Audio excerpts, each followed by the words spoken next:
Well, hello. How are you guys doing? Everybody doing well?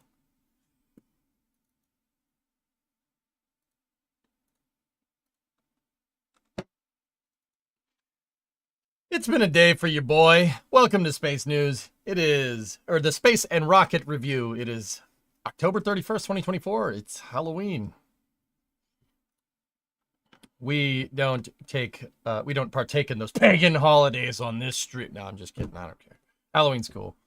I was driving around in my travels today and I saw a young couple with a child, and the mother was dressed like a construction worker and the kid was dressed like a construction worker, and the dad was dressed as a parking cone. And it was quite possibly one of the funniest things I've ever seen. Yep. It was hilarious. Yep. Parking cone. That's awesome. It was a great costume. Yeah. It was pretty funny. So, yeah. Hello, everybody. I am EJ, your host of the Space and Rocket Review.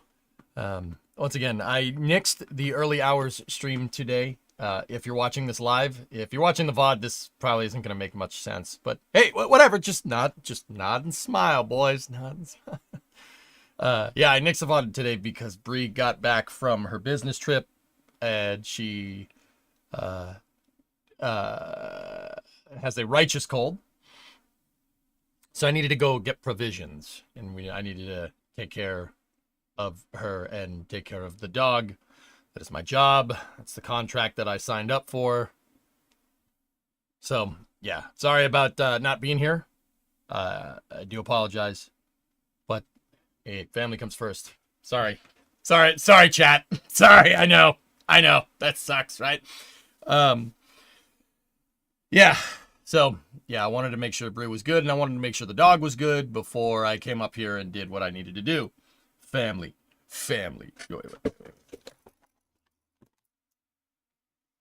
Wait. Family. So, yep. Yeah, Rochelle, that's, you got to do what you got to do. So, I wanted to make sure they were all set, so I made Bree chicken noodle soup. Took the dog out for a walk. A bunch of good stuff. Saw a parking cone costume. You know, as one does. I'm dressed as a former gifted child. I was supposed to be a lot of things. Nice. Tell her to get well soon. Thank you, Brendan. Yeah, she's doing all right. She's doing all right. Yeah, she's coming around. So yeah, let's I got links from Creeper. From the OP Creeper over in the Twitch chat. Creeper, thank you very much once again. I do appreciate it. I gotta find it. My DMs got destroyed today. Absolutely destroyed because because of Dean. I had probably like 50 notifications on Discord this morning. I'm like, what's going? Oh, that. You're dressed as a millennial who still lives in your parents' basement. That's not a very unique costume. I am dressed as a Twitch streamer for Halloween. How do I look? You're just as a broken college student. All right. You got your ramen? So let me just compile the links. The big news, though, is not necessarily space news, but it kind of is space news. So Dean decided to kind of put out their a little project that's been going on in the background.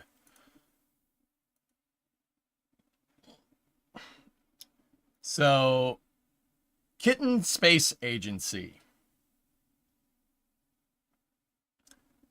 It's happening! Kitten Space Agency is it is a new game developed in C# on a custom framework called Brutal. Not much is public yet, but the Discord server is here. Yeah, this is actually not, this is done by one of the mods, but yep. So Dean Hall, the guy who owns the company behind Stationeers, Icarus, amongst other things, they are working on a spiritual successor to the KSP franchise, the Kerbal Space Program franchise. So, yeah. I need to find that Discord link. I hear they have BlackRack and other big KSP modders working on. Yeah. BlackRack is there. They did get him. There are other people working on it that were referred to them by some content creator out there that you might know. And I may or may not have been on the KSA Discord for some time.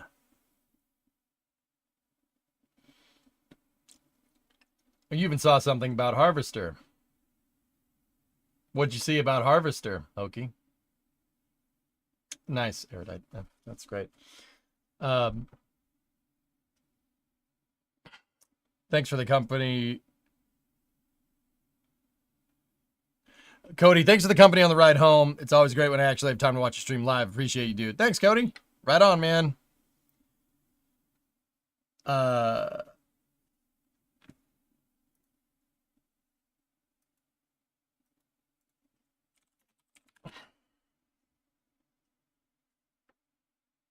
So, Hokie, where'd you hear about that? And who'd you hear about that from?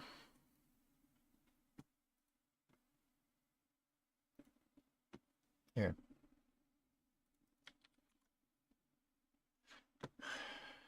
Here, we'll here, let's go right to Dean's post. So, before I say anything, yes, I know about this project. Did Dean just say screw it and start telling people about it this morning? Yes, that is exactly what happened. I'm going to go ahead and read his post before I say anything. You know what I'm saying? I know Dean personally. He's a good dude. Like I said, let's just say I've been on the I've been on the KSA Discord for some time. I was like the 13th or 14th member on that Discord. You picking up what I'm laying down? I'm laying it on pretty thick. So, all right. So, this is Dean. My game studio is Rocketworks. We've made a few games, most notably Icarus and Stationeers. Originally, I made the DayZ mod. Incidentally, prior to that, I made a lot of KSP mods, in particular Component Space Shuttle, and was very active on the KSP forums. Rocketworks was in the bidding to make KSP2, and we made it to the top 3 bids. The final step was a call with Private Division. I'd put a lot of work into a good design document and opted to keep the focus entirely on this design and the technical aspects of the project. This was a serious problem for 2 of the people on the call who said we were the only pitch that did not contain art. Obviously, our studio wasn't chosen. He aired that one out, huh? Yeah, I knew that story. Yeah. Rocketworks got down to the final 3 bids for KSP2, and their proposal was not chosen because they didn't have any concept art. They chose the proposal with a lot of concept art.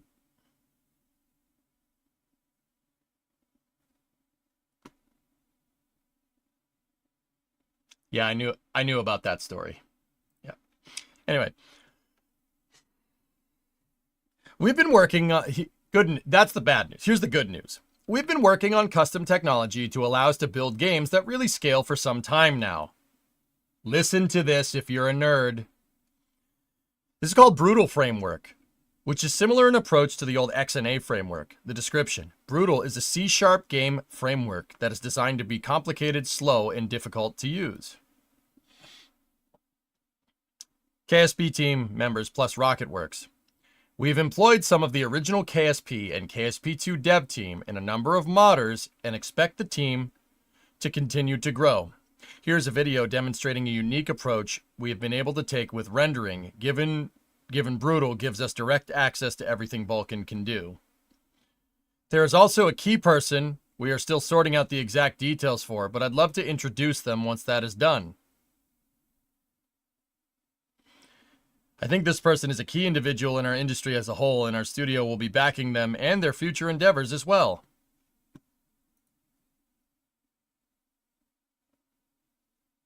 I don't know who that is. I don't know what you're talking about. The original crew are providing a lot of assistance, and we are bringing technology, production, and approach from our own work.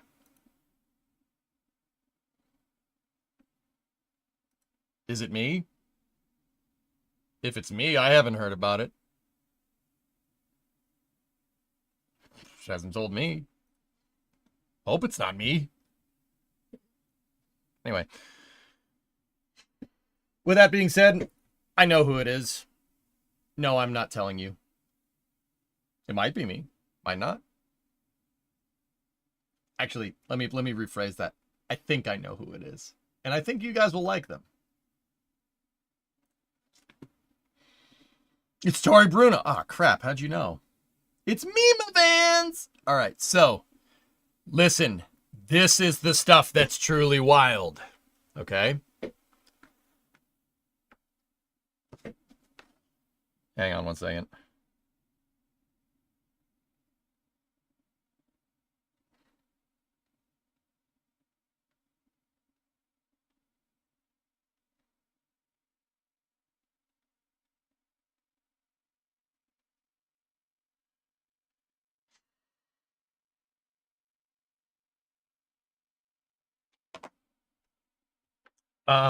Give me one sec. So, just join. What is this? I'll tell you in a moment.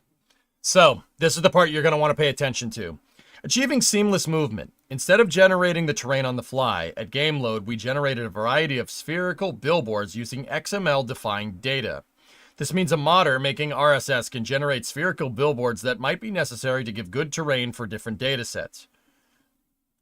As the player gets closer to a planet, we choose a different version of these spherical meshes.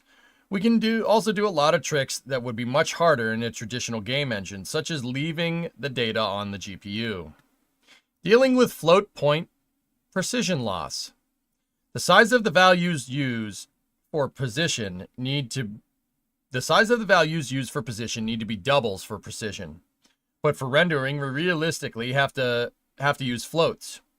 In KSP, Harvester made an amazing solution that works in Unity for this. However, in Brutal, we have so many more options. In the video linked, you can see that we don't have the usual precision issues. The camera is always rendering at 000, meaning that imprecision is pushed out into infinity.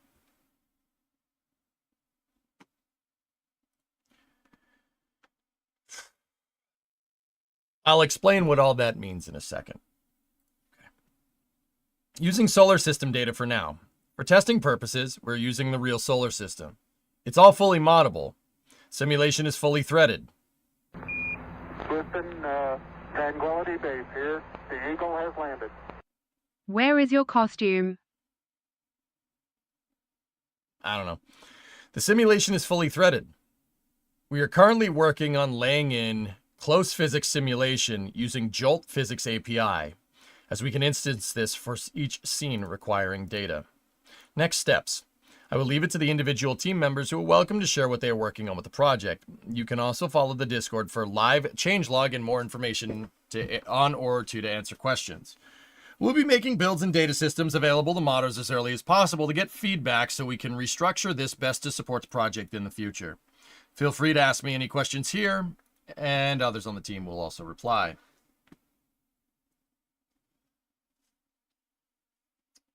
So, Brutal utilizes float, guys. Float. Double, not float. So, you know all the physics jankiness in KSP1? Yeah, no, that doesn't happen. Double allows you to store way more data and be a lot more precise in your implementation, because you're storing data out, you're storing numbers out to, I think, double, what's double, guys? 10, 20 decimal point? Can I get that in idiot? No more jankiness. Here, Dean has a video. He released a video. I'll show you.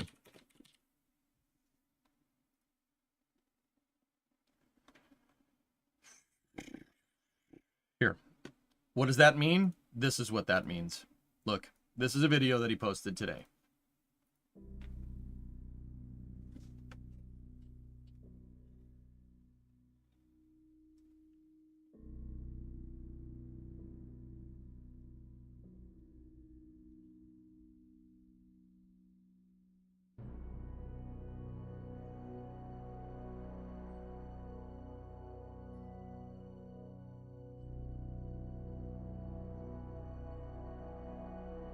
That good enough for you? Does that explain it well enough?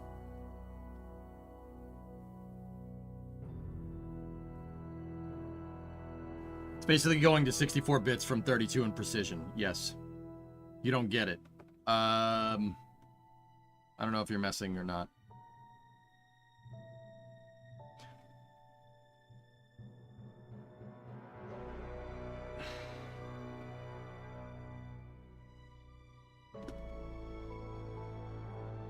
Do you see any SOI transitions or anything, guys? Like, oh, you encounter the moon at this point, or oh, you encounter this planet at this point? See anything like that? No, he's just moving around seamlessly from the surface out into space and back. No SOI transition. No nothing.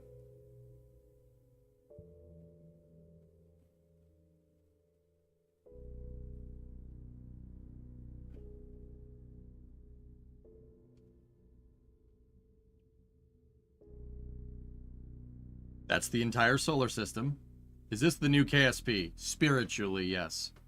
Not N-body, Tessa, as far as I can tell. As far as I can tell. I'm pretty sure they decided not to. But I'm pretty sure they left the framework in there. With Brutal, they... So, RocketWorks has been working on Brutal for a long time. They decided to make a KSP spiritual successor when the layoffs were announced earlier this year. What you're looking at right there is Dean's been trying to do that. He's trying to make like a very versatile framework, like code. So I'm not going to say the words right. They've been working on it for some time, this engine, and they weren't sure what they wanted to do with it. But something they've been trying to do is be able to make an engine that you can cut. It's like Lego kits. You can just attach stuff to it. A very a la carte thing. It's easy to implement stuff. That's what Brutal is. It's RocketWorks. It's their own custom thing.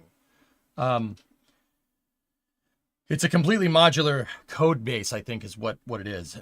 And then when they figured out what was going on with Take-Two and KSP2, they decided to start working on it. They started to start working on this. That's when your boy joined up on that Discord. I also may or may not have corralled like a couple of Kerbal developers and stuff, and pointed them in that direction.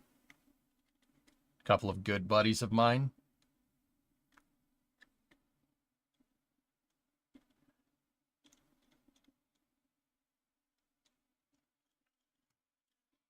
The core focus initially is to provide patched conics, almost identical to how KSP does it. However, it is possible that if the studio has the right talent, a team member of the desire for N-body to be added as an option. Regardless, the game is being built, so a modder could develop a C# mod and add to this.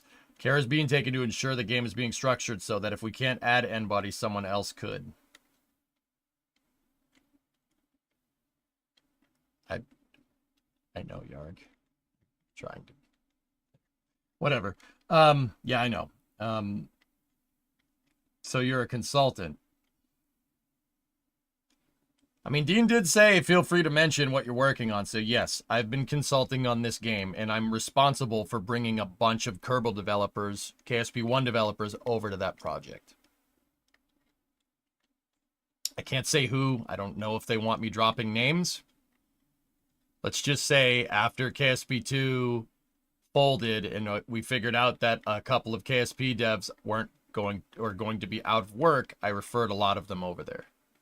Let's just say I pointed them in that direction. Let's just say I introduced a couple of them to Dean personally, and we'll just leave it at that.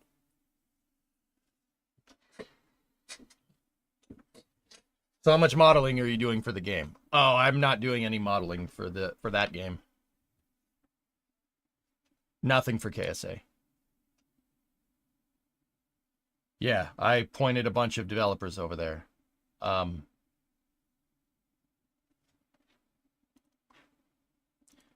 This is... I'm not saying nothing. I'm not saying nothing. What I am going to do is show you this picture. If you don't know who that is, read over here. I'll be mad if they don't use outro by M83 in the trailer. Yeah, a little, right?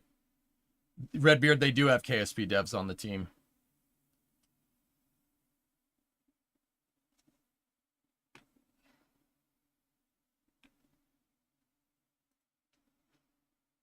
That's interestingly specific, not for KSVs, not for KSA, so what are you modeling for? Nothing.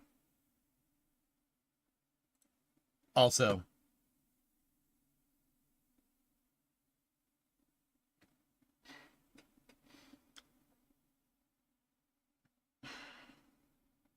that's Harvester, hanging around with Dean. This is from back in July. That's the guy that invented Kerbal Space Program, hanging around with Dean. I see that Nathan is on the Discord already, so that makes you excited. Nathan's over there. Maximal's over there. Repo's over there too. Black Rack's over there. Yeah, there's a lot of people that you might know from KSP1 over there.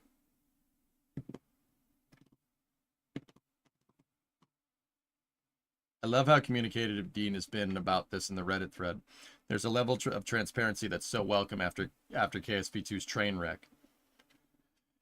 Yeah, Nathan Kell and Maximal are over there. Those are the guys that they were both developers for KSP at one time, but if you like RSS, RO, RP1, yeah, those guys.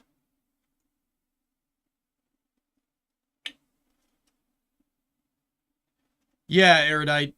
Well, Matt, you were right. This isn't anything that they didn't know, but when this project started, should be a pretty good indicator right there from that date of when this project started. When this project started, I made it very much a thing to say, and once again, preaching to the choir here, they already knew, be upfront, be transparent about this. You have no community trust here. Some other people ruined it.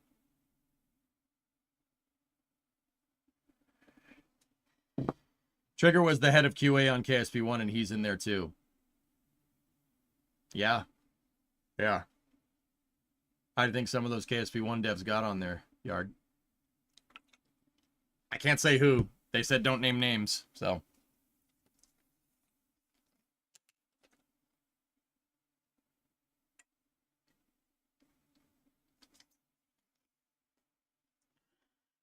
So when will we see in-game stuff from KSA? Hey, Predominant. KSP2 is not back, Phil. No, it's not back. What is back is a game called Kitten Space Agency. Kitten Space Agency was started by that dude right there. That's Dean Hall. Dean Hall is responsible for a company called Rocketworks out of New Zealand. I don't want to count these chickens before they hatch, but I'm actually much more excited for this than I was for KSP2. Good. You should be, Serbian. Dean Hall is Dean's companies. Rocketworks are responsible for Stationeers and Icarus, amongst other things. And Dean decided to share this and the link to the KSA Discord this morning. Here's a screenshot from what they're working on right now.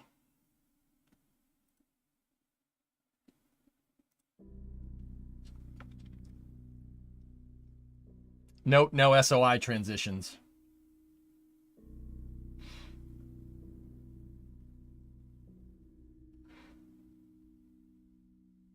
No more, little. It's very unlikely that it's going to be called Kerbal Space Program unless Dean has the capital to buy the intellectual property or the intellectual property rights to the Kerbal franchise, which I have a feeling Take-Two is never letting go.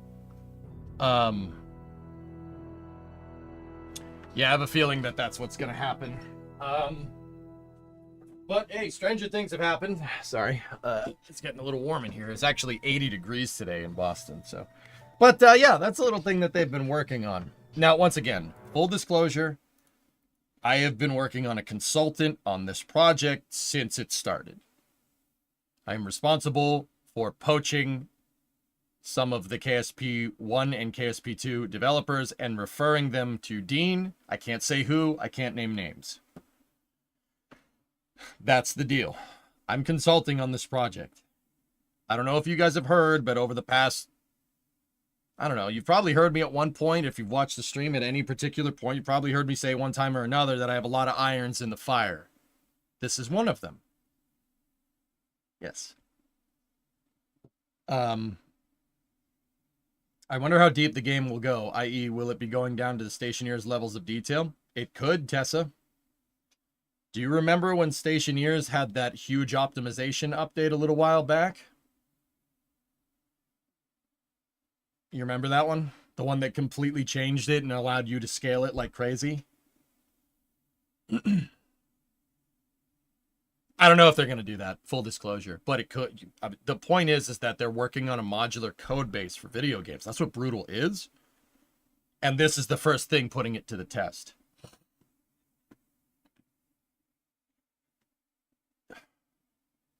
Yeah, Dave, yeah, it is very warm here.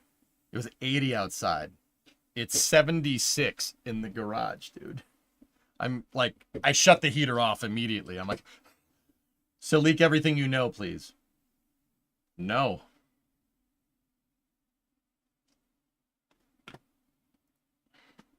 No. Yeah, Dean's Discord destroyed itself. I didn't know he was going to do that. I didn't know he was going to do that, to be honest with you. I didn't know he was going to do it. My Discord, dude, Thomas, my Discord DMs, it wasn't 2,400, but I probably had like 50, 60 DMs this morning. My Discord just popped.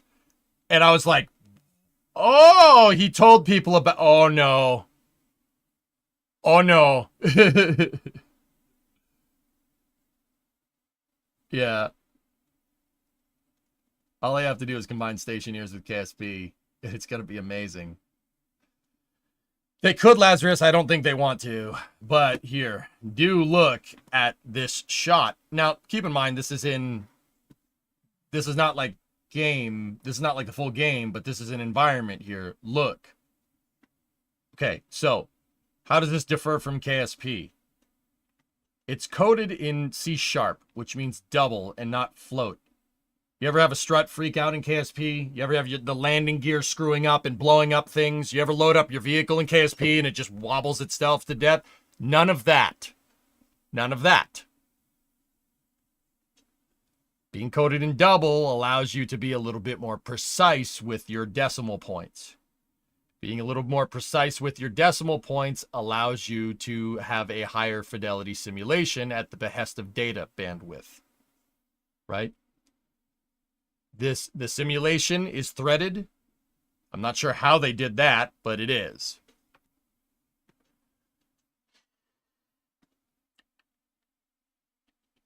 Isn't KSP Unity, which is C#? Yeah, maybe. This one is coded in double, dudes. Like your crane. Yes, bingo. So check out this video. Dean decided to release this video today.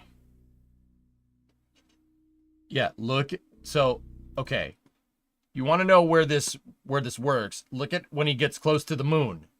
Do you see any textures derezzing, and you see any repeating patterns?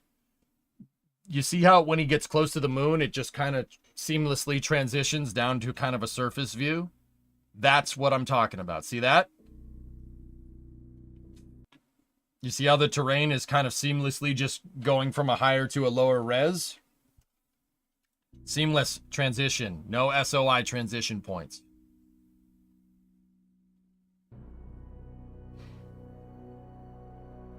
Using double allows accuracy down to the centimeter for the size of the entire solar system. Bingo.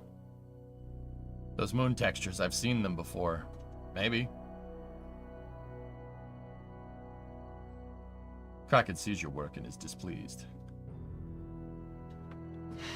So that's KSA, guys. Like I said, I wasn't sure if Dean was. I didn't know he was going to announce it today. But look, just jumping in and out of the moon transition. Look, seamless texture transition, dude. And that's an actual map of the moon that I could, as far as I can tell. Yeah, see, there's the crater right there. I always blank on the damn crater, damn name of that crater. That's where Apollo 18 was supposed to land. Would they call it Kitten Space Program? That's the working title right now. Is it Tycho Crater? Maybe. Anything you could say about performance? It's coded in double. Phil. That's all. I'm only saying what Dean said. I'm only saying what Dean said, dude.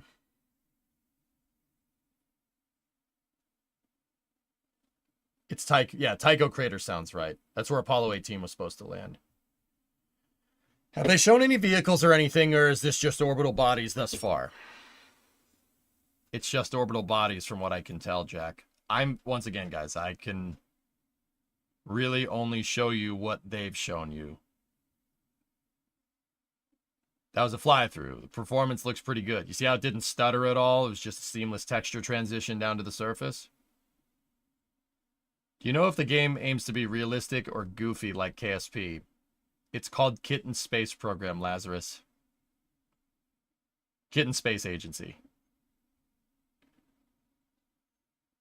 I think you need to emphasize that this is extremely early in development. Development started on this in July, Hokie. If that didn't drive the point home, I don't know what will. 3 months is not enough time to make. I mean, I'll be honest, this is pretty good for 3 months.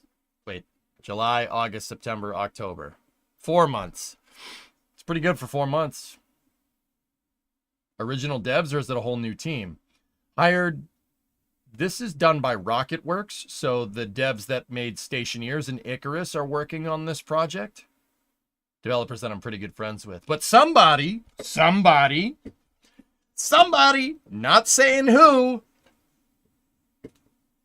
referred a bunch of ex-KSP2 and 1 developers to RocketWorks when a certain someone in the company and some certain people at said company who watch a certain streamer, told that certain streamer that they were working on this, and the streamer was like, I really need a better version of this game, and what went down with Kerbal 2 is not okay, so I am going to leverage my knowledge of, or my connections of Kerbal developer, or no, the streamer is going to leverage his knowledge of being pretty close with the Kerbal developers and refer them over to the RocketWorks people. I referred some of the KSP dev team over to them, guys. Yeah, that's what happened. KSP 1 and 2 developers. Yeah. Never burn a bridge. You can answer this with a yes or no. Are the devs getting paid yet? Can't say it, man. Not my place to say.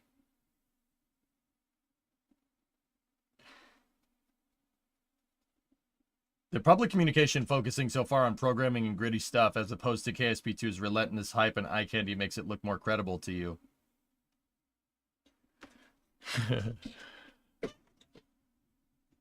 I don't know, Ben. I knew the Kerbal developers, Kerbal 1 developers. I was kind of pretty good friends with some of the Kerbal 2 developers, not all of them. Guys, let's just say some people reached out to me and said, hey, you know a lot of people in the gaming industry. I'm looking for work. Some of them didn't reach out. Some of them did. So simultaneously, Dean and company were like, hey, you know some of the Kerbal developers. Let us tell you about this new project. And if anybody reaches out, let us know. And I'm like, okay, I can do that.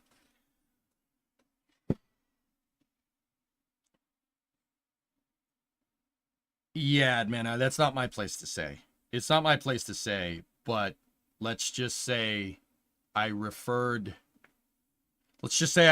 people's resumes here in this particular scenario. And I told them on their job applications to put my name in there. Resumes, job applications, that should, you know what I'm trying to say. With that being said, there is a lot of people that are not getting paid that are working on this because there's some wrongs that need to be changed.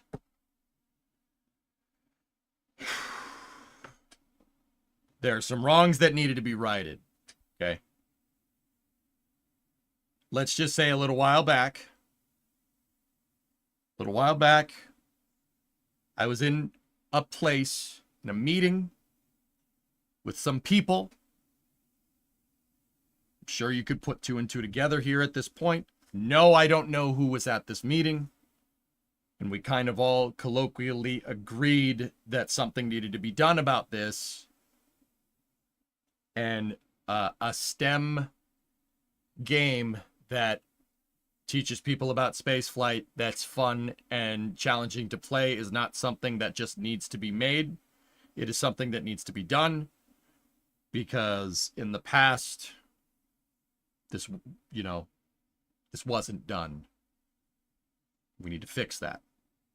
I can't say who was at this meeting.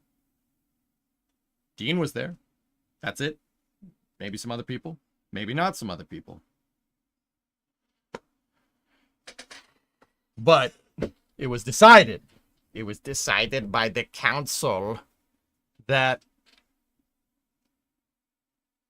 this needs to be done to right a couple of wrongs, let's say.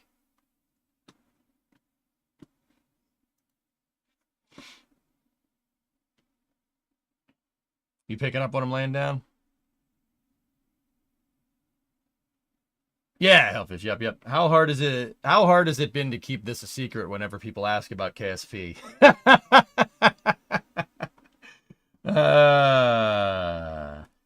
Despite what you might think, guys, I'm very good at keeping a secret. If someone says don't tell people this, I won't. The Council of Jebs, yes.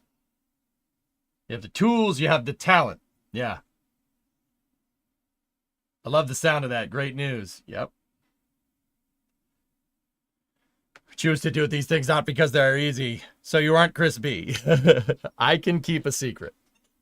Long story short, Pat, I've known about this project since it started. And it's very important to me that kids have a game like Kerbal 1 that they can...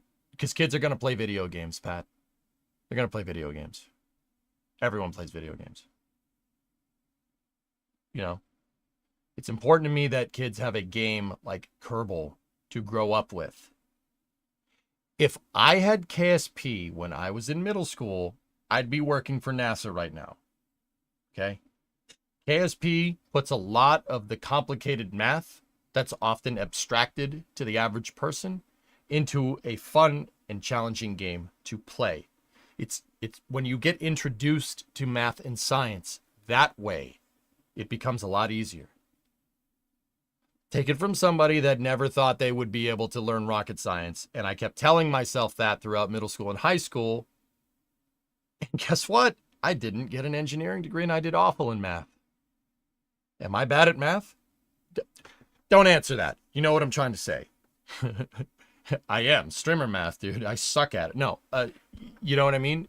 Kerbal, I know for a fact that KSP is responsible, and by proxy, me streaming it, are responsible for people getting engineering degrees and working out in the aerospace industry.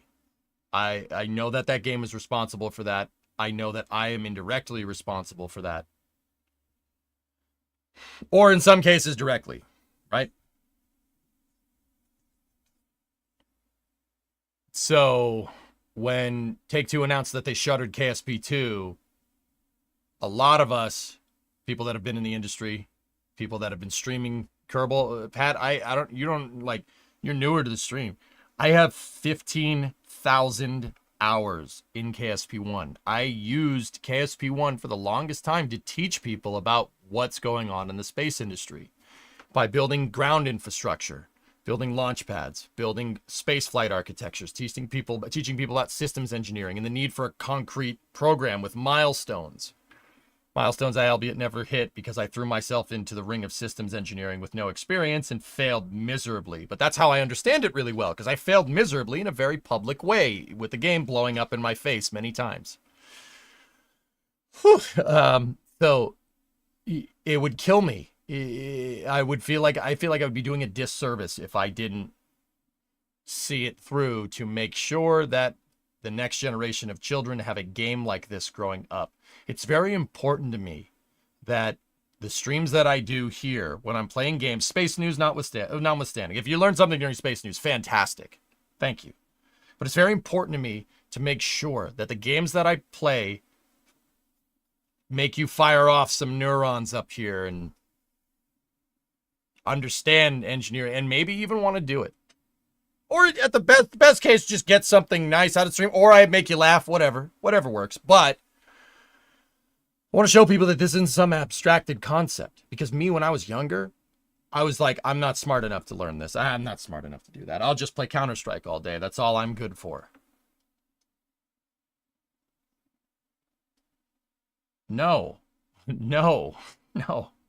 I wish I could slap 15-year-old me across the face really, really hard. If I had the, Time Machine DeLorean, that's what I'd do. I'd go back and punch myself in the face, like really hard. Maybe I knock a couple of screws loose to get that mentality out, right? But you can't change the past. But what we can do is we can make sure that people won't. I wouldn't want anybody to go through that. It's not fun. Is trick or treat over? No, I live on a main street. God, no one comes near my house. So damn nice to see EJ the man come out to talk to us. Way deeper than EJ the gamer. Yeah. You reminded me of Rook's comment at the end of the NSF interview, how he appreciates NSF and everyone else to help promote space travel. How that's all a part of it. It's very important to me, user. I'd like to think that 15-year-old me would have watched my stream. I know that sounds super pretentious, right? I'd like to think that 15-year-old me would watch my stream and be like, yes, I can do this. I can do this. I can do this. You can. You can do it. You just got to put your mind to it. Doc Brown, put your mind to it. You can accomplish anything. It's true. That rings home. And that's why I like playing STEM games. And that's why I do what I do. It would kill me. It would kill me to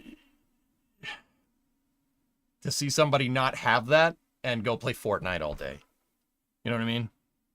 If once again, I can't, everyone's going to play Fortnite. I can't change that. Or I don't even know. The kids play Fortnite anymore? Who knows? But, it would kill me to at least not try to steer somebody into a pathway that's going to give them the tools they need to be successful. You know what I mean? It's very important to me. It's always been important. It's always been important to me. I watched your stream, and when you did KSP missions, I felt like a 155-year-old me. Okay. Like a 15-year-old you. Yeah, I got you. I remember making drawings of the shuttle mirror in the area that I assessed rockets as a kid. Yep. So, I know Halloween's more of an American thing, but this is the first time nobody's knocked on my door for candy. Oh well, got a massive box all to yourself. Yeah, elite. Yeah.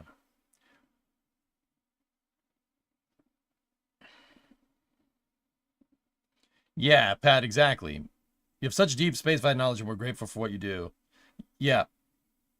So, yeah, that's why I'm working on this project, and that's why Dean and I see eye to eye on this. Not that my opinion matters. He's the one that's orchestrating it, guys. I just consult on this when they need me.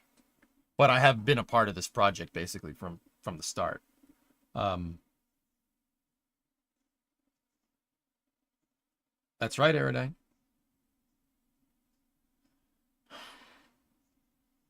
Almost anything I've yet to accomplish slamming into a revolving door. You're not trying hard enough. Anyway, so yeah, the reason why I bring all this up is not to be like, hey, look at me, I'm doing a good thing. The reason why I bring this up, the context for all of this, is that a lot of us in this meeting that may or may not have happened, that had people from places. Dean was there, I was there, there's a couple other people there.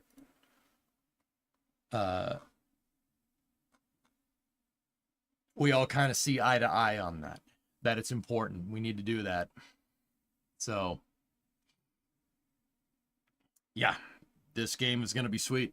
It's going to be sweet. And I can't say what I've been consulting on or why, but also, I'm helping out with this game kind of by proxy, if that makes any sense.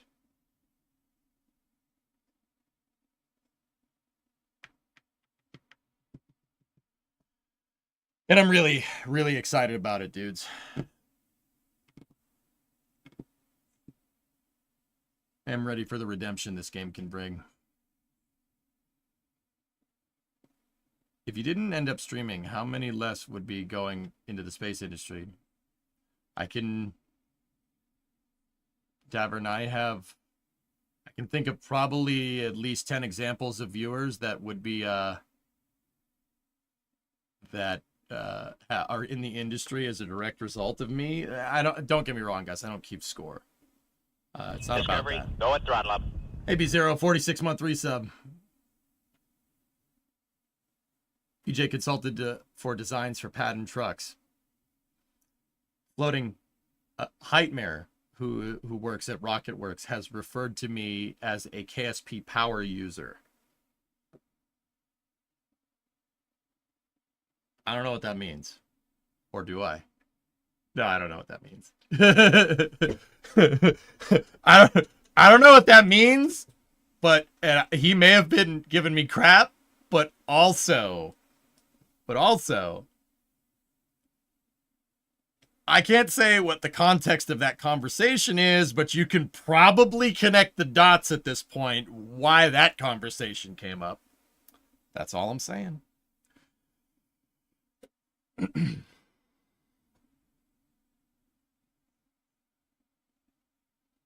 So you're the focus group. I am not the focus group, Raiden.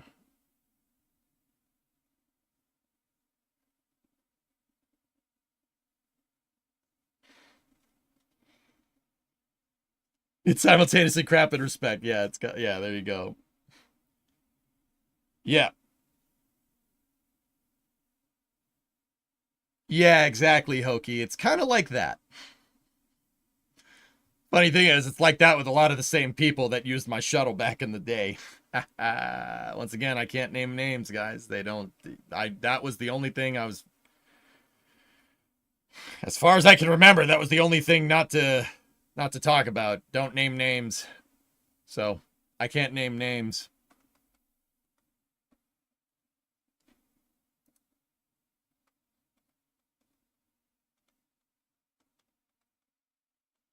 I can show you this post, though. You know, just scrolling through this feed here, through Dean Hall's feed. Oh, there's a post from Tynan. All right. You know what? I think it's high time I give Tynan a follow. You know, Dean just posted that with no context in July. You know, it's just, I'm just scrolling through my feed. Oh, my mouse stopped working. I sent my shuttle to the developers, Admana. Oh, God. You're the bankroller funding the whole operation with your hidden fortune. No. I don't know what you're talking about. But my guess is a tester. Nope.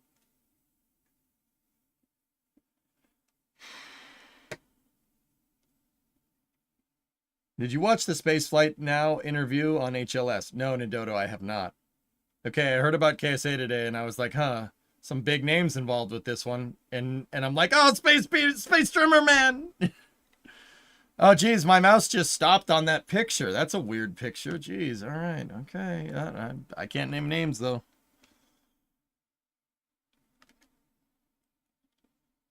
Let's just say they're taking a very transparent approach. That was what was talked about in this meeting that may or may not have happened in July. No, Admana, I am not working on any models for KSA. Nope.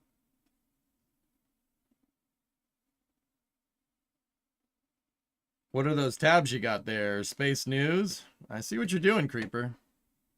Yeah, my mouse is broken, David. You see that? Like, it just totally stopped. It just totally stopped on this post right here.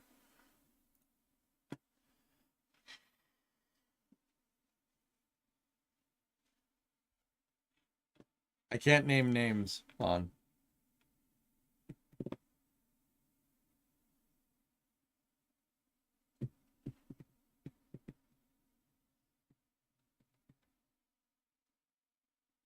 Wow, what a crazy coincidence. Yeah. And the top comment is EJ. Monkas.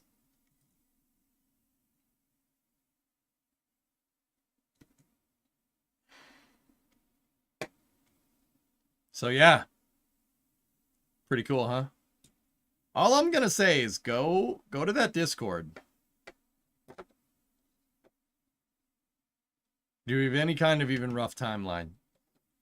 Listen to what Dean says, Katra, and that's all I can say. Where's the Discord link? Here. Oh, my mouse started working again.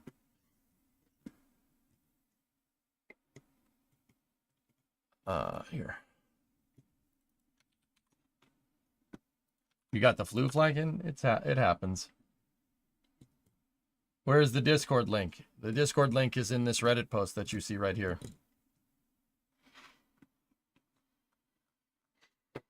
You might want to go take a look and see who's in that Discord. There's a lot.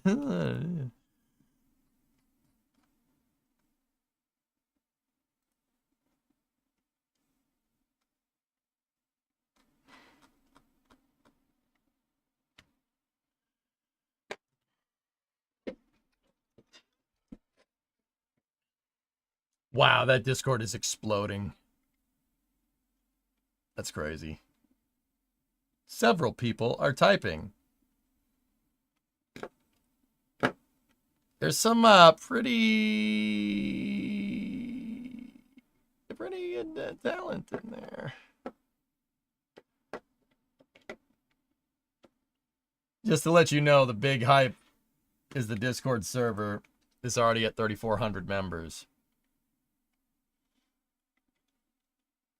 Yeah, Erudite. I was like, I don't know. I said earlier I was like the 13th or 14th member on that Discord. It's more like 20th. But, you know.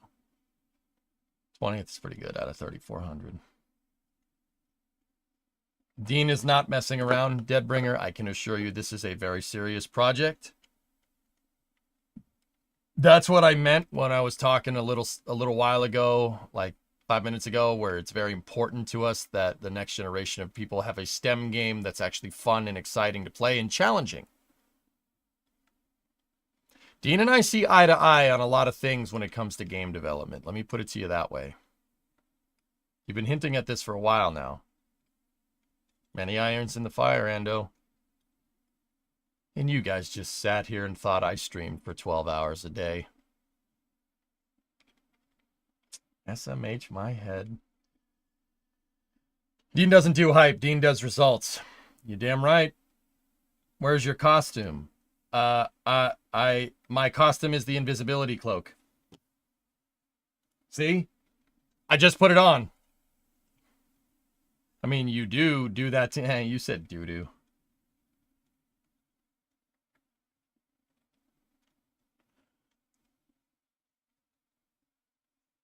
Someone is replying to every post in the Kitten Space Agency Discord with a fish emoji. You could have been an astronaut.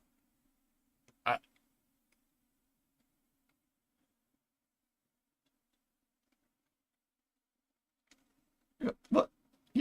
So?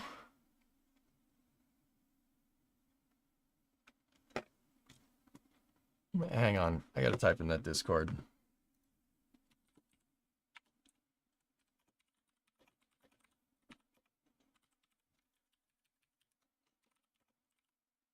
Yes, hi. I'm here for the fish emoji.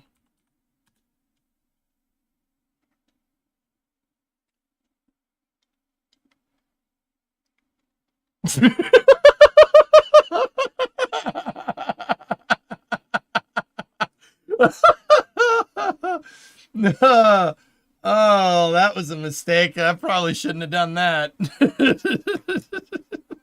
Whoops. How many fish emoji? 26 fish emoji. Oh, God. Oh, God. Oh, God. Somebody gave me the middle finger. Oh, jeez. Oh, God.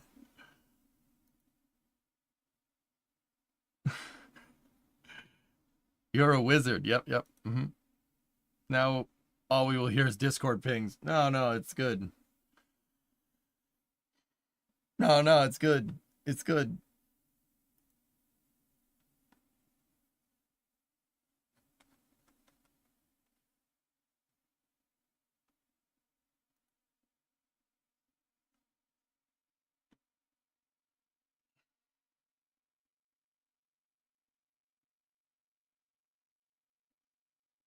Yeah, there's a lot of there's a lot going on over there. Anyway, that's the big news. That is big news, and it's good stuff. Good stuff.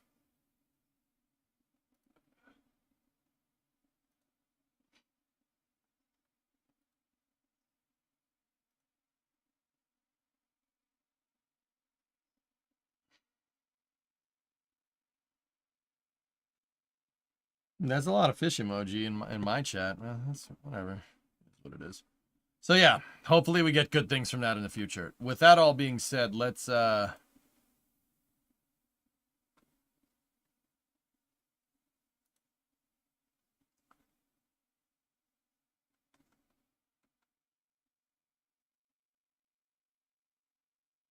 is a lot of that's a lot of fish. That's a lot of fish. Okay. Anyway, space news time. To give people an understanding of Dean and Rocketworks' levels of commitment to their stuff, Icarus gets an update every week and has almost for the past 3 years now. EJ is ignoring you. Yeah, you're sick. I'm socially distancing, Flykin. Jeez. Do the chopsticks rub up against the sides of Super Heavy?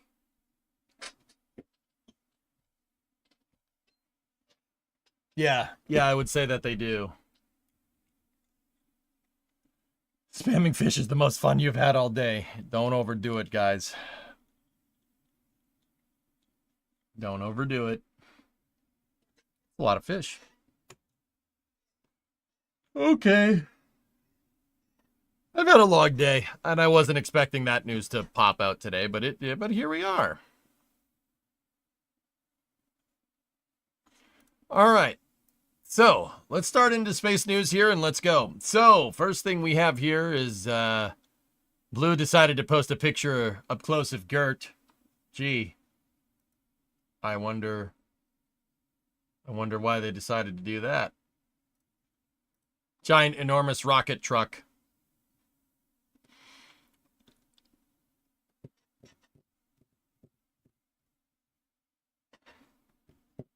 There is picture of Gert and the booster. Oversized load. Yeah, you could say that. Oh, look at that thing. But we did get more pictures of the GS1 New Glenn first stage. GS1 is kind of the name.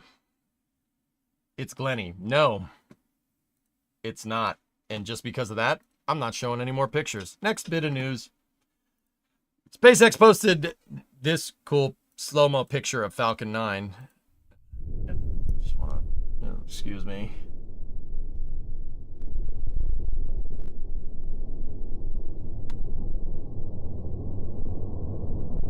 I don't know what you're talking about, Indu.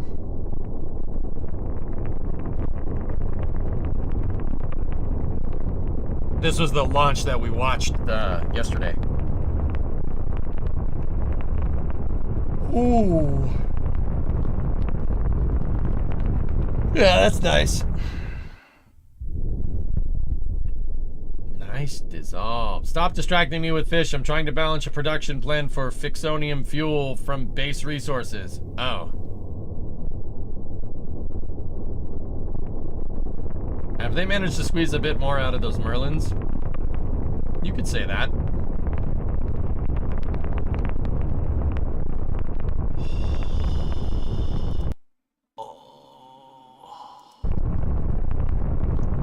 That just shows you how fast those gases are coming out of that engine.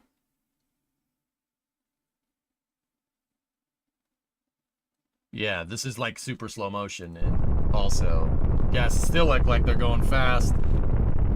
There's some really nice footage, really nice exposure. You want to get good exposure, and you want to get good contrast with this so you can image the plumes correctly. It's important for engineering photography when it comes to this kind of stuff. This is no doubt that.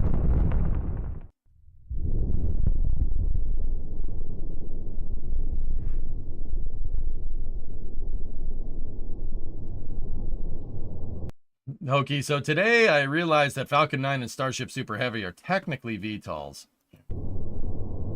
Yeah, VTVL. Falcon 9's first stage, vertical takeoff, vertical landing. What is it, not, was it horizontal? No, I'm pretty sure that's going up. The more you know.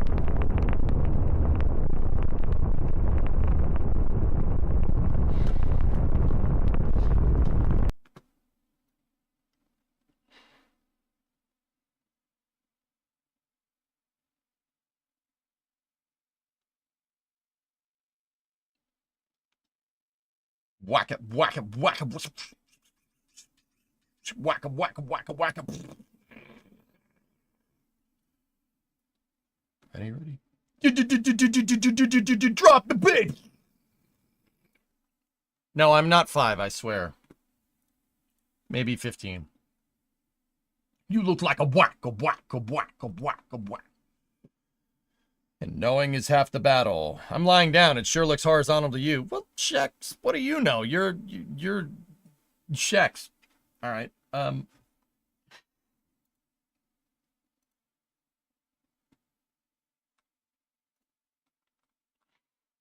Okay. So, yesterday, NASA Space Flight, we did stop space news a little bit early. Yesterday, NSF did a interview with Jared Isaacman. Jack and Sawyer did, and it was pretty cool. There's some pretty good details there. You look like a whack. There's some pretty good details there. Rook definitely talked about some pretty cool stuff and let some pretty cool information drop. There was a couple of big ones. The other day we saw that Polaris Dawn hype footage, right? And some viewers in chat had pointed out that the Polaris Dawn hype footage SpaceX. Back at home, we all have a lot of work to do, but That's the guy they interviewed. The guy in that suit, by the way. from here, Earth sure looks like a perfect world.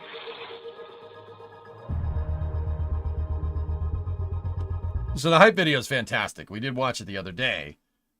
Let me just hang on.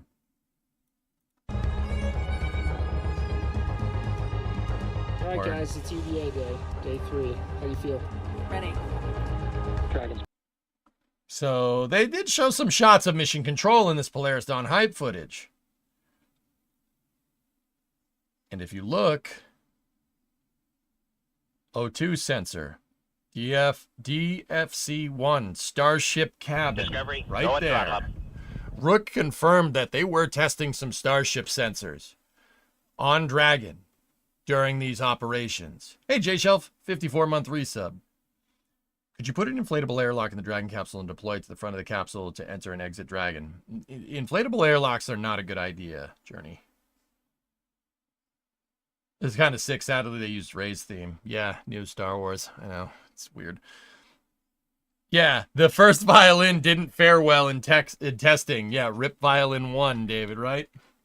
You hear the part about the subscale Starship SpaceX tested for the landing? Yeah. Matt, I referred everybody over. I watched the whole interview. So they had Starship instrumentation on that Dragon capsule.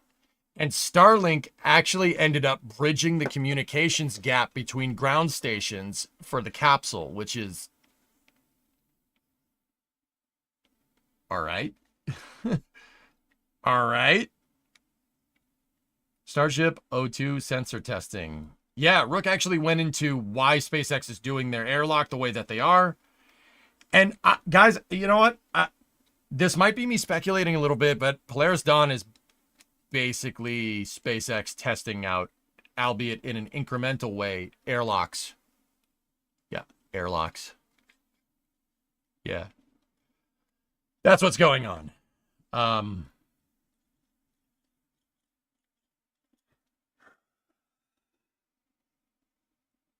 Yeah, they were testing Starship sensors. As we saw from the hype footage, it's right here.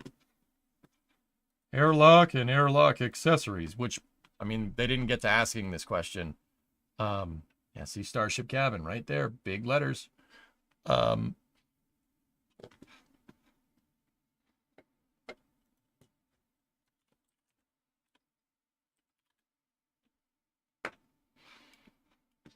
The Dragon capsule basically is the airlock. Yep.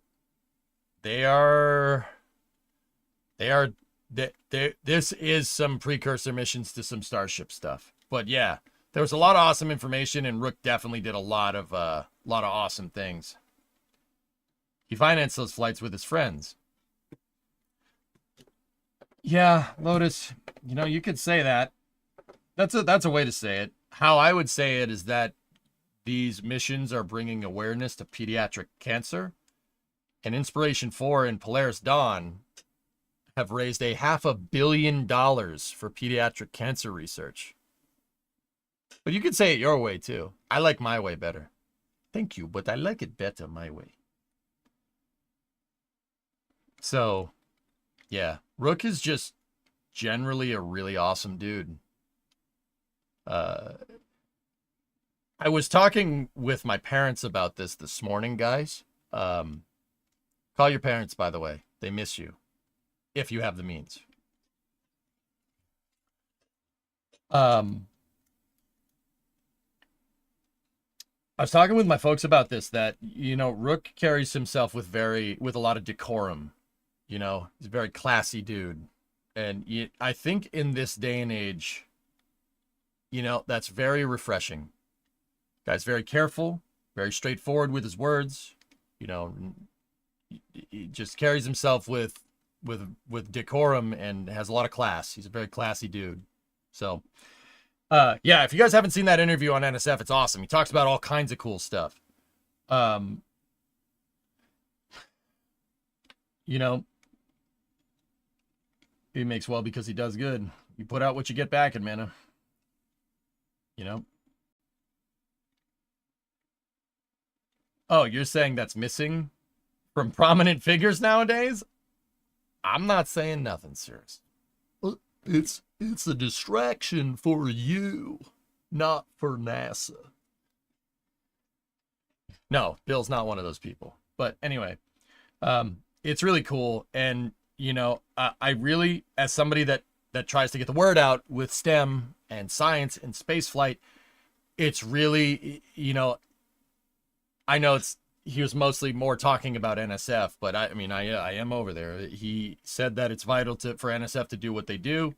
It is a component of this. And that, you know, like, I'm not going to sit there and be like, oh my God, he's talking about me, you know, but also it feels really good to get that validation.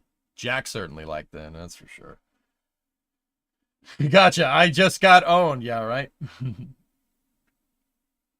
You will lead the first Starship mission. Polaris 3 is the first crewed Starship mission. Polaris 3 is going to be nuts, Yum Food. That is the STS-1 for Starship. We got good times ahead of us. This is going to be excellent. And, you know, it's just, you know, they're testing sensors now. And Rook did give kind of a timeline on, you know, the increments between missions. So he said like 2 to 3 years per mission, basically about the time between Inspiration 4 and Polaris Dawn it would take to do Polaris 2. He also said, and this is the part where I was like, what? He also said that they are building the components for Polaris 2 right now. He said we haven't built the components for Polaris 2 yet, which means, I don't know about you guys. I don't know about you, but also at the same time, Polaris Dawn used a component, the Dragon capsule, that was already made. So what could possibly be crew rated out there that hasn't been made yet?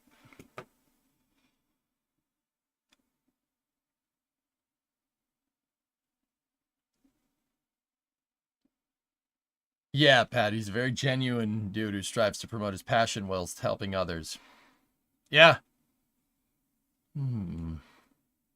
Dragon in the payload bay. Starship. Well, once again, this is time for EJ's wild speculation. This is the op-ed part of this reporting. Look, they're testing airlock components for Starship. He said the components for Polaris 2 have not been made yet. So that tells me they're either building an airlock that they're somehow going to test with somehow for Polaris 2, or they're building something for the airlock to go into that flies into space. It's one or the other. So the components haven't been made yet. So maybe I'm reading too much into this. Maybe I'm not. But he said, so Inspiration 4 was 2022. Polaris Dawn was 2024. 2026.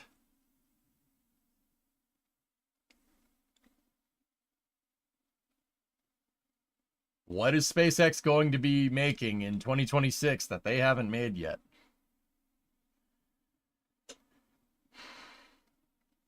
I say Starship is Starlink is essential Internet v 1.0 step for space. Polaris is just one micro step toward, or Starship is essential Internet 1.0 startup for space. Polaris is one micro step towards that. They're doing iterative testing. Submarines, yeah, how'd you know? Inspiration 4 is actually 2021. It was such a blur, Creeper. HLS docking test.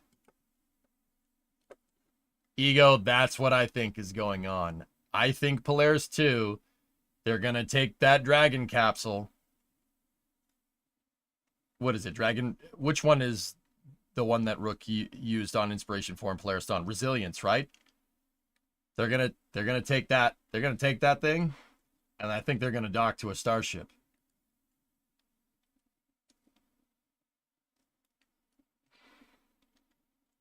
Any idea how far along they are with Starship interior design for crew? Well, Ridge, I was kind of hoping we'd get something from that, but I was trying to tell Jack, I was like, Jack, ask him this. Ask him this. And Jack's like, I'm busy, EJ, shut up. I'm like, no, ask him this. Sawyer, ask him this. I'm not saying it went down like that, but it kind of did. I mean, it's fine. I'm not annoying at all. You think they dock Starship to Starship? Well, Polaris 3 is going to be the first crewed Starship launch, Lotus. So I'm not sure what Polaris 2 will be.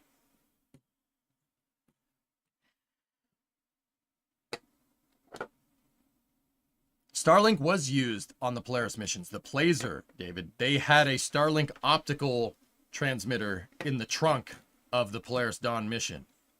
And Starlink was actually being used as a redundancy to their ground stations.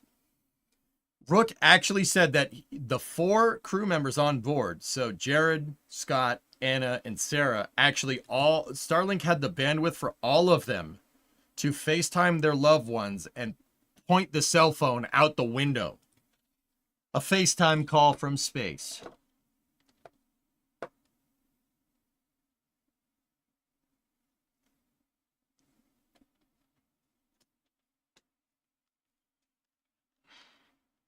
Imagine Dragon XL being deep space rated and SpaceX just nudging NASA with we're ready. Yeah. That's pretty good, man. The roaming charges must be insane. I call it space time. That was nicely put. That was nicely put. That was way too easy. Hey, name one thing you're going to need the stupid freaking rope for. No? Boondock Saints reference? No? All right, cool. That was nicely done. We're like a 7-Eleven. We're not always open, but we're always doing business. That was nicely put. Hey, is that right, Rambo? Yes. How? Weren't they higher than the satellites? They pointed Dragon down, Nathan, and pointed it at a satellite, at a Starlink that would be coming over the horizon when they were up in the air. You would basically only be able to do it for a small window at the high point in your orbit. But if you think about it, if Earth is right here and they're up here, right, there's a small window where Starlink is coming over the horizon, and if they point Dragon in the right direction, the Placer can communicate with the Starlink satellite. Because, when it's coming over the horizon, it has line of sight to the Dragon capsule. Pretty cool, huh? Educated on when we would first set foot on Mars. Zombie, it is entirely possible that it could be in the 2020s. However, possibly doesn't mean likely. I think at the rate that we're going, we'll be on Mars in the 2030s. Probably the late 2030s. I'll have a more definitive answer for you in a week. Yes, I'm talking about that. Yes, it does depend on it. No, I don't want to talk about it. 5 more days. 5 more days. Rook would approve of your game. We're going to need lots of more dedicated SpaceX engineers. Yeah, there you go. Could a Dragon take off from the moon with Starship docking and orbit the moon? Lunar orbit rendezvous with Dragon and Starship? Mose, I'd be worried about Dragon going outside of the Van Halen belt.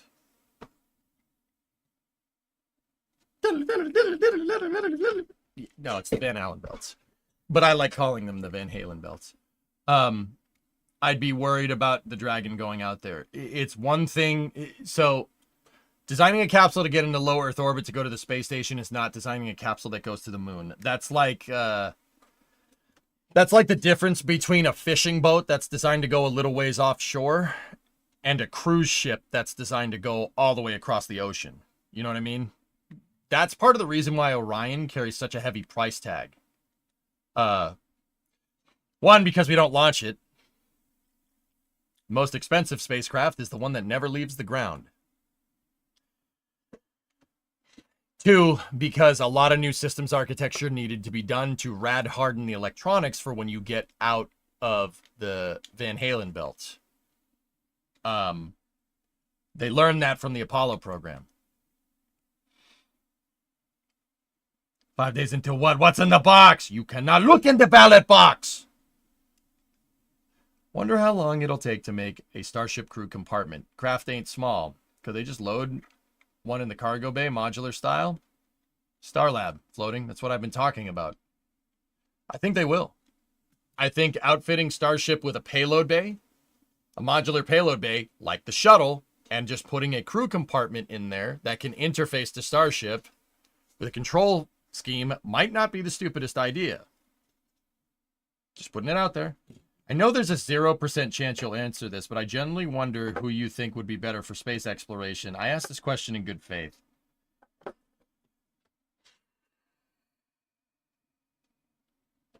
And man, I can't answer that question. I can't answer it, dude. I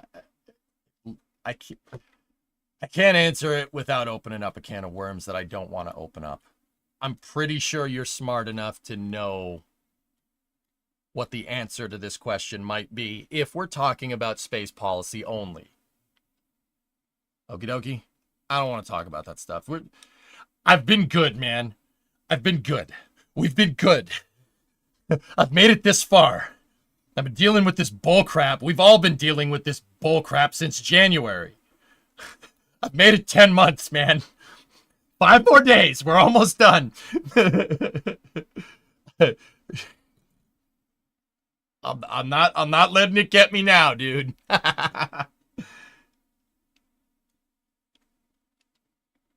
you see the Faust article about Orion's heat shield? Yeah. Sweet mercy. Please, God, let it be over. That being said, go vote. Absolutely. Yes. That's one thing I'll never stop saying. If you're in the U.S., vote. I don't care if you pencil in Mickey Mouse. I don't care if, well, I'm in this state, so my vote doesn't matter. You get out there and you vote. Take time off from work. Call in sick. I'm gonna do that. I'm not gonna be here. I'm gonna go do my duty as a citizen and vote. If you do not vote, voting's your right. You don't use your rights, you lose your rights. Go vote. Put Mickey Mouse in for all I care. I don't care who you vote for. This is not an endorsement of any candidate. Vote. Trust me on this one. Utilize it. We got in this position because people don't vote.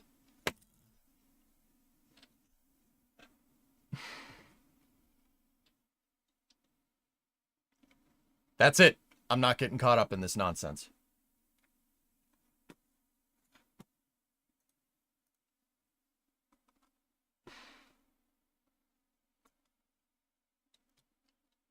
I agree. It would make the most sense for Polaris to launch a Starship uncrewed to Leo with an airlock in a dock to Dragon. That's what I think is going to happen, Bill. That's what I think they're doing. Doing anything else like putting an airlock in Dragon's trunks would incur additional development work for no gain and probably take longer. The question is what exactly they're going to put in Starship other than the airlock and docking port. I think that's it. Seriously. Seriously, a docking port, and the docking port has a tunnel that goes to the airlock, and that's it. That's it. Why do anything else? Why would space? I mean, maybe put a prototype HLS interior in there if you really want to. But Starship is the best way to get that stupid airlock up there. Right? It's the best way to do it. What other way would be? What other good way would do it would be, right? Like how else you get? I think launching it in the trunk on Falcon 9, or you know they might just put it on a Falcon 9 cargo and then send it up there. In which case I'd be cool with that. I think it's going to be on Starship because Starship needs the airlock. NASA's already footing the bill for the airlock. You might as well use it. Anyway, respectfully, don't answer. I won't, Apollo. I'm not going to. They work for us, Squid. Yeah, exactly. That's why you vote. We're not beholden to them. Believe me, guys, I would love to do a course on U.S. civics for the people that care. I'd love to teach you guys about that. I'm pretty good at it. Not right now. Maybe some other time. Maybe we'll wait a year or 2 or 3 or 10. I would love to. I think that, yeah, the U.S. founding documents are very, very cool. They're very cool, and it's very, like, I can't believe how well thought out it is for what it is. It's pretty crazy, but whatever. I think a Starship is the best way to get that airlock up there. I mean, Falcon, like I said, Falcon 9 in a fairing would probably be good, but then you have to worry about GNC on your airlock. What they could do is launch Rook with his crew in a Dragon and then have them dock with a Falcon 9 upper stage with the airlock on it. Yeah, you could do that. That would be pretty sick, actually. Just put Starship's airlock just on a Falcon 9 payload fairing. You could do that. Either way, that'd be sick. That'd be super cool. Doing a EOR rendezvous architecture with a Dragon capsule, that would be pretty rad. Agena style. Yeah, how sick would that be? Turn Falcon 9 second stage into a vehicle with a docking port and an airlock? That would be pretty cool. Read your state constitutions. You'd be very surprised at the power we have. Bingo, Mowgli. You don't use it, you lose it. You've been bestowed inalienable rights that you should know and utilize. But guys, yeah, once again, 5 more days and we're done.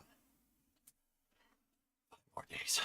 We've been good. I've been good here. I've been good about this. I've been good at not getting caught up in it. You know.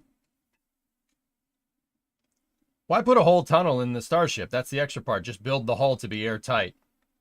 We already know, Aqualex, that it is to an extent. Remember on Flight 3 when they opened the payload bay door and all the air rushed out of it? It is airtight to an extent, which is pretty cool. Time change this weekend. That's right, gods. Yep. Like Gemini. Yeah, Ben, absolutely. Okay, so hear me out. With Polaris, right? The reason why I came to the conclusion that they're probably going to dock to a Starship.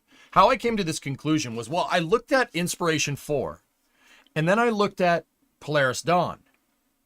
Polaris Dawn bears a very striking resemblance to Gemini 11. It's a very, very similar mission profile. I think it is Gemini 11. So the Gemini 11 mission launched into a, like I said, very similar orbit. Here, check it out. Check it out. 298 by 1374 at 28 degrees inclined. Polaris Dawn was very similar apogee and perigee, but at a 56 degree inclination. Similar orbital period, right? They did depress the Gemini capsule and go outside in high orbit.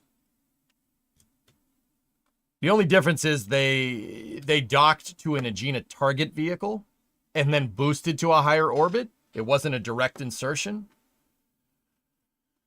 but still cool. So I started looking at that, and then I started looking at all the Gemini missions, right? So if Polaris Dawn is drawing inspiration from the Gemini missions, right? Particularly Gemini 11, I said, oh, maybe they're going to take inspiration from other Gemini missions, right? So what other Gemini missions are something that Dragon hasn't done? And long story short, it's done everything here. For the most part. Yeah, it's done a very, very good amount of stuff here.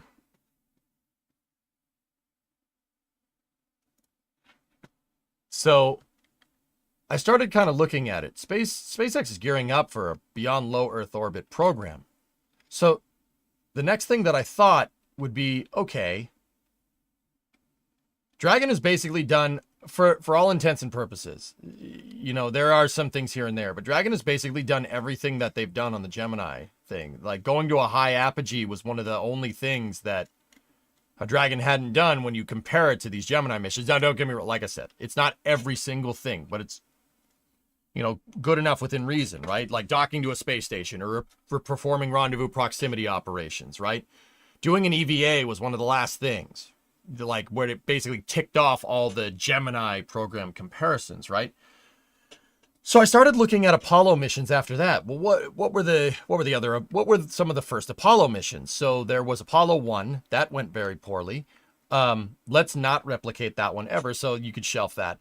And then the next big one after that was Apollo 4. Apollo 4 was the first all-up test of the Saturn V. It went okay.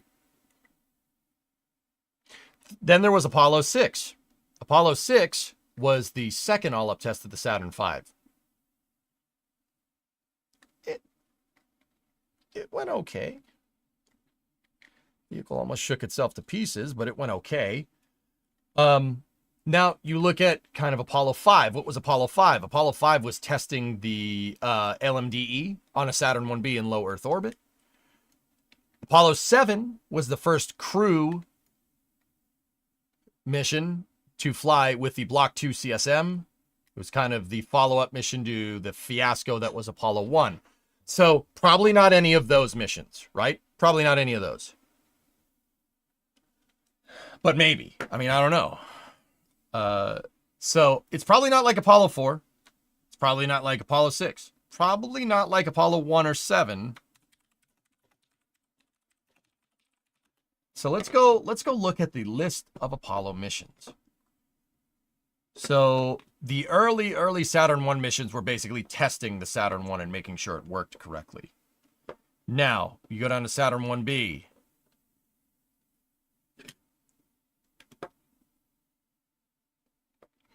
Saturn 1B. Suborbital flights, no Apollo spacecraft. Do you think HLS will have a breach door contingency? Don't know. Launch escape system tests. There's the Saturn V tests. Here we go. So, Apollo 5 was the first flight of the lunar module that would carry astronauts to the moon. The Saturn 1B lifted off from the Cape on January 22nd, 1968. The mission was successful, though due to programming problems, an alternative mission to that was originally planned was executed. So they separated a LEM, put it up in space, and then fired it. Okay? Probably not like that one. I mean, that's probably not it. So which one of these missions jive? So 4, 6 is not, 5 is, probably not. Probably not Apollo 7. They already kind of did that with Polaris Dawn. Apollo 8 is sending it out to the moon, so unless we crew rate Falcon Heavy anytime soon, a Dragon is not going anywhere near the moon. It's probably not that one. What about Apollo 9? What did they do during Apollo 9? 10, 11, 12, 13, 14, 15, and 16 all went to the moon. Highly doubt that they're going to do that. I think we can write those off. What did Apollo 9 do? It was the third human space flight in NASA's Apollo program. Flown in low Earth orbit, it was the second crewed Apollo mission that the United States launched via a Saturn V rocket. And it was the first flight of the full Apollo spacecraft and command service module with the lunar module. The mission was flown to qualify the lunar module for orbit operations in preparation of the first moon landing by demonstrating its descent and ascent propulsion systems, showing that its crew could fly it independently, then rendezvous and dock with the CSM again, as would be required for the first crew landing. Other objectives for the flight included firing the lunar module descent engine to propel the spacecraft stack as a backup mode, as would be required on the Apollo 13 mission. Good call. And the use of portable life support systems backpacks outside of the lunar module cabin. Off Nominal Podcast just spoke with Kid Poteet about docking to Starship on Polaris 2 and maybe going on an untethered spacewalk. This is why I think that that's what they're going to do. It's they definitely looked for inspiration from Gemini 11. So what's the next logical step? Look for inspiration from the Apollo missions. So piece together Dragon capsule, HLS. See what I'm saying? That's why I think Polaris 2 would dock to a Starship, because they clearly are taking reference from past missions of the early space program. Inspiration 4 was the first commercial crew. First non-government crew. So that kind of is not an exact analog, but Polaris Dawn is an analog to a Gemini mission. You'd only do stuff like that, testing EVA suits, etc., if you were going somewhere with it. Once again, Polaris Dawn had Starship sensing equipment on board. I think they're going to dock with Starship on Polaris 2. That's just a gut feeling, though. I have a question. Do you think a pulse rocket will work to go into space? Nah, not really, Chris. Did you see the interview with the HLS deputy manager? I have not. Reactions. What about the Agena, to your point? Well, what Bill Kerman 1234 in the Twitch chat said a second ago is pretty much right. So why not make like an Agena target vehicle? Why? So what Polaris Dawn is about proving out future tech. What is building an airlock that sits on top of a Falcon 9 second stage? What future tech is that proving out? That seems like the best way to do it. That seems like the best way to do it, but that also doesn't teach you anything new. I think they'll go full Starship, especially in regards to this, which Rook did also talk about. And this is what I mean when I say nowadays, like, you know, people ask me, are we going to get to Mars in this decade? If you asked me before Booster 12 landed, I would have said hell no. But post booster catch, it is in the realm of possibility. So the odds of that happening have gone up, but their odds are still extremely low. But how cool is all this stuff? The fact that we're even talking about, like, not to wax poetic here for a second, but the fact that we're even talking about comparing modern missions to the missions of our fathers, so to speak, and how we're blazing a new trail, but we're blazing a trail, but we are kind of inadvertently following parallel to them, you know, different equipment, obviously. It's really, really cool to me. Kid Poteet also mentioned docking to a starship could be a good idea. Oh, could be, huh? Yeah, okay. People to Mars or Starship to Mars? Starship to Mars, I'm talking people. Set foot. Starships to Mars this decade are very likely at this point, Apollo. What's stopping them? The transfer window is really the only thing. You guys think that SpaceX won't have a Starship ready to go in 2026? 2026 is when the next transfer window is. Just saying. Let me put it to you like this, Apollo. If they don't have the means to send it in 2026, our lunar program is in trouble. Because that means they can't get HLS to the moon, dude. That means they haven't gotten in-flight refueling figured out. Let me put it to you like that. If they don't have the means to do it in 2026, we're kind of screwed. We're kind of boned, dude. Yeah, nah. Yeah, I agree. Except getting people on Mars in this decade. I said that setting foot on the Martian surface with people in this decade has gone from, yeah, no, it's not happening, to, yeah, it might happen because of the booster catch. But that's like going from a 0.1% chance of it happening to like maybe a 0.2% chance of it happening. The odds are increased, just not by much. No shot. Well, Cirrus, why don't you go take your negativity to like Thunderfoot stream and you two can just agree with each other? Why don't you go talk to my dad at the pool hall and you guys can just agree with each other all day? Sorry. Screw that guy. You know, not you, Cirrus. You're all right. Sorry. New Englander EJ came out for a second. King Komodo, thank you for the raid. I do appreciate it. Yeah, screw that guy. I feel bad even mentioning his name, but I couldn't think of anybody, so I mentioned him. Can we send EU politicians too? No, I don't want some blowhard being the first person walking on Mars. Absolutely not, Lotus, unless it crashes into the surface. That was a joke.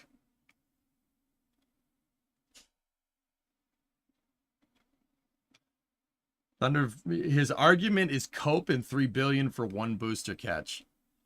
He's right that it costs money, Erudite, but if you look at the systems engineering, it ain't going to cost $3 billion for a booster catch in 2 to 3 years. Is that Titan? Is that my boy?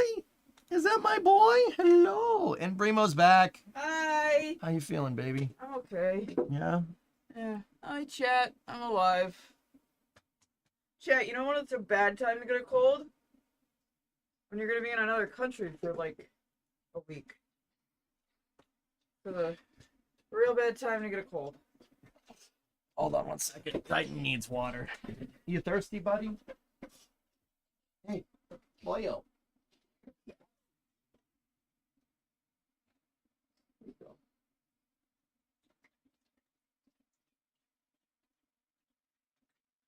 Good boy. Good boy. You'd think we never. I have another water bottle out here for Titan. I think we'd never let this dog drink. He's thirsty all the time. Yeah. It was hot out today, wasn't it, buddy? Where is Europe? I'll leave you alone.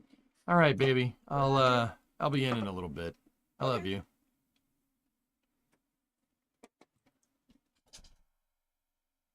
Did you COVID test? Did you COVID test? It's not the COVID, she said, Cirrus.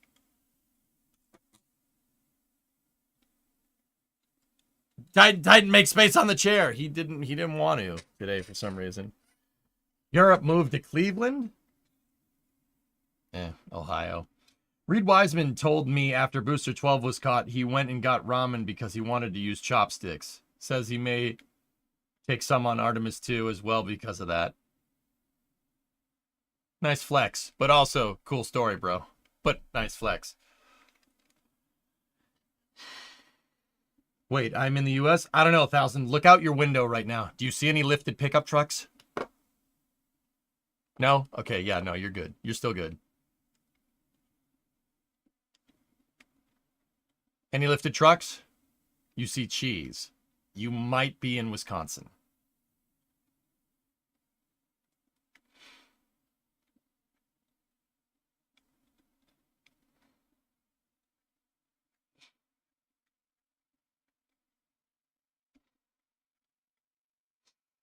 What about squatted trucks? I don't know. Are there any peculiar modifications to automobiles? If the answer is no, then you're probably in Europe. All I see is distant mountains. They have red, white, and blue flags, but it also contains orange. You see a BMW. Yeah, okay. He's right about the cheese. Yeah, I know, Squig. Yeah, absolutely. Oh, hi there. Are you joining us for dinner here in Wisconsin? Yeah, right. The Artemis information juice from Spaceflight Now update is just perfection. I don't know. I thought it was funny. Nice flex, but also cool story, bro. But also, yeah, that's pretty rad. Now I want to get out my chopsticks because Reed Wiseman is. I do have chopsticks in a ramen bowl, too. Yeah. They're good. They're nice chopsticks. Crap, I don't know where they are. I gotta go find those. Would Jenny satisfactory tonight? Whoops, EJ. Guys, Apollo, just no after hours tonight. Just give me one more. I just needed today for the wonky schedule. I'm probably because tomorrow we have satisfactory flame trench and racing. We'll get back to power playing satisfactory tomorrow. No interruptions until flame trench. No after hours. It's been a weird week because I've had to also basically take care of the dog full time.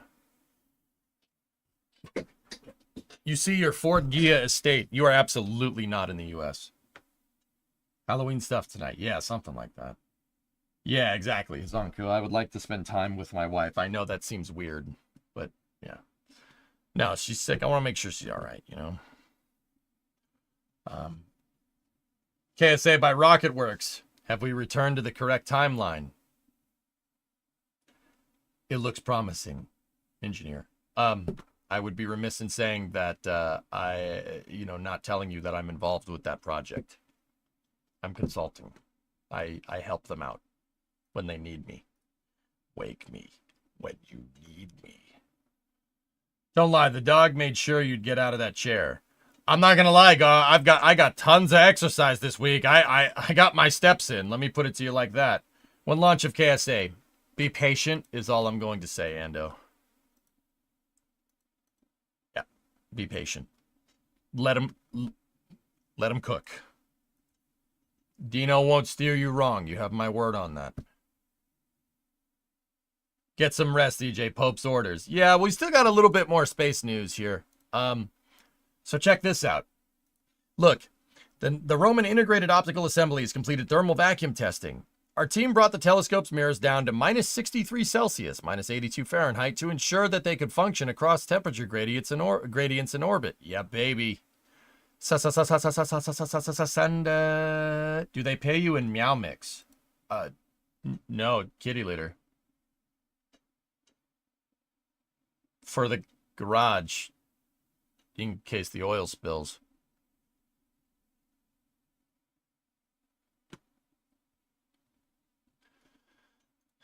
Anyway, more good news with Roman. The Roman telescope is actually getting really close to being launched. Going through temperature, it's through thermal vac testing. One of the last things.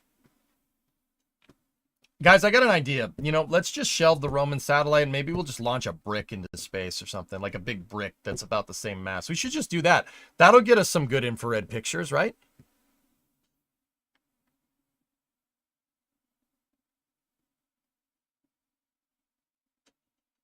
Right? Surely. Yeah, no, it's a good idea. Yeah.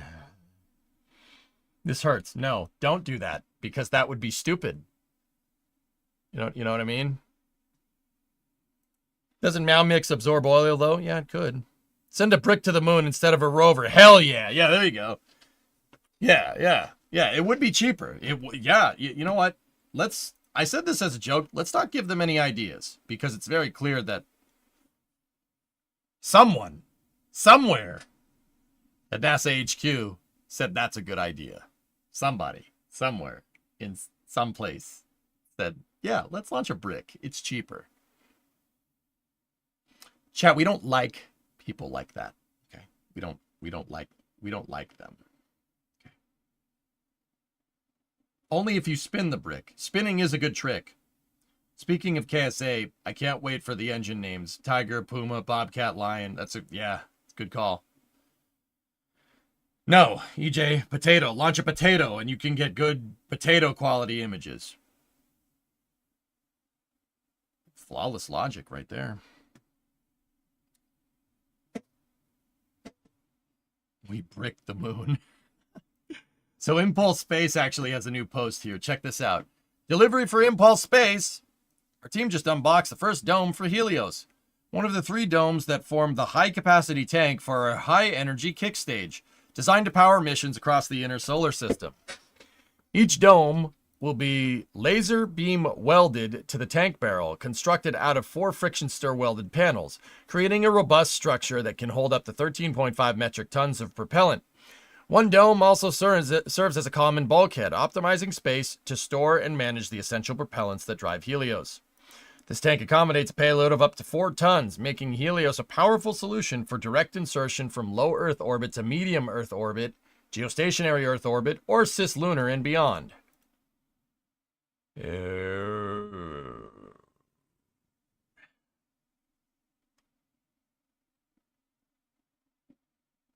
that's right, Erudite. Nice. Oh. Eee. That's nice. Look at this memer over here. Looks like the kind of guy that drives around a Corvette.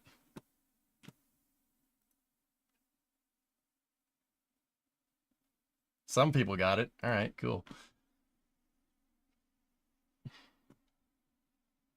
That's Tom Mueller, for the people that don't know. Tom Mueller's the guy that invented the Merlin engines on Falcon 9. And the Draco engines. And the Super Draco engines. And the Kestrel engine as well. Yes, yeah, and the Merlin vacuum. Yeah, that guy.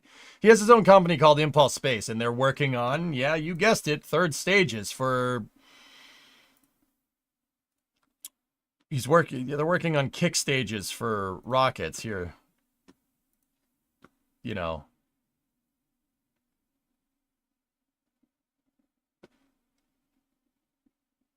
Tom does have nice cars. Yeah, see, some people got it. Yeah, see, they're working on low-cost upper stages for rocket. Oh, nice bottle. All right. That is a composite overwrap pressure vessel. It's basically a really, really, really expensive propane tank that's wrapped in carbon fiber to be able to hold stuff at extremely high pressure. It's pretty cool. It's not a propane tank either. They could you can have titanium COPVs, aluminum COPVs. You could have steel like a propane tank. It really doesn't really depends on what you're trying to do. Oh, that's nice. Turbo pump assy. That's a nice. So imagine how many bricks you could launch with that thing. Yeah. So they're. I'm not saying that they're not. I'm not saying they're not building an upper stage, a kick stage for Falcon 9, but they're building building a kick stage for Falcon 9. Also, can't play background music. That's how COPVs are made. Manufacturing and design parameters, so we can build pressure vessels that are lighter, cheaper, and faster to manufacture. Lowering the mass of anything on a spacecraft is really important, so the ability to make lighter weight pressure vessels can remove a lot of mass from our vehicle, which allows us to launch cheaper or launch more payload up to orbit. Here at Impulse, we have a unique opportunity being vertically integrated to fine-tune and tweak our parameters to constantly be improving our COPVs, and our design and manufacturing is able to be validated and tested here in-house at Impulse Space. Yeah, that's pretty cool. I just thought you guys you'd think it's really cool to see it get wound. Get wound, nerd. Pretty sweet. That's actually super cool. But like I said, there's the tank, and then they wrap the tank. Usually what like COPVs are holding are what's called ullage propellants.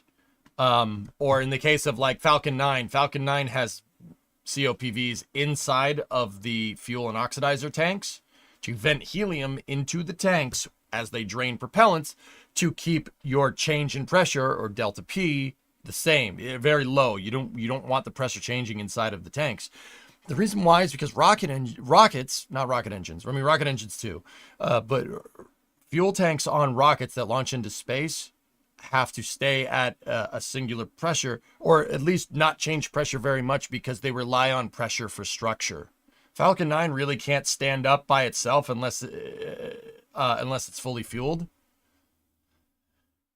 Now I know what people are going to say. Well, what about the first stage? Well, the first stage doesn't have like 80 tons of upper stage and payload on board, or on top. No, probably not 80. Like 40 tons of upper stage payload fairing and payload on board. And secondly, the fuel tanks are pretty much empty, so it can stand up by itself. But like you couldn't, if you had like a Falcon 9 second stage fully fueled with payload sitting on an empty first stage that wasn't at flight pressure, that wouldn't end well. Yeah, let's say that. So yeah, keeping the COPVs are like super vital for any type of like commodity system on launch vehicles. Starship Super Heavy has COPVs as well. The chines that are on the sides of Super Heavy, those kind of pyramidal structures, right there where the right up there where the fire is coming out, those like nacelles that are on the sides, they're called chines. Those hold CO2 for the fire suppression system on the booster, and they also hold nitrogen to spin start the Raptors. Yeah, so it's basically the starting mechanism. Kind of important. Got a message. Might be important.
Give me 1 second, guys. Sorry. I got a message.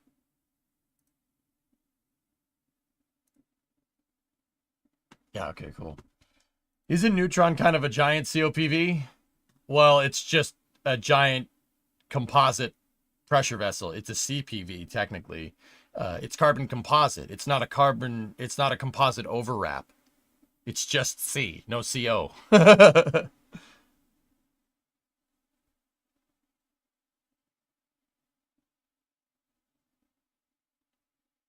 I'm sure you've said it before, but can you please talk about the differences between chines and strakes? Strakes are usually something that feeds into a wing structure, that connects to a wing structure, Dean.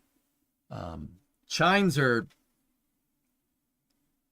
the case of like SpaceX that's just something that kind of holds, it's like a nacelle on the side. I mean, honestly, there's no standardized terminology here. You can call it whatever you want. You could call it a chines strake nacelle. China shell strake. I usually just call it whatever the people that make it call it. Like, I'll give you an example. You know, the Canadian band Rush, right? You know, they have a song, YYZ. I don't say Z, but because it's Rush's song and they say it that way, I say it that way. Does that make sense?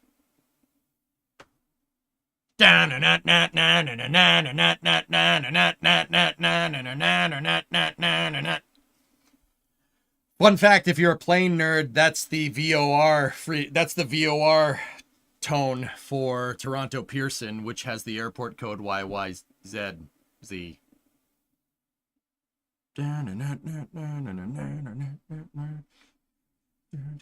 So they call them chines, I call them chines. If they called it a strake-a-majig, I'll call it that too. They call it Mechazilla, we'll call it that, dude. Can you please explain why launching a vehicle more often is cheaper? It's not...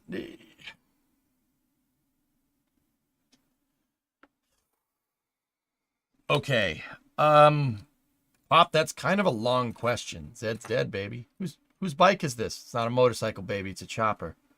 Whose chopper is this? It's Zed's chopper. Who's Zed? Zed's dead. All right. More space news from Astrobotic. All right, I'll check it in a second. Okay, Pop. You want to know about that. All right.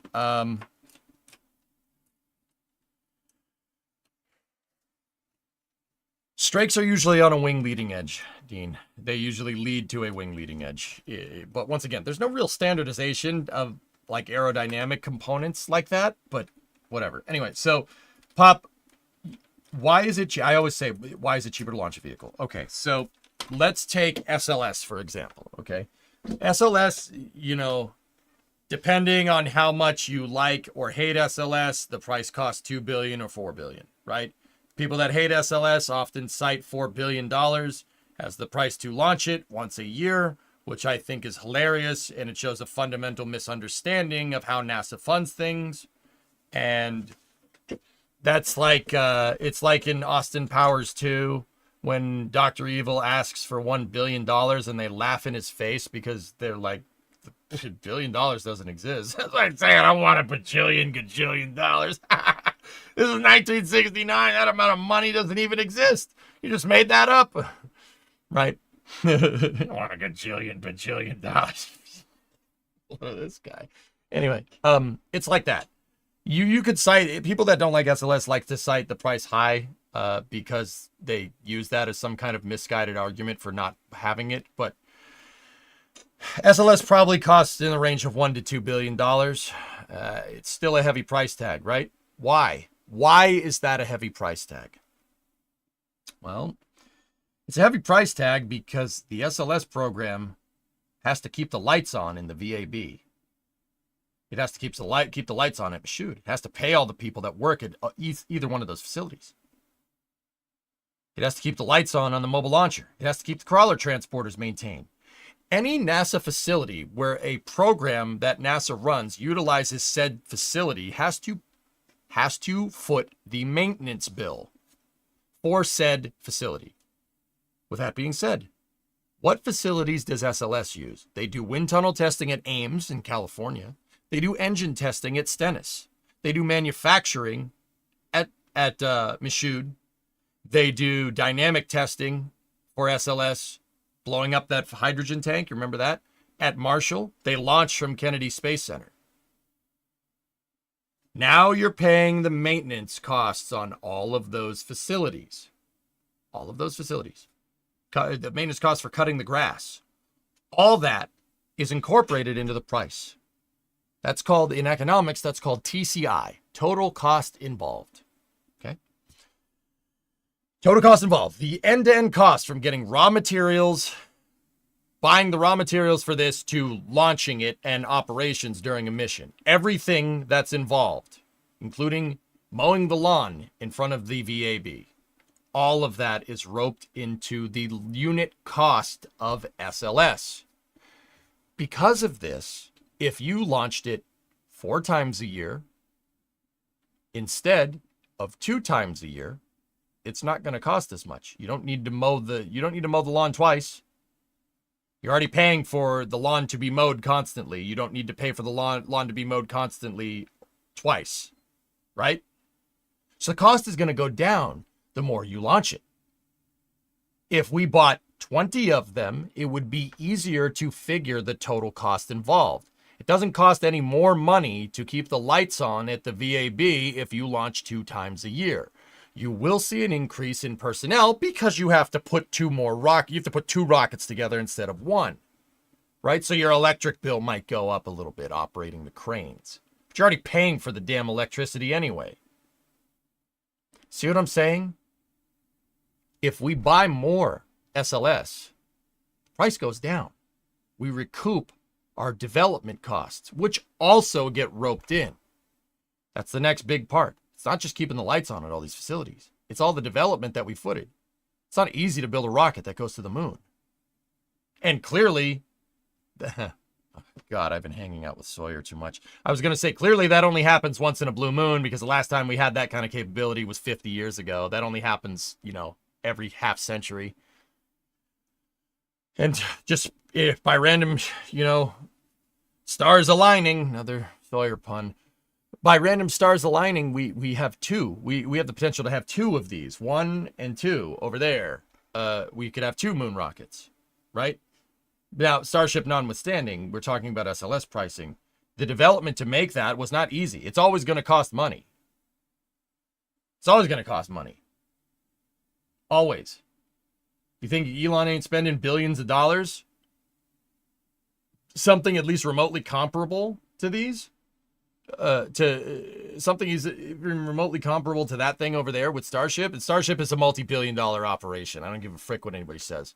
At this point, I wouldn't be surprised if the cost of operation for Starbase is somewhere in line with funding for SLS. It's probably similar. Here's the deal. Why do people like Starship more? Starship is designed, it's always going to be expensive to send something beyond low Earth orbit. It's always going to be expensive to send something big beyond low Earth orbit, okay? The reason why people like Starship over SLS is because Starship is designed to launch a lot. I can tend to say that if we get SLS to launching 4 times a year, no, it's not going to be comparable in price to Starship. Not at that point. It's comparable in development, right? But if we get it to launch 4 times a year, that price is going to come down. There's no way it's going to cost $2 billion every time to launch that stupid thing. Not a chance. Because of the development costs, right? If it costs $5 billion to make, and it costs $1 billion to keep the lights on, that first launch is going to take into account all of that, all of the development costs, plus the maintenance cost on facilities, right? Once again, total cost involved, every little bit to get that rocket to the pad, including the crawlerway, the crawler transporters, the mobile launcher, the VAB, the high base in the VAB, the Pegasus transport barge, keeping the turning basin dredged so vehicles can get to Kennedy. The Port Canaveral locks. Actually, that's ACOE, but you get the idea, right? That's Army Corps. Army Corps controls the Port Canaveral locks, but still, I mean, your tax dollars are still going towards that. I personally like tax dollars going towards infrastructure, and that's what rockets are at the end of the day. They are a piece of infrastructure. I don't care what anybody says. They take one thing and move it over there. A truck does that. Or a train. Whatever. It's infrastructure. Frick what anybody says. That's a whole nother can of worms, though. Do we know how much SLS costs just by itself, not including total cost involved, or is that not known? I don't know it off the top of my head, Matt. I'll bet you about 400 to 500 million. Maybe 600 million. That's a guess, though. I would, you know what? 600? Probably. Maybe you could get it down, though. The unit cost will change. I mean, the way I'm looking at it is that the space shuttle at the end of the program, per unit cost, we did get it. It was $425 million to launch a shuttle. And I know what people are going to say. That's a lot of money. I think it's not. No, that's actually really cheap. How much is it going to cost somebody to send 7 people and 25 tons of cargo into space? If you look, Matt, if you look at the numbers of commercial crew, SpaceX is charging NASA $150 million per crew mission. Those numbers are public knowledge, right? Somebody fact check me on that one. It may have changed between the first and second round of commercial crew missions. It may have changed. Full disclosure. $150 million. You need 2 Dragons to launch as many people as the shuttle could put into space. The shuttle could put up to 8, but they usually launched with 7. You'd still need 2 Dragons for that. So now you're at 2 launches, $350 million total. And now you need a Falcon 9, right? Let's just say Falcon 9 with a reused first stage is $40 million on top of that. That's $340 million. Right? So you'd need 3 Falcon 9s to do this. Right? If you reuse your stage, right? You know, with reusability, you're not putting 25 tons into space per SpaceX's own user's guide. So now you need 2 cargo rockets at $40 million a pop. So now you're at $380 million. See what I'm talking about? $380 million to get the same amount as the $420 million, nice, $425 million shuttle. See what I mean? If you adjust this for inflation, this argument does kind of fall apart a little bit, to be completely honest with you. But you got to remember, you know, I know someone would look at that and say, oh, Falcon 9's still cheaper. Shuttle can bring down 12 tons. Dragon cannot do that. In order to get the same down mass capability as the shuttle, you need probably like another like 4 or 5 Dragon missions at least. Dragon can bring down, I think, 4,000 pounds, which is 2 tons. So you'd need 6 more Dragon missions after that to bring back the same amount of mass as a shuttle could do in 1 mission. This is what I mean. It's always going to be expensive, but you get what you pay for. You got to remember, the shuttle was designed to do what Falcon 9 is supposed to do. We ended up never doing that. And even with the colossal programmatic screw-up that the shuttle program was, it was still $400 million for a stack, which, once again, I don't give a frick what anybody says. That is a bargain for the capability that you're getting. Remember, the shuttle can build vehicles on orbit. It built a space station that's the size of a football pitch. Just saying. You can't do that with Dragon. Like what? Once again, I'm a huge SpaceX fanboy. You can't do that with Dragon, but you could do it with Starship. You absolutely could. The shuttle was a beast. It was a beast mode of a vehicle. I don't care what anybody says. The 14 astronauts that we lost were the direct result of poor management decisions and nothing more. It's not the engineering. The engineering's sound. It's pretty damn good, actually. Shuttle's beast mode of a vehicle. It really was. And until we get a Starship coming back and landing at Kennedy Space Center like we did with the shuttle, I'm not letting go. I'm not letting go of how good of a vehicle that is. I'd say for the price, it's insanely good at what it does. You could do it with Falcon 9? What are you talking about? You could do what with Falcon 9, Simon? Build a space station like the shuttle could? Where's your robotic arm?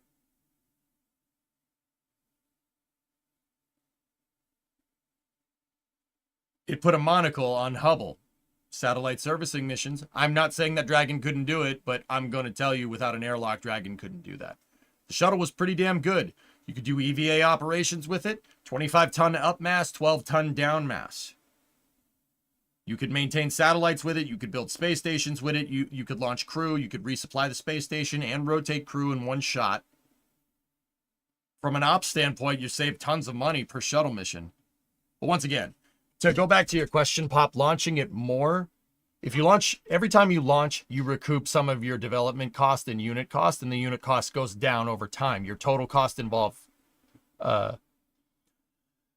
because they rope development and maintenance into everything, it's always going to seemingly be more expensive, but the more you do that, the more you take a chunk out of the development money that you invested in the vehicle. And eventually, every unit launch will eventually pay for the development if you launch it more.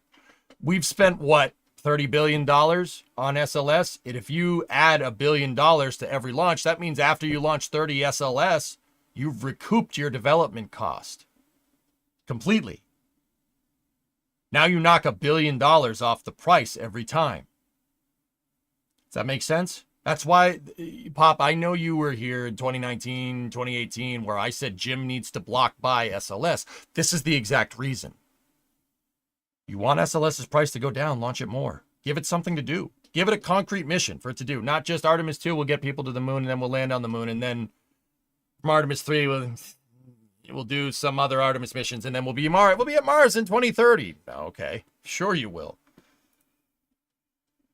Thanks for the explanation. Yeah, it's a little bit of a longer explanation, dude, but yeah, yeah, you recoup your development cost and your maintenance cost every time because you don't need to mow the lawn with two lawnmowers running parallel to each other. You know what I'm saying?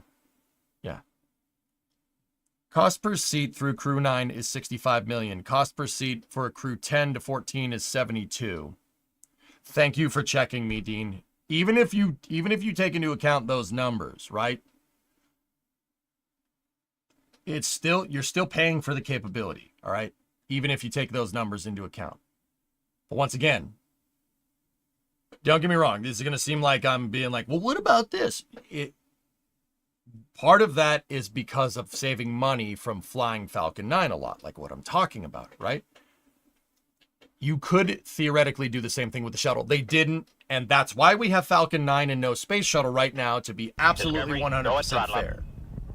But yeah. There you go. The price wasn't I could have sworn maybe it was for the demo missions. Who knows?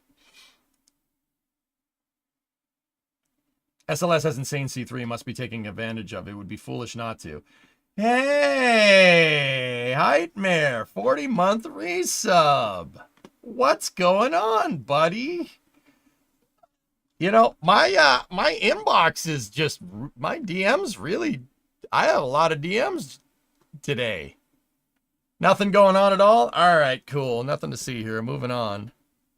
Yeah, I feel like we should talk.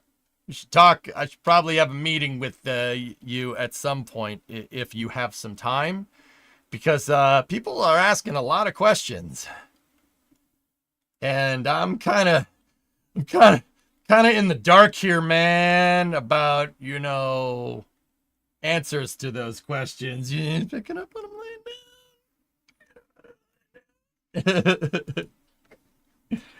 Oh boy. Today I learned Mike Hopkins is at Strato launch. Oh, that's cool. Right on.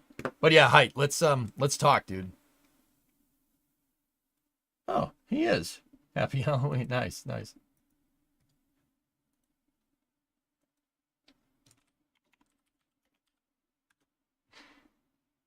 I'll ask, Breen. Yep.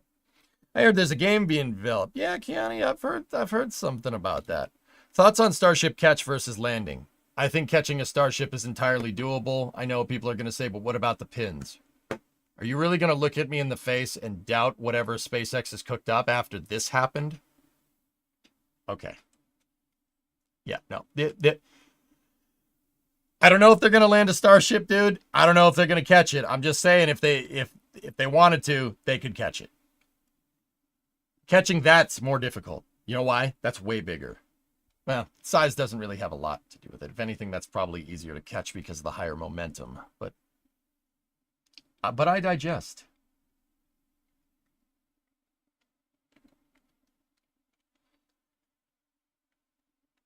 They'll figure it out, all systems, right? Mm-hmm. Yeah, but flappage. I really think they could, if they really want to catch a starship, they can catch a starship. I'm still not a fan of catching ships. Give them legs, please.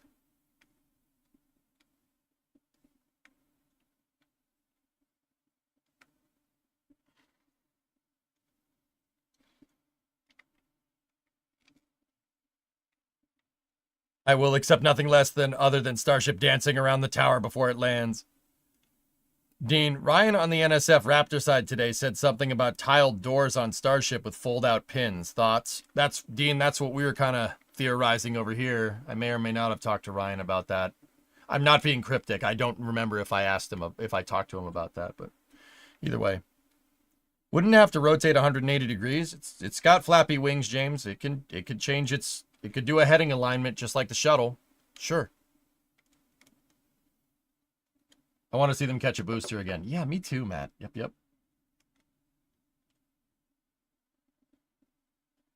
If adding legs is the right thing to do, we will see a starship with legs on it. Yeah, Bill. I think that's probably a pretty astute thing to say.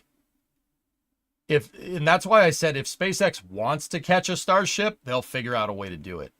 Whether that's the right way to do it and whether that's going to be the correct way to do it in the long run, don't know.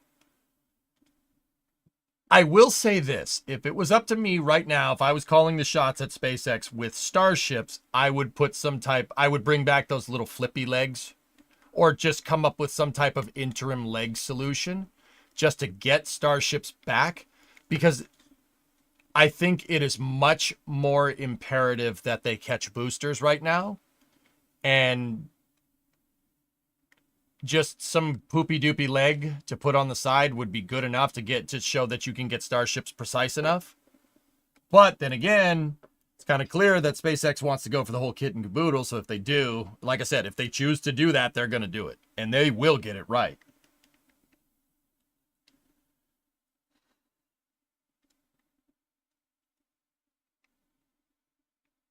The flippy doos, that's right. What will the HLS legs look like, do you think? Probably something like the LEMs, dude, to be honest with you. Isn't the problem with the legs is that they have to have enough clearance for the engine backblast? Yeah, Yarg, which is why the first thing I said was that, look, I think catching the booster catching the Starship would probably be preferable. But I think getting a Starship back in the interim outweighs the preferability option. But like I said, whatever they put their mind to, they'll do it. If they deem that catching that thing is useful, they're going to do that. You know? Read above from Goatman II. Oh, okay. YouTube chat is learning see last. Oh, no. Starship will need legs anyway. Mars doesn't have any towers. That's another good point, Goatman. Yep. Once again, what if we see starships that have fold-out catch pins with landing legs, so you could do either one? Think about it like the brush kit for the 737 back in the day.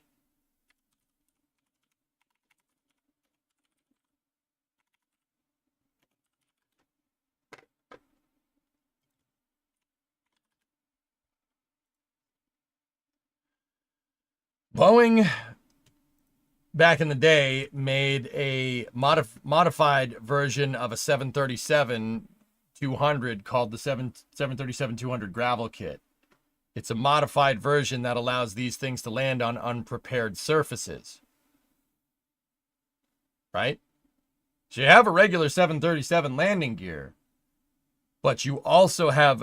There are certain things implemented that allow it to land on gravel and not have the engine suck up a bunch of rocks.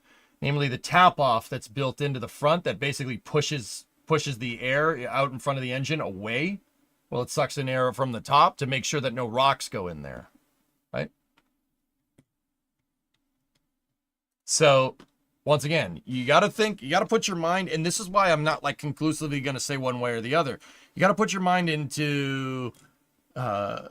you got to put yourself in the mindset of SpaceX having stakeholder expectations that Starship is supposed to work like an airplane. So now you enter aviation engineering, like airplane engineering, not necessarily spacecraft engineering.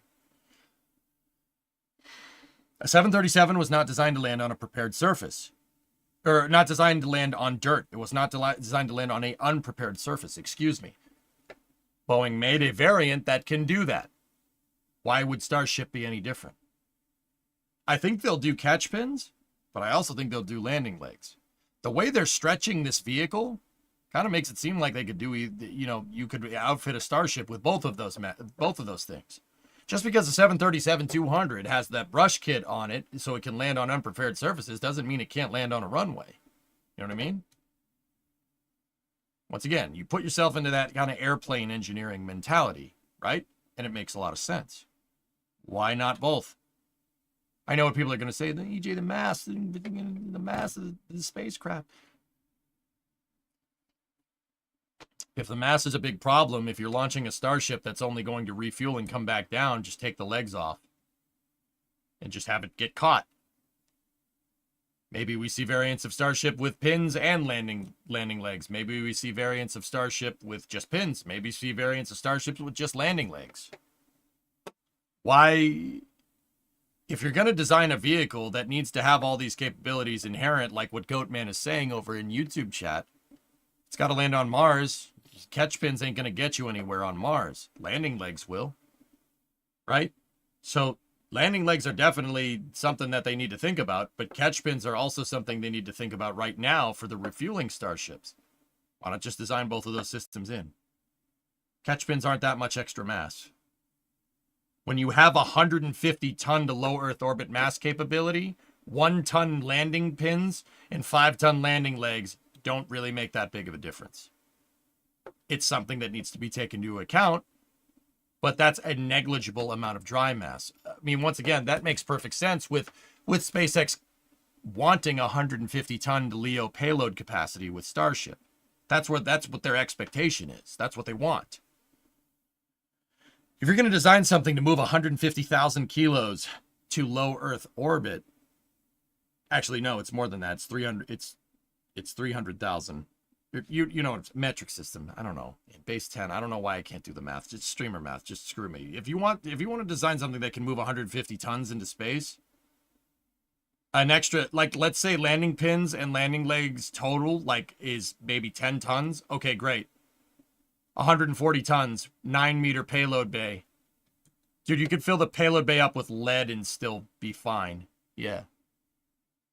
You could fill the entire payload bay with lead. And Starship would still work, and it wouldn't have any trouble getting caught or landing. Right?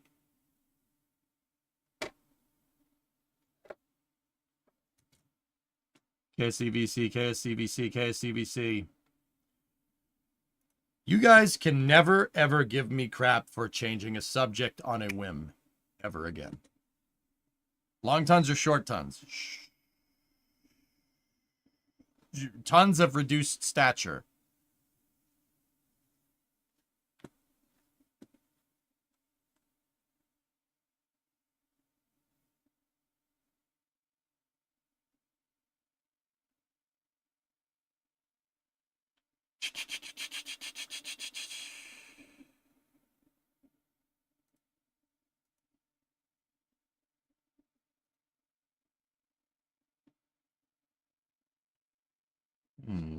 What do we got going on here?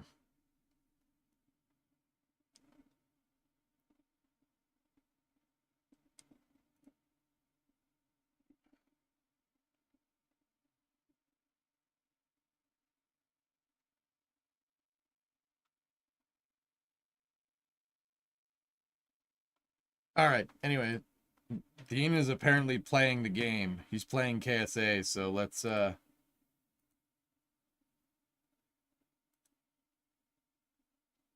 I don't think we have any sound.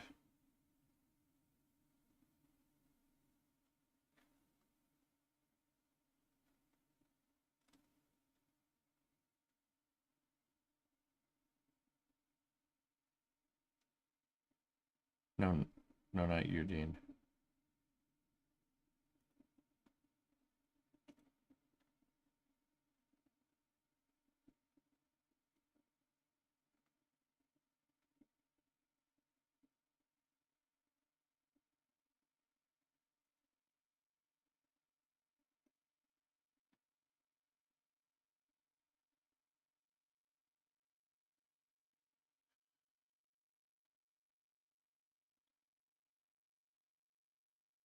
I'm trying to get you guys a full screen here. Give me 1 second.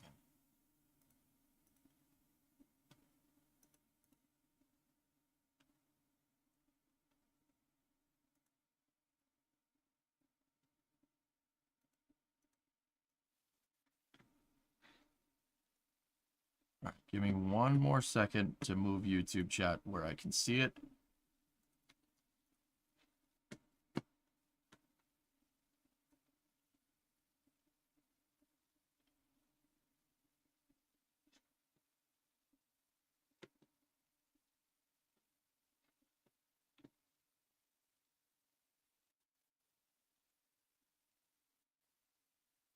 Ooh, it does not like doing this.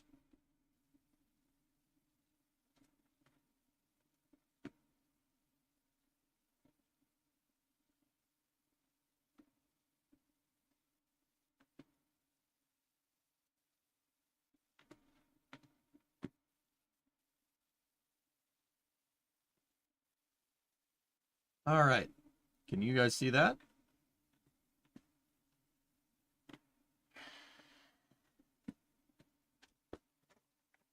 I don't hear.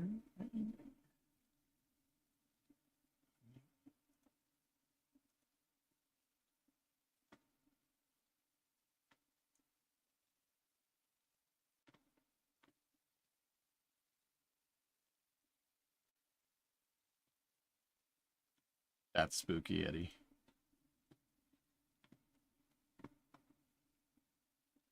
I don't think there's any sound here.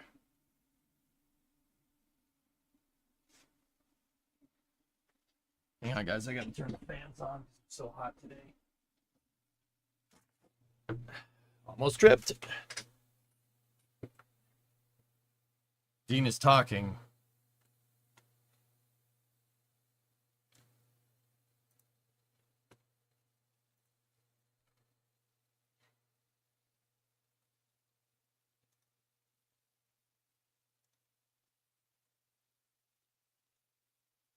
Here, Got it.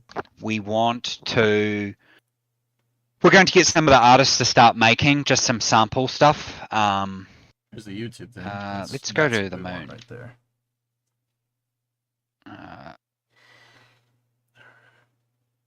Let's see. Let's take a look. We'll give you a tour soon. It's probably your setup. So We're this figuring is what I out was as sort you of go. doing in that video. You're doing just fine. But this is actually a good chance about it. probably for me to show off how the billboarded mesh stuff works. Dude, it looks so good. So if I turn on wireframe mode, you can see basically, actually it's probably really hard to see, but you can see as I get closer, we're actually switching out mesh lots. Oh, that's so good, dude. And in fact, Oh, that's so good. the mesh data, we have so much mesh available to us that I'm just going to slow my speed right down here. That even at real levels, we have. You know, you guys could just say, "Hey, could you turn Dean down a little bit?" You could just say that. 0 cost. So you can see at the moment I'm running at a frame rate of around 1,000. And that's still while drawing all these lines as well, actually. Probably worthwhile remembering.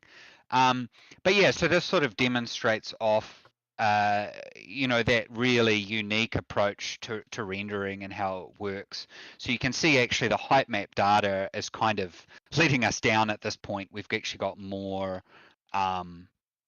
available than we really need. I was colliding with the planet there at the moment. The camera has a rudimentary collider on it. You see Earth through the terrain there. So I've got it on wireframe mode. But probably, so you can see as I pull back from here, it will start using a different LOD layer. Yep. And that is fully customizable. So that's fully moddable. As it moves out. Yeah, it's a little hard to see probably, Dude, but that already hopefully looks this shows. sick. I'm going to turn off billboarding, and this will show a bit better Oh. how that billboarded lotting system works.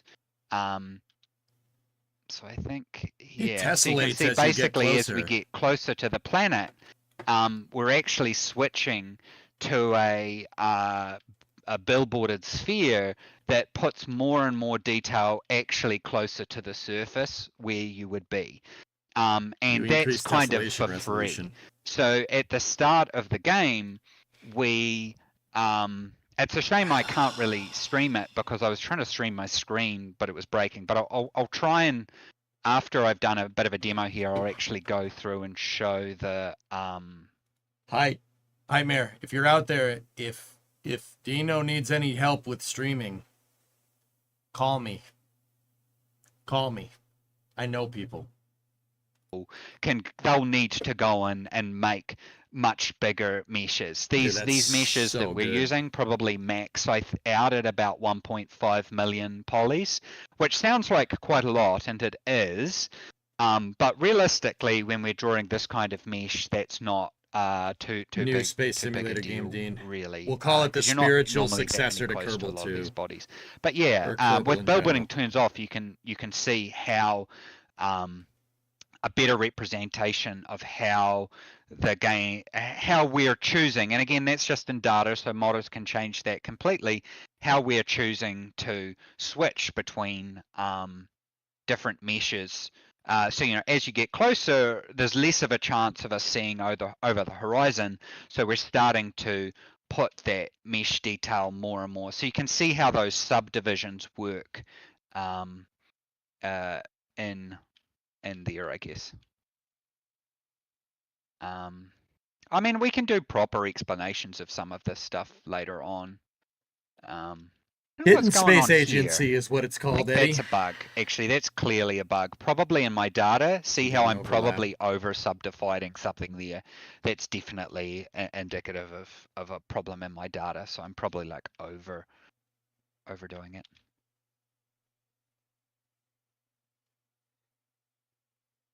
I might just turn that back on.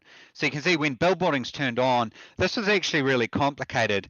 To avoid you seeing too much swimming, we have to basically, you know, and the idea is you shouldn't notice it. I've got wireframe turned on, but if I turn wireframe off, the idea is you won't really notice us moving between those things. And I know it feels like I'm laboring this point, but it's actually really important. We felt it was the most important thing in terms of performance was the terrain, particularly when it comes to building bases and stuff like that. I really strongly believe we don't want popping in and out of terrain and a whole bunch of problems. We are actually playing with the triplanar shader at the moment, so it's pretty, yeah. I might just try, see if I can stream my screen. Oh, hey, Mayor. How? Hidden Space Agency. Crap is this? Just let me know in chat if it's not working. We can see it. Can you actually read that? Yeah. Yeah, that's good. Sweet. Wait, they can't hear me, or can they? So this is actually where we define those meshes. Discord? They're basically a cube mesh. So we start with a cube. This sets the resolution of the cube, and again, this is all moddable. It's a running title, Riv. Don't read too much into it. And I find do not take literally. Repeat. Do not take literally. Thing. So if I go to KSA content, so you can see basically, our data is just a mod. Now, don't judge this because this is still in development, but essentially this is just what's called a TOML file. And in fact, if I select TOML here, so you can see that. Yeah, use my stream as playback, so bro. It's file but essentially, at the moment, this is like a manifest file that describes how the file is and stuff like that. So you can see at the moment I have two solar systems, and this is just a catch-all default assets. But you can see in this case, this is where we define these different planet mesh collections, and you combine those to different planets. So you might need a different group of cube meshes that you use for certain size bodies. And I think that's very important if you want to be able to support mods like RSS, which is Real Solar System and stuff like that. But you can see it's pretty easy. This sets the distance at which that cube mesh is going to be used. This right, sets the resolution of each face of your cube mesh. This selects 24 vertices from that first point that's facing the camera that we billboard to, and then we perform a subdivide operation. We generally subdivide by 2, but we saw there was probably no reason for us to stop you being able to subdivide more if you wanted to, because you just don't know. So, guys, what Dean's talking about there is if you saw in the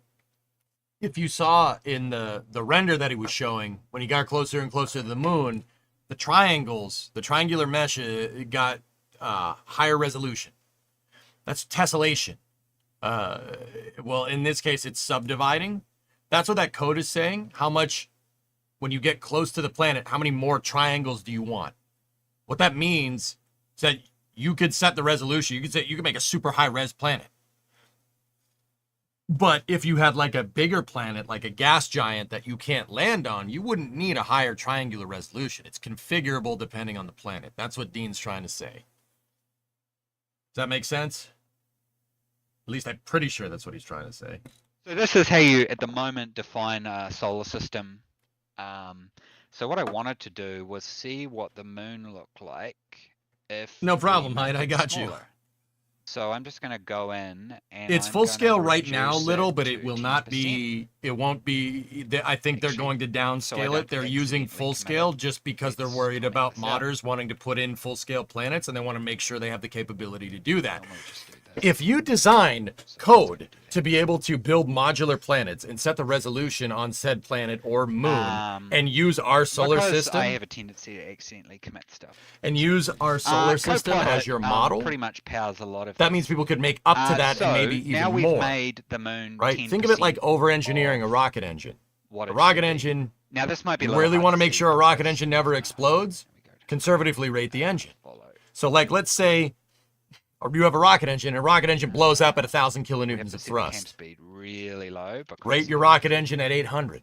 If you Much rate it at smaller. 800, you're not So getting you near can see 1,000, and it's not going to now, pop. Unfortunately, we're colliding Now, with in the case surface. of what there's a Rocket special Works and what camera Dean is restrictor doing here, on, so we can't actually get close to the surface. in the case of what they're doing here, they're making it so modability is key. You can make whatever planet you want. So they'll make a set of planets. Could be Kerbal size, could be our size. They'll make a set of planets, but it's configurable to be able to do what you want because RocketWorks really knows that modding content is very important to the Kerbal community. Yeah. He's from New Zealand. He is. Yeah. Here we can actually go in and you can actually run. Okay, it looks like that broke. Oh no, there we go. It works. So I can actually pre-set up. It's really helpful for modding and stuff. So instead of follow Haley's Something comet, like when that, we Nova, start the yeah. game, They're we can have making it say so follow you can Luna. make whatever you want. Whoops. And let's. Kerbal make is it not full 10% scale, speed Dean. If it was times full 1 scale, it'd be second. really more difficult to play. There is a full scale mod for KSP called Real Solar System. Got to push into it.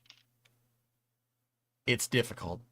And difficult. now Kerbal when we is downscaled. restart, again, we just use a With tommel its file own for custom that. planets that are kind of analogs to our real life planet. Oh God. Oh crap! There's supposed to be a company update. Heidmare. Here, let me type it to him. Hold on. I think people want to do the company update. I'll be like a couple of minutes. So okay, so now I've turned off. He has a meeting. Now I've turned off collision. We can actually fly. So Here, this tell gives him you to an open up idea. This is OBS. about the scale that the moon is in KSP. Obviously, the triplanar textures are a bit, need a little bit of work.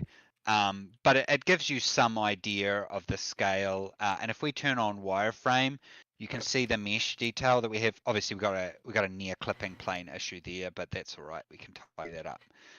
He's got a that meeting. Just gives you an idea. I love how Dean that's is like, on there. eh, now, if it's we fine. actually go back in here.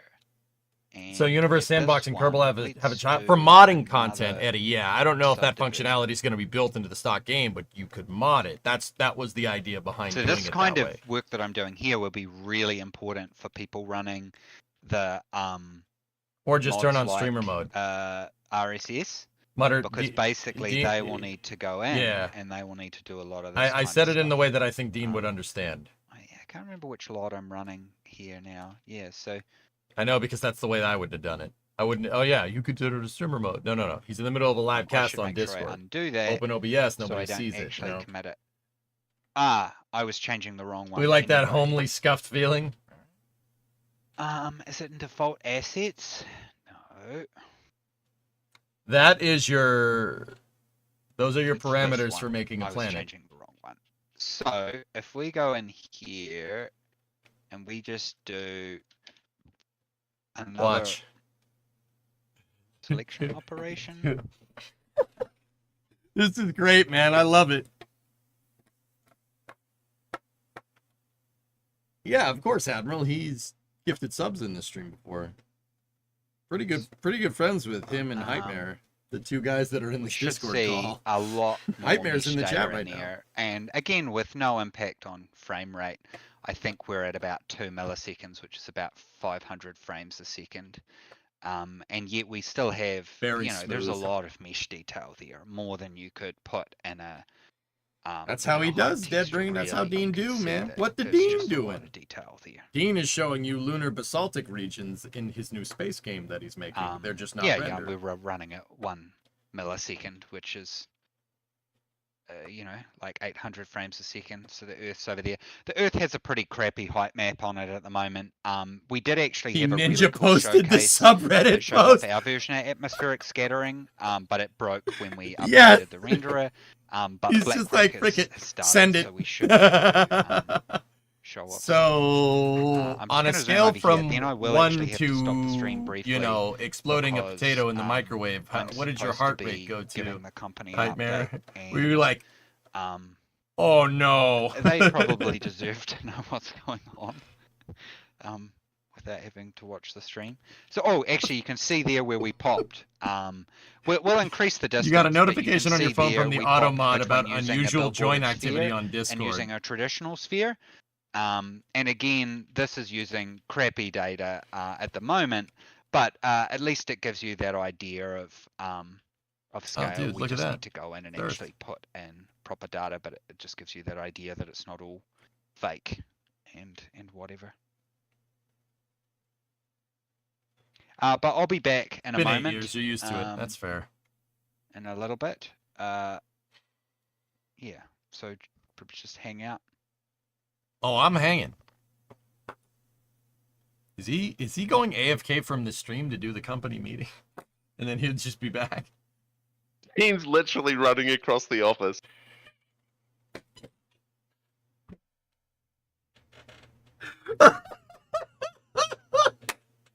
That's so good, man. That's so good.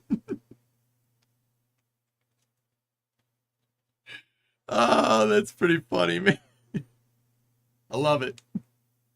Okay, be right back. Do your thing, man. Do your thing. Oh, dear. Strange thought process, though, working on the moon before Earth. They probably went with the data that they had. They probably, knowing Dean and Rocketworks little, they probably found a good quality data on lunar stuff before Earth. And then just use that. Wait, is this live? Yeah. Yeah, Magellan. That was Nightmare that just talked to me and said running across the office. Yeah. The guy that just said be right back in chat because Dean chose to do this live stream, but there's also a company meeting.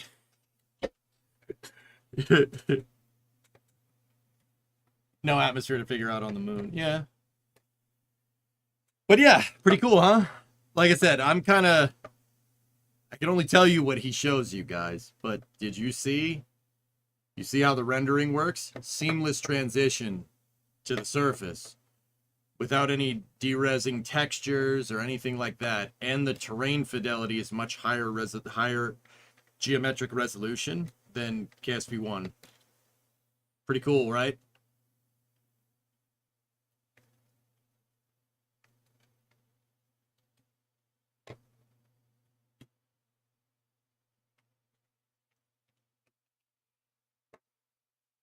I've been consulting on this project since it started, which is pretty cool. It's pretty rad. They are cooking. Let them cook. It's doing good. Doing real good. That's awesome. That was a cool. This is a good way. This is a good way to cap off space news. There was a couple more things, guys, but honestly, the schedule today has been so weird. We'll get back to our regular schedule stuff tomorrow. Like, Repo said that they are hoping to make a better terrain than KSP2 has. So yes, let them cook. Yeah, Repo. Jazos, do you? I know you. I saw you in the Discord the other day. I actually saw that conversation you had with Repo. Yeah. Do you guys remember when I was Jazos? Do you remember when I was telling the Kerbal developers you can't do same vessel collision? The logic in Kerbal doesn't allow it. I don't think that's possible. Repo was the one that said, you know what, EJ? Screw you. You're wrong. And then they released same vessel collision in the next patch. Yeah, that was Repo. Yeah. Pretty good friends. Yeah. Yeah, that was Repo. that was that guy. He was like, frick you, EJ. Of course we're gonna do that. I'm like, you know what, man? I've never been happier to be wrong. I've never been happier. Because that opened up the door to hybrid tech, and look what we did with it from there, you know? What comes first, Human on Moon or KSA? We got KSA before GTA 6. I don't know if that's a thing. Now tell him 3,000 part count vessels are impossible. Joe, let's just say with Brutal, with this new engine that they're working on, and they're using double, you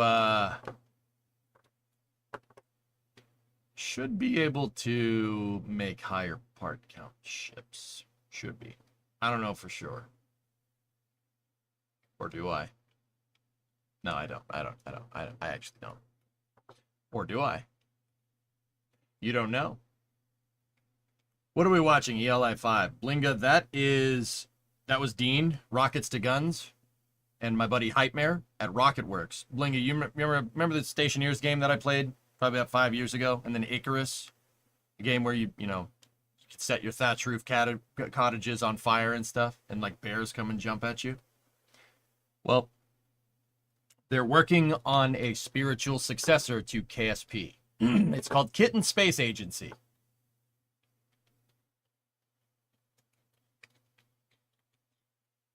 And what we saw was a live stream of them showing off what they want to do. What Dean was showing off there a second ago was their ability to... they have code that's entirely modular and configurable and makes it a lot easier.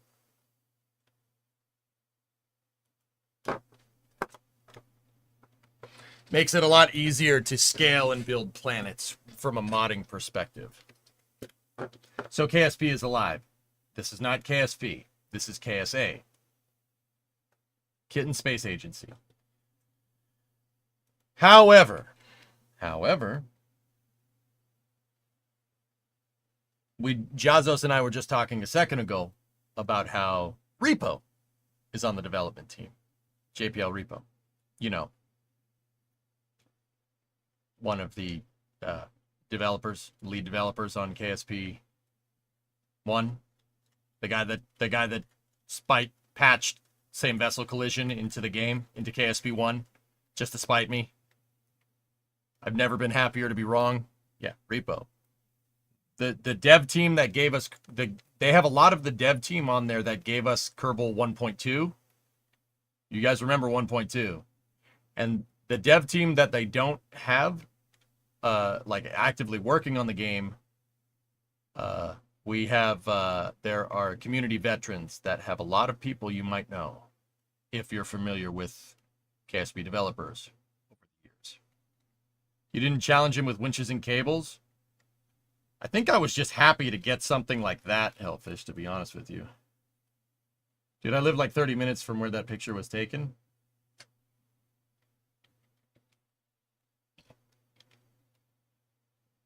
Damn, dude, it's 8:24 right now. It's Friday at 1 in the afternoon. Max Verstappen. Dean left the computer because he was live streaming, and then they had a company meeting. So right now, him and Heightmare are in the meeting. And they just left the live stream up. Yeah, the two people in this call. Heightmare and Rockets.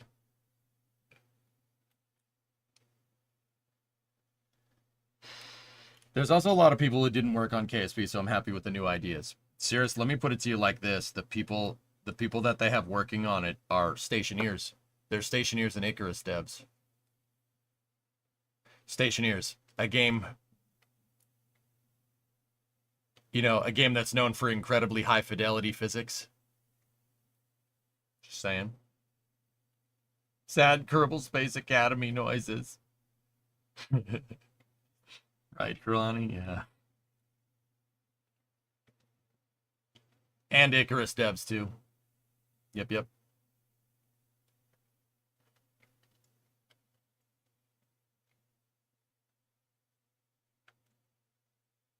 We need a 2024 EJ Stationeers playthrough. Yeah.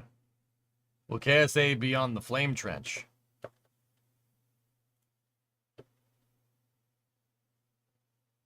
Is KSA a mod for KSP or a standalone game? It is a standalone game. Is Phil Kitten Space Agency is a running title for this game right now. It's just kind of something to call it because they don't have a better name.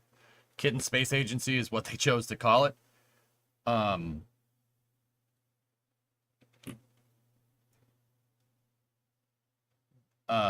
It is a standalone video game being developed as a spiritual successor to Kerbal. I wouldn't mind putting them on the Flame Trench. We'll have to see.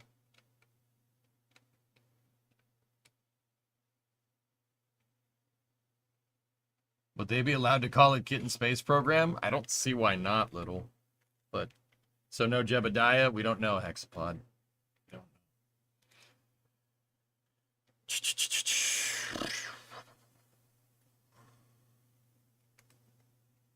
When it can be whitelisted on Steam is when they should be on the Flame Trench. Yeah, Joe, that's a good idea. It's a wild time here, Heightmare. Our meeting got interrupted because we saw a volcano smoking out the window. Dude, say that. Say that on the live stream, Heightmare. Say it. Do it. Make it happen. Because we got a nice picture of tulips. So also run away from the volcano. Like, not trying to tell you how to live your life, man, but you should probably get away from that.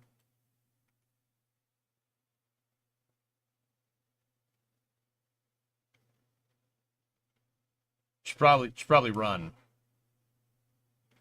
Like, gonna be back shortly. Oh, okay.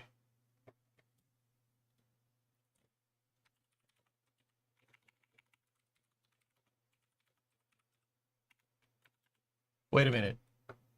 They're in New Zealand. Technically, isn't that Old Zealand on the screen?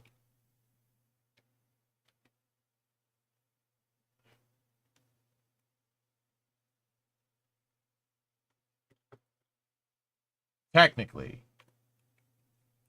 Yeah. Not wrong. Yeah, this is false advertising, man. Hey, AJ, do you think Blue will get off the ground this year? Yes, Case, I do. That's over in the YouTube chat. Case, yeah, I think they will. Absolutely. Banned. Utterly and totally banned. Why are you booing me? I'm right.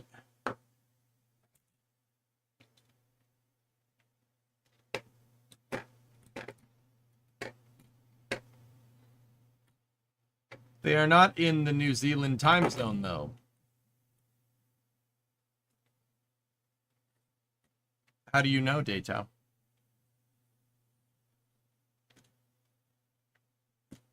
They are. I know where this conversation's going. You're going to say that they're in the European time zone. But there's this thing called AM and PM. And I think they might be 12 hours ahead of you.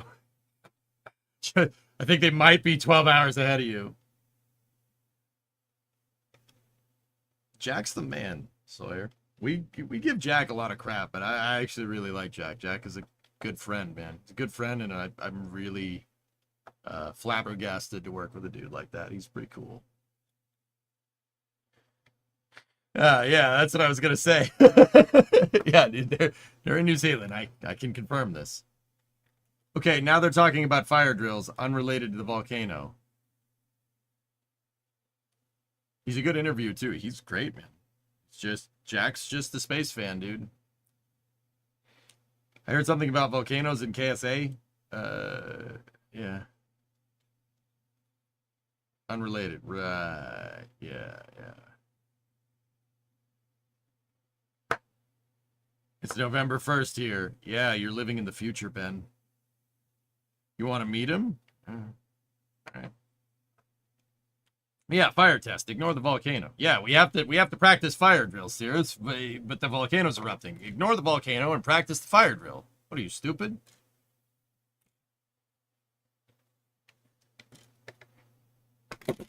Yeah. All right, that's my model Dream Chaser that I keep. Pretty sure this is the volcano they're talking about. Wakari White Island.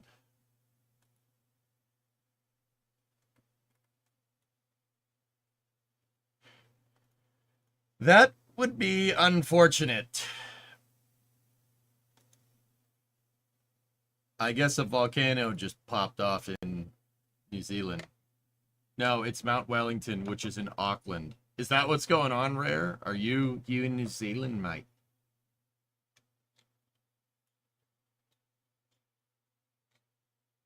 Is it Mount Wellington? No, it's Mount Wellington. We could see about 7 volcanoes from the office. Quick! To Google Earth!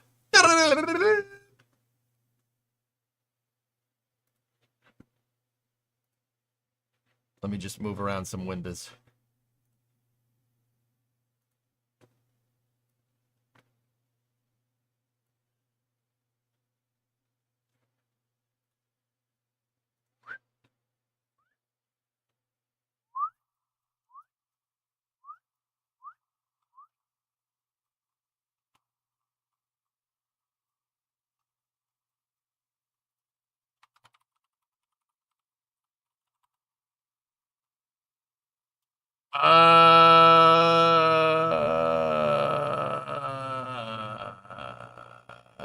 That doesn't look like a mountain to me. Is that the? Is that the thing? That looks like the thing. That's it? Yeah, yeah, see the depression right there? That volcano. If it looks like a pimple, like a popped zit almost, it's a volcano. So Rare, this thing is smoking? Is that what's going on here?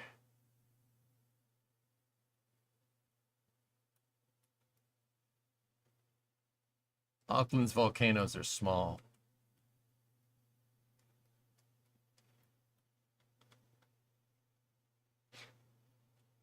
Who put a city around that volcano? Yeah. Let's blame the British. That's what people do nowadays. Let's just blame them for everything. It's their fault.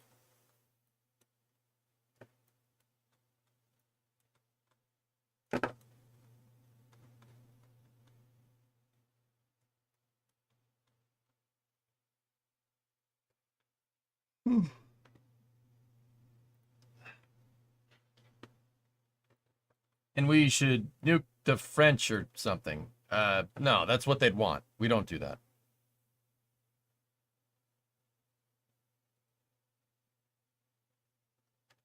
Don't worry, guys. She'll be all right. Yeah, you guys got to remember, this isn't like there are different types of volcanoes. If there's any volcanologists watching the stream, I mean, where's Rocket Sage when I need her?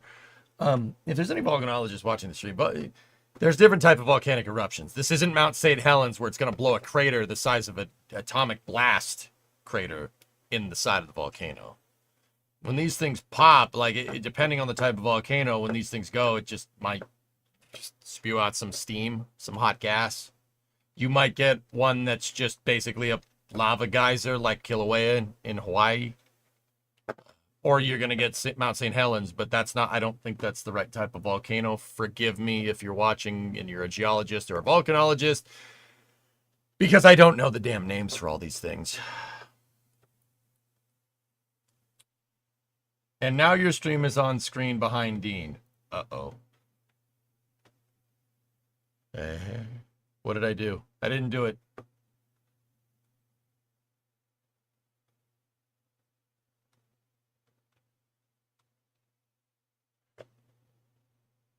That's actually dormant.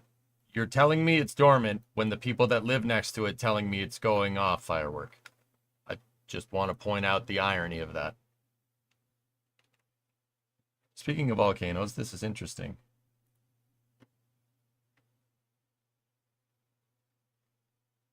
What's that? Came into work this morning to the rare volcanic ash advisory for South Texas.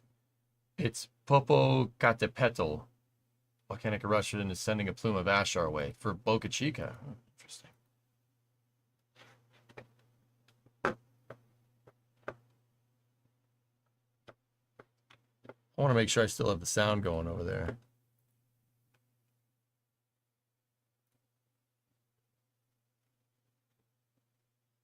Oh, okay, balls. I may balls, or may they're not watching have me. completely forgotten about that balls. company meeting. We try and do a update meeting Oh, balls. once a week. Where's Jamie as well? This Jamie here? is We could always invite Jamie in. Where's Dylan? I don't. This is We pretty could meta. bring Jamie in. I don't really have too much to say right You should now. be able to add. What's I don't know, that? Want to stream something? On my local copy, I've actually turned off. We had a problem with these orbit lines. I turned them on. If anybody has any questions, just at me as well. I was wanting to watch EJ's stream. I just wanted to try out this Discord thing. I just find I don't know how streamers like EJ do it. It's a lot, you know. It's like a invite to speak. There we go. Well, this is weird. There's something you're really excited for in this game. I think I really want to do this thing, right? And I've pitched this when we were talking about it before. So when I make my vehicles in KSP, I tend to build them in lots of different sort of blocks. And then I will reuse them for lots of different purposes. And I kind of have where the more you're using a whole bunch of parts in one like vehicle, I suppose, you get a small reliability bonus and stuff like that. So you're sort of Give me 1 second. benefited from using the same like launch systems. And it's something I'm very passionate about, and I do appreciate it's because that's how I play the game. Like I use Kerbal OS, and I really focus on a lot of that. So I think because I use Kerbalism naturally, and This is what Dean's seeing. I like a lot of that. So yeah.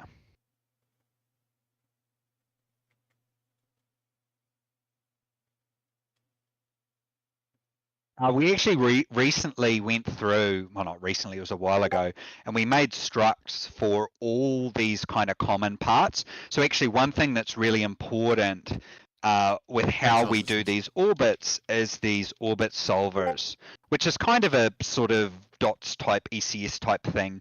So basically these are like little workers, and for performance reasons, we have those as little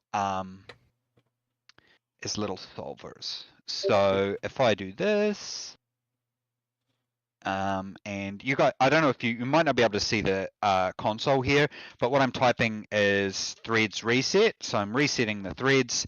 Now at the moment, there's only 3 workers.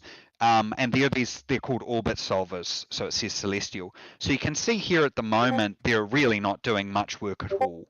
That's less than a millisecond per rockets per to worker. guns, shout outs. And those Dean, help Dean us Hall. by caching changes to the orbits, and all sorts of stuff like that.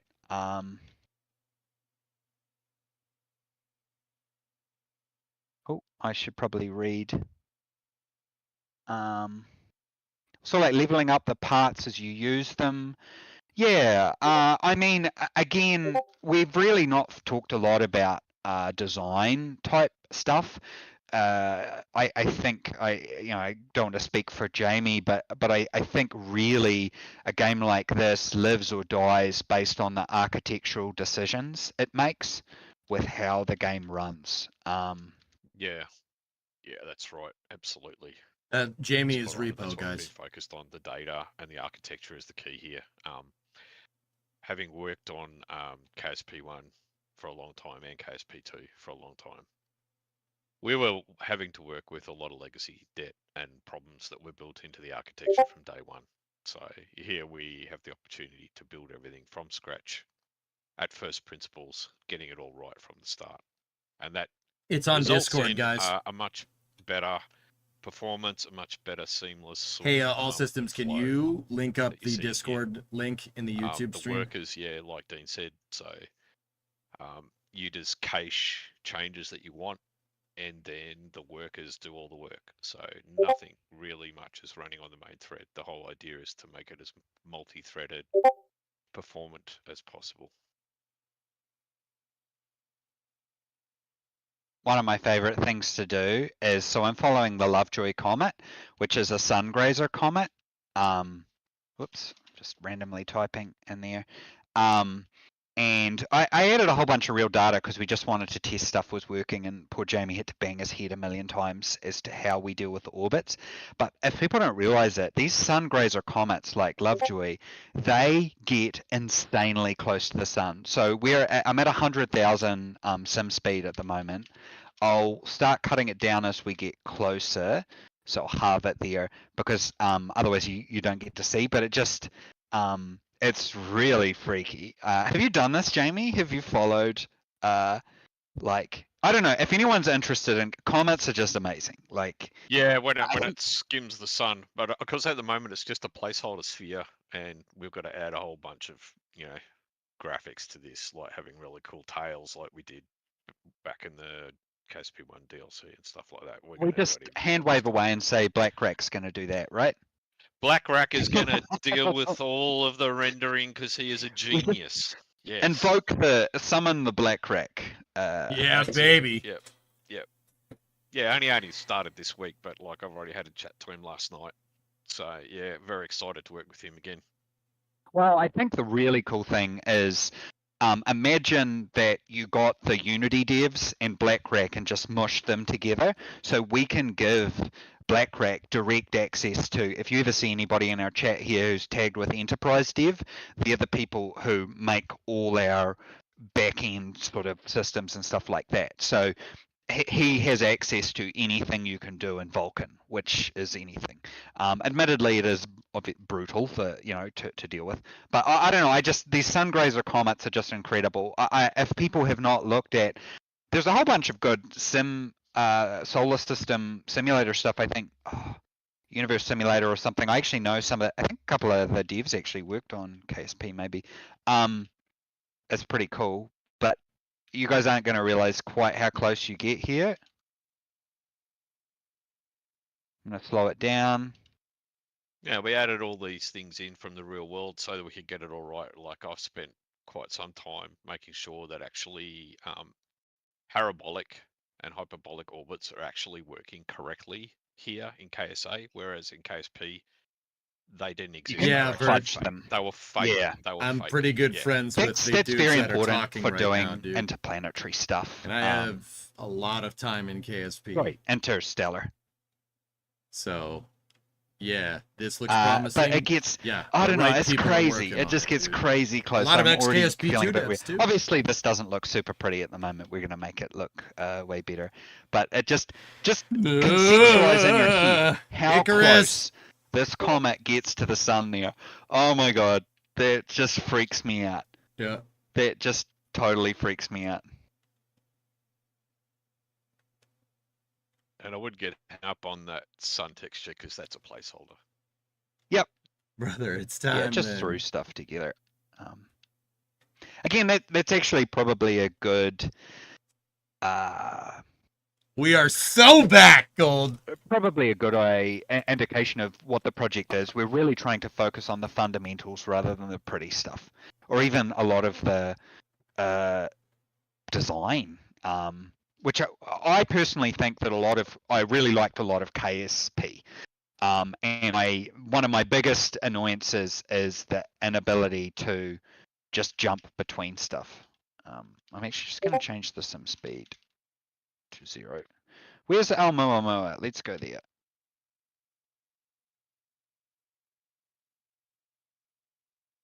And cam speed will have to be really low. I think Almoa might be so small that we might have camera clipping issues. I think it's Because at the about moment, 500 meters across or something. Yeah. I can check Almoa. 100 meters mean radius. So yeah, I think at the moment we do have some camera clipping plane issues because technically we'll actually have multiple cameras, so you can see we're getting a clipping plane issue, but that's pretty easily solved. At the moment we just have the one. So has this might have already been moved. Do this. Bro, the It's jackal. gonna get a little intense, How are you, man? And then cam speed to AU. There we go. Jack, you seeing this? You see? Yeah, I think the big seeing things this, that we man? wanted This to is pretty attack dope. was This is being pretty able to dope. render a lot of stuff, render orbit lines. Jamie's been working on this. Is it in how do I do it? Maneuver node. Oh, I have to do it on a You can. ISS. You'd have to do it on a comet. So there's the fake. EJ, what's your favorite moon, destination in space KSP? station, I MSS. always had a lot of fun Go with and have a look Minmus, at, and then Dan. you'll be I able built to actually gigantic refueling depots on Minmus. They looked like shipyards from Star element Wars or to it. something. I don't go to Eve very much, but yeah. So while you Eve do is a that, you pain in the talked a bit butt. Frick about that rendering planet. a lot of orbit lines. Have you thought Dude, about I'm like how psyched. many parts and things you want to be able to render? I need thousands it. and thousands and thousands. Jack, That's the I've, idea of that. What do we call it? I've been, like constellation, sort of almost, where a Constellation. part can be made up of a lot of other parts. It helps I've us been with the working with them authoring. on this, Okay, not what am I doing here? informally doing consulting. work, so that's But pretty it cool. also Rate my segue out of 10. it also helps us with We're making good progress, Vert. We got one of the cargo bays done.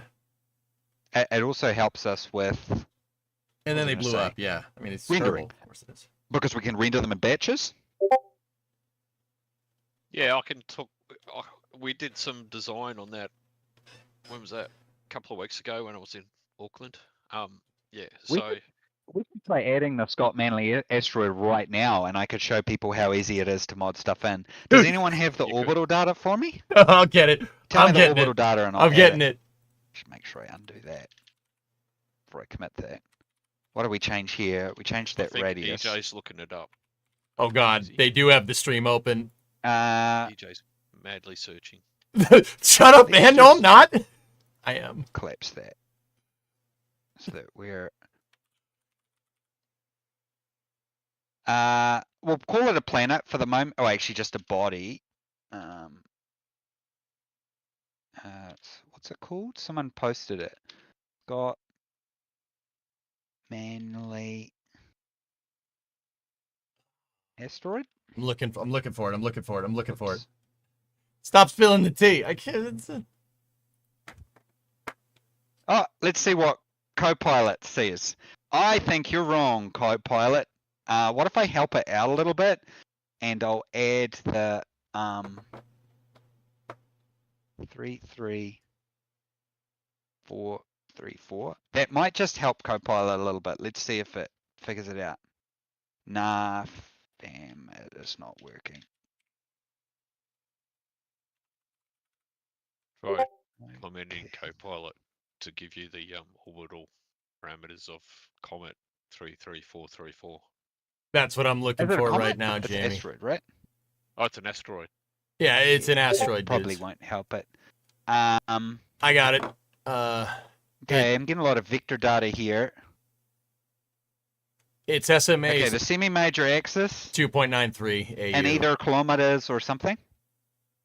2.93 We tried to make AU. it easy, so you can input the semi-major axis in kilometers or AU or whatever you want.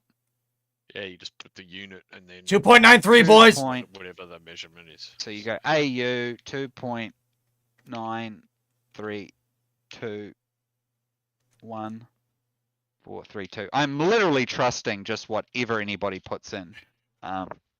5-year orbital period, inclination 1.30 degrees Okay, I'm gonna check the link here. to the sun. Risky click, everybody. Why did it open up Bing? Okay, I don't want everybody to think that I just use Bing, all right? I'll just, you know what? Okay. I'll just send So, what are we gonna Repo do a next? We message. can do it in any or order we Hyper. want. I'm just gonna move this over to the side here. Inclination is 1.30163. Just double check my stuff that I'm doing here as I go through.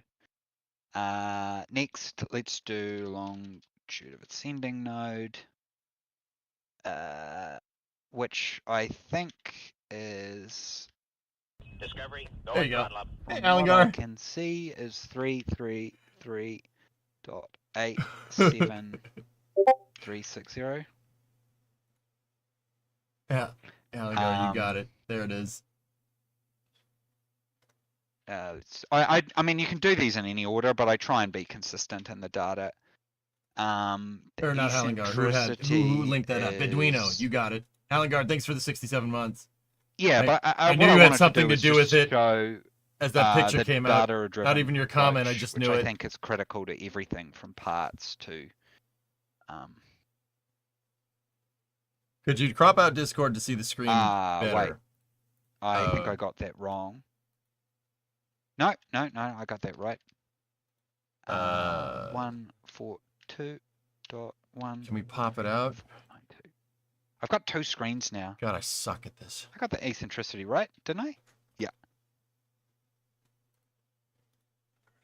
I actually met I actually got to meet Scott Manley at a GDC a while ago. Long time ago now, probably. Where are we? Mean anomaly, epoch. So basically that's it when we start the simulation. Which I think we used J2000.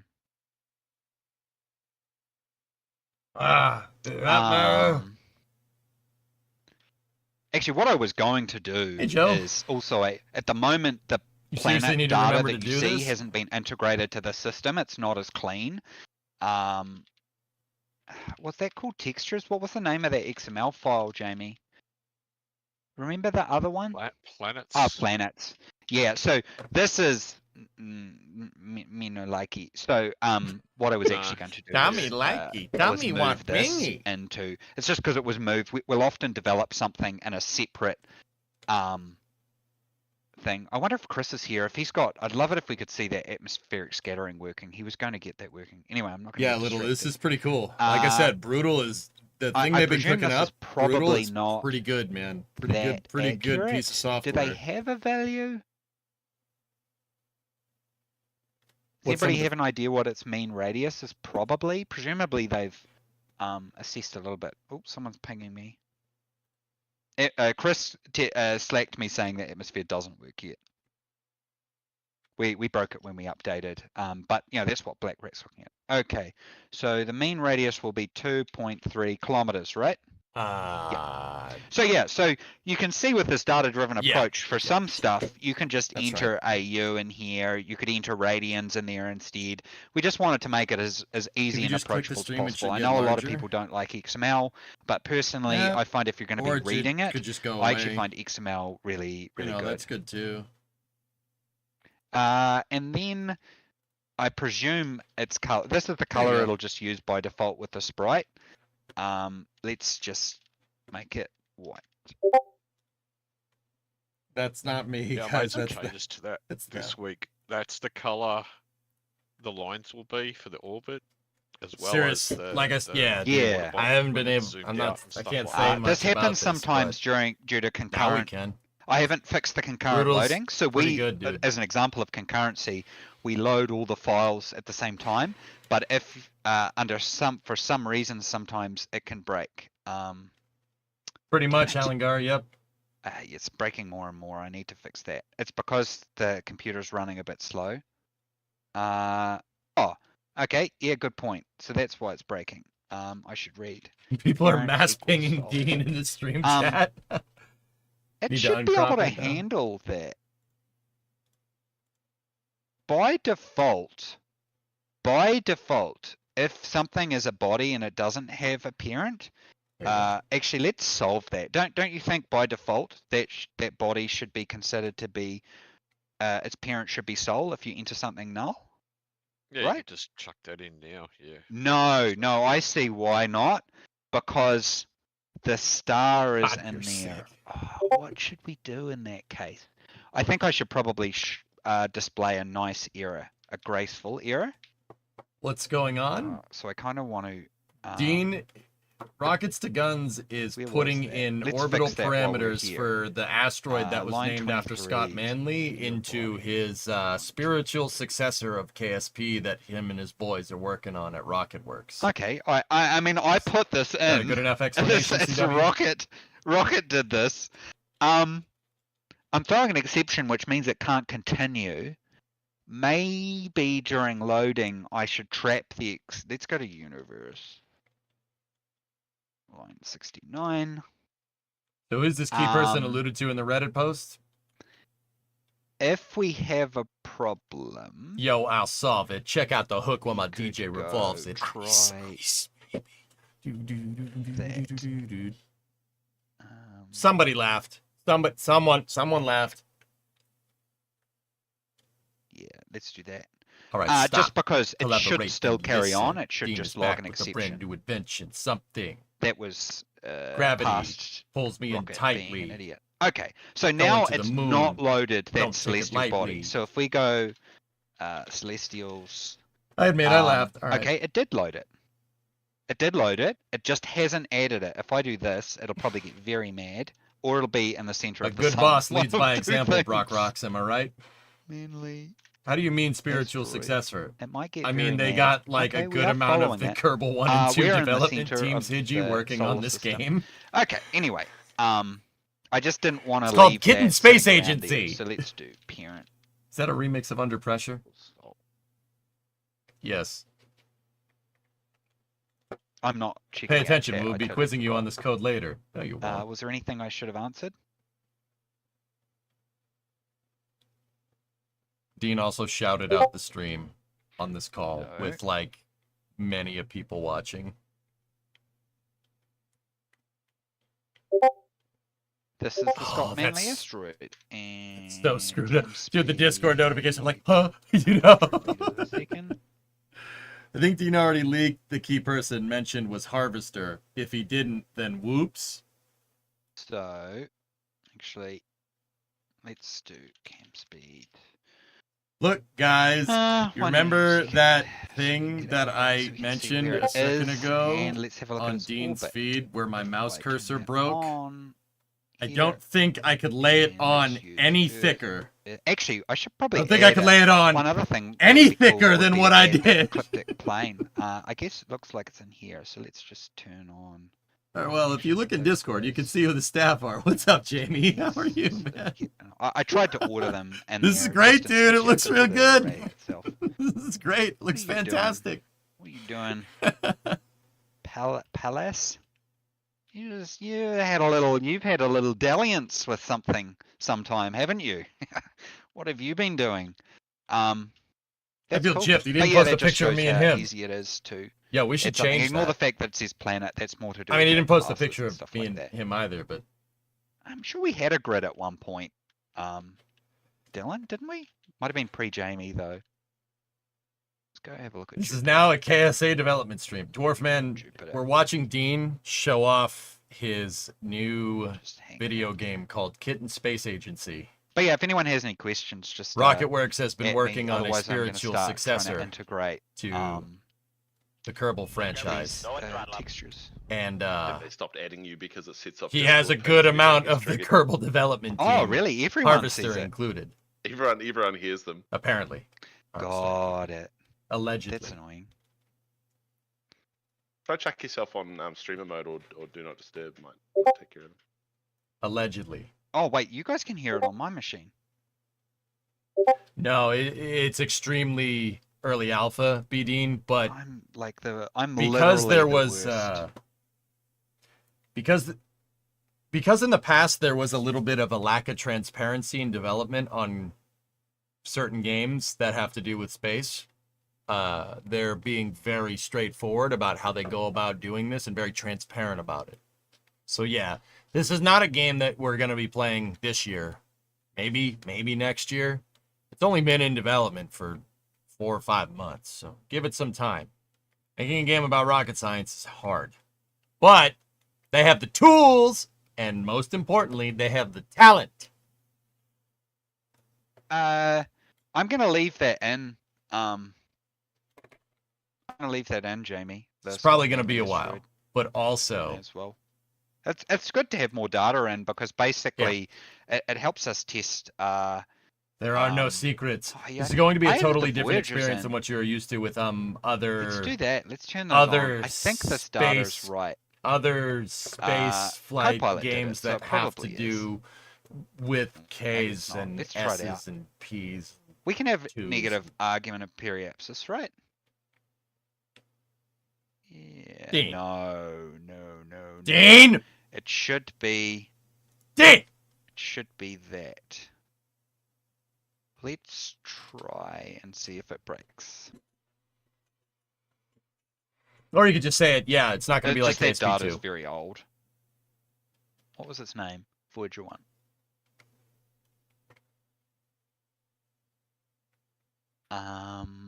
Cam speed. It will be a sphere. Let's go like this. He confirmed Harvest to you Okay, an so hour I ago think after the Discord epoch-wise, opened up. I probably set it at like the 70s or something. I don't know what's going on here. There you go, man. Or I just might have bad data. Yeah, we added a lot of things because we wanted to test all the Kepler Yeah, I simulation. it's probably that looks like it. I mean, might Jamie, be it right. looks Is freaking anybody sweet, dude. smarter than I've been me? keeping along with the Discord Does conversations, that look like but Voyagers? that Okay, I've probably got too many lines, Dean. Let's turn that off and let's turn on Jupiter and Voyager 1 and 2.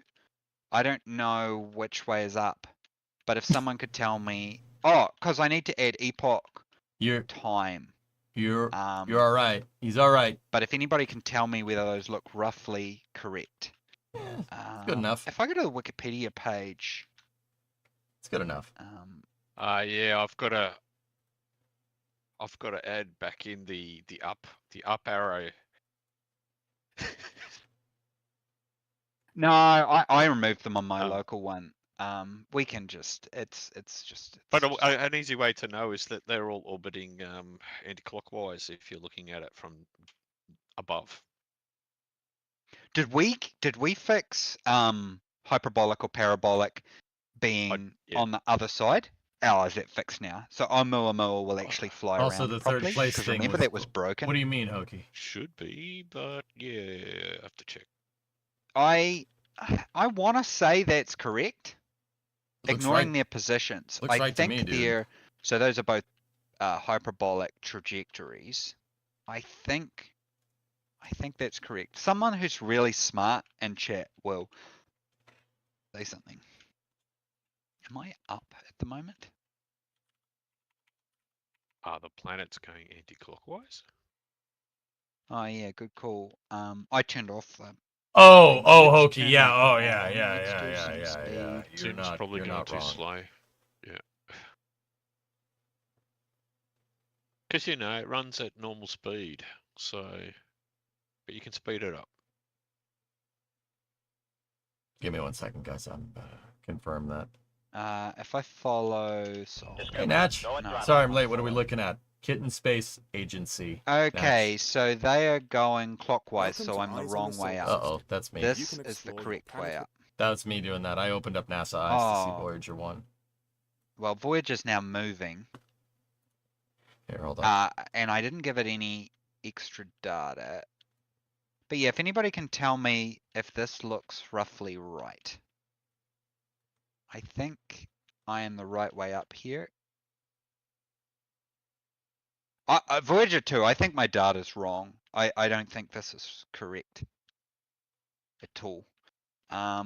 Wait, I can use that website that someone linked before, right? I closed it.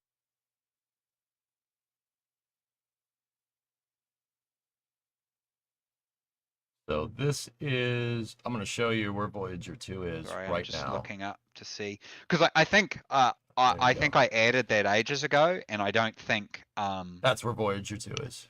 I don't think I. We can go over to Voyager 1 here if we want. We changed the data structure a lot, which is Yes. actually one of the reasons why we don't want to. That's right. He's right. See Voyager 1 and 2? See the different inclinations they're at relative to We the don't sun? want to release the game before we've really firmed up the data, because it's just a nightmare for modders. I haven't actually played with the Voyagers, so I don't know how accurate they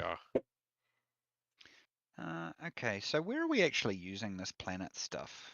Do you remember where we're loading that? In program, I think, right?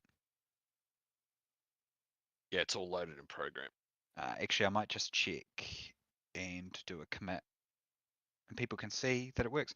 Jamie, you're okay if I turn off those orbit things, right? The velocity indicators, just because they get annoying. Yeah. We probably should add that to the settings menu. Actually. Yeah, true.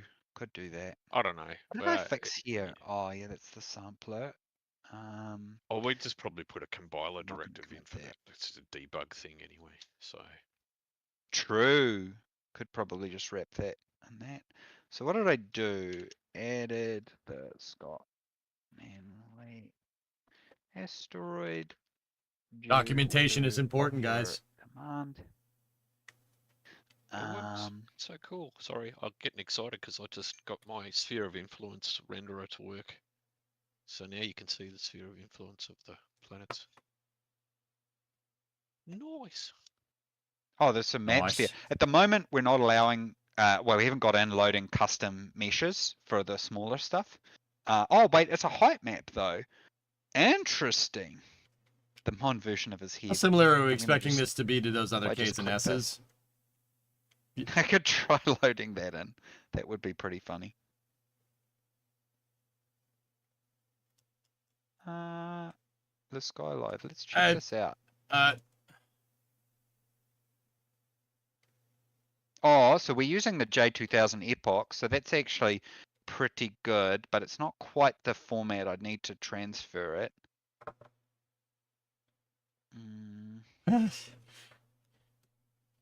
Yeah, Scott Asteroid Lee. Yep. A lot of people are a lot smarter about a lot of this stuff than I am. I think this is from a Earth frame of reference.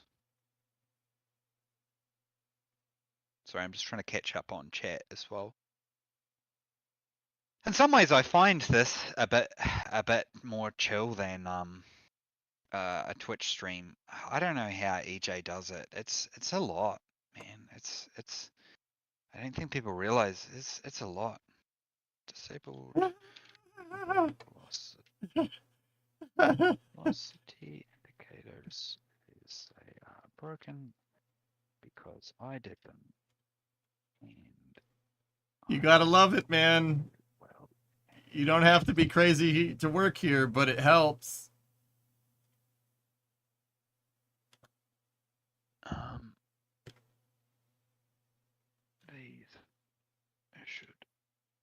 He's really giving you the business. Lord, Dean and I are pretty good buddies, dude. We you know, we both believe in playing the absolute trash out of every game, and it what should else be did I difficult. change? Part of the reason Do I need to commit Part of the that? reason why I like Dean so much is because Dean doesn't believe in making a game easy. It shouldn't be easy. No, games should be challenging.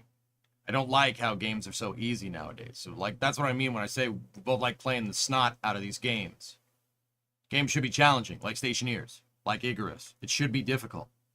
If you're going to make a good game about STEM, it's got to be difficult. You know why? Because they don't just hand out rocket engineering degrees and aerospace degrees like candy. It's difficult. If you make it difficult, people will get more out of it. But you can't just arbitrarily make it difficult either, right? You arbitrarily make it difficult, it's not gonna, nobody's gonna want to play it, or it'll just become Eve, which is, you know, people still do play that. But you got to find a gameplay loop that works to the complexity of the game. Kerbal hit that perfectly, right? But Dean understands that, and that's why we get along. Oh, this is so cool. Oh yeah, he pulled up NASA's, NASA eyes. That's what I eyes was on the using a solar second system ago. thing. I forgot Totally about didn't that. tell me. That's awesome. Nightmare's last. Okay. We're actually See, just this making is why I ESA, want to so craft to look like you're this, making like, KSA so like- EJ can make Starlink. Do not test me. Do not test me. I will make it. And I will find a way to break that piece of software, Nightmare, if you let me. I'm just saying, man. Be careful what you wish for.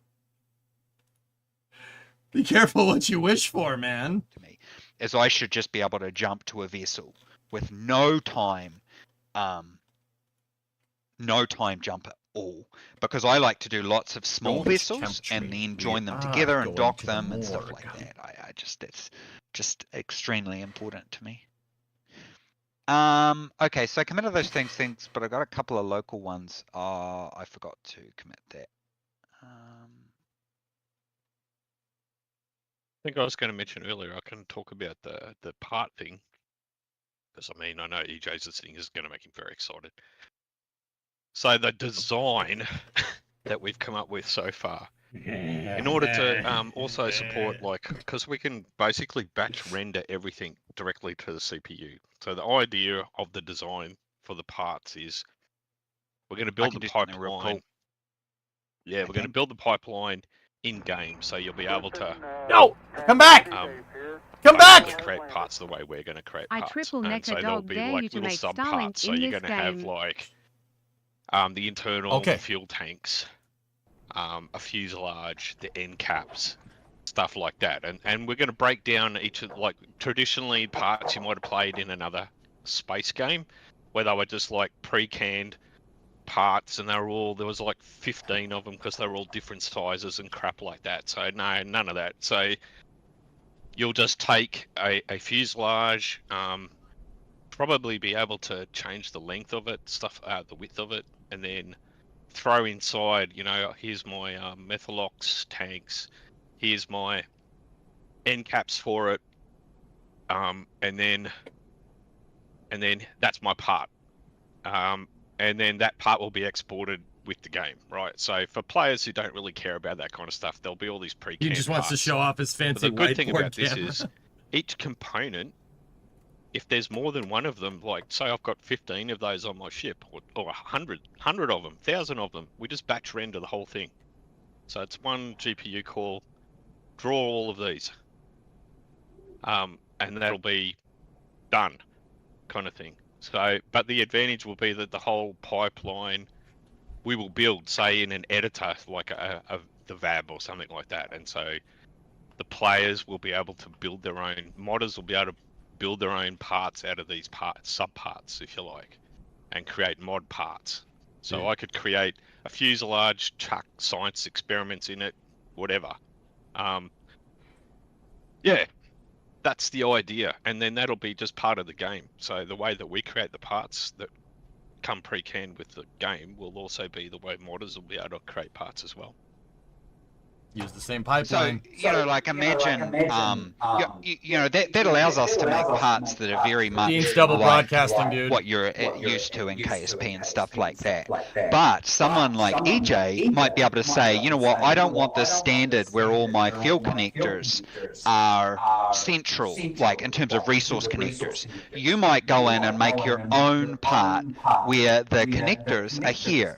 So you have, your standard might be, okay, my O2 connector is on the side, and my H2O connector is on this side, and then I run a fuel connector, through the middle or something like that.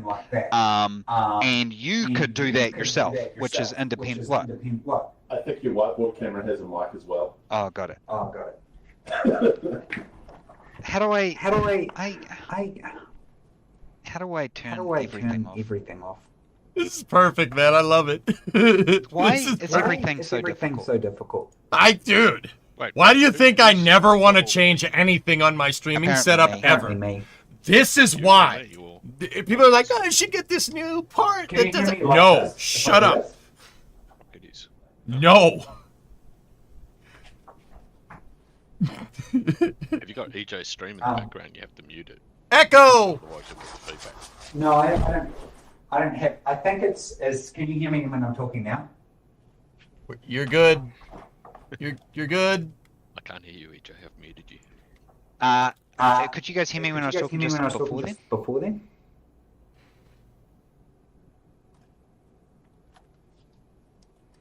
Okay. Well, I think when I talk like this, I'm not sure Jamie can hear me. Okay, yeah, I'll just walk over there. Anyway, that was just kind of explaining how the thing works. I'm just going to right-click on this thing and see if I can click mute on it. This is great, man. I love it. It's so good. The whiteboard mic is too fancy. Why would have to make that so confusing? Dude, this is making my day, man. That part approach makes sense. I had a tough day today. This is making up for it so hard, dude. At least I know this is so good. Screen thing works. See? I break wanted things. To do that. See? Change that I was talking about. You got to show off the camera though. That's great. The whiteboard camera is pretty dope. Yeah, it really helps us because now we're doing a lot more remote stuff. We have Jamie and stuff like that. KSA for us is a lot more remote. Anyone see scanners? So hide! What is going on? Is the feedback? Have you got EJ's stream? Have you muted his stream? I don't have his stream open. What the?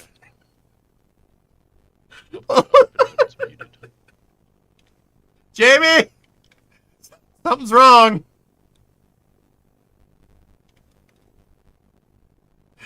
Stop talking. My furniture just started floating.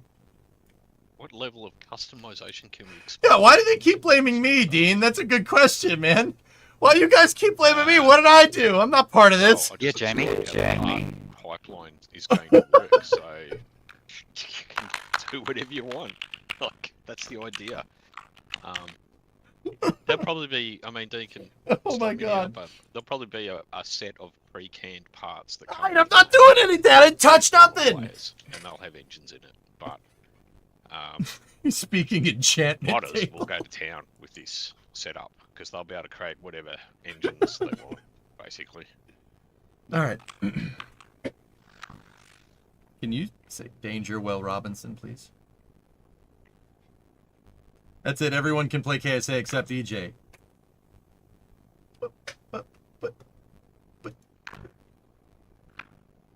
Me no like this. Come on. Me no like this at all. So. Whatever exotic engine you want to create. Sky's the limit. Whatever you want, you can do. Everyone will be able to do it because you can just create them in game. So, like you'll just be able to put the parts together. Somebody playing hockey? I'm pretty sure once we have resources and fuels and stuff, you'll just be able to add all those. Have you been reached out to for feedback in the game? Yeah, Pretty much Argon. what you're used to with other I've been space on games, I board guess. since this project started, dude. See, we already have a height In a reference. cons- I already put that in. I think I should just be able to. How did? What are you doing? All right, what are you doing? What? Are you, how is that? How is that happening? What? How are you doing that? I don't even know how you get that voice.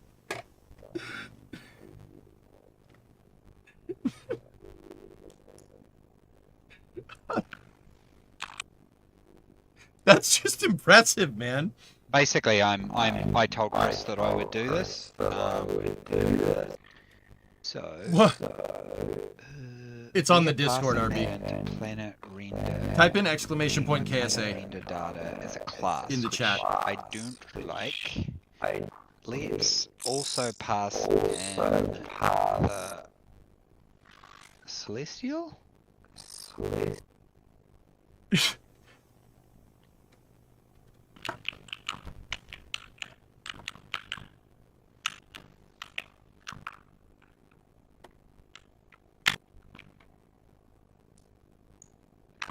I'm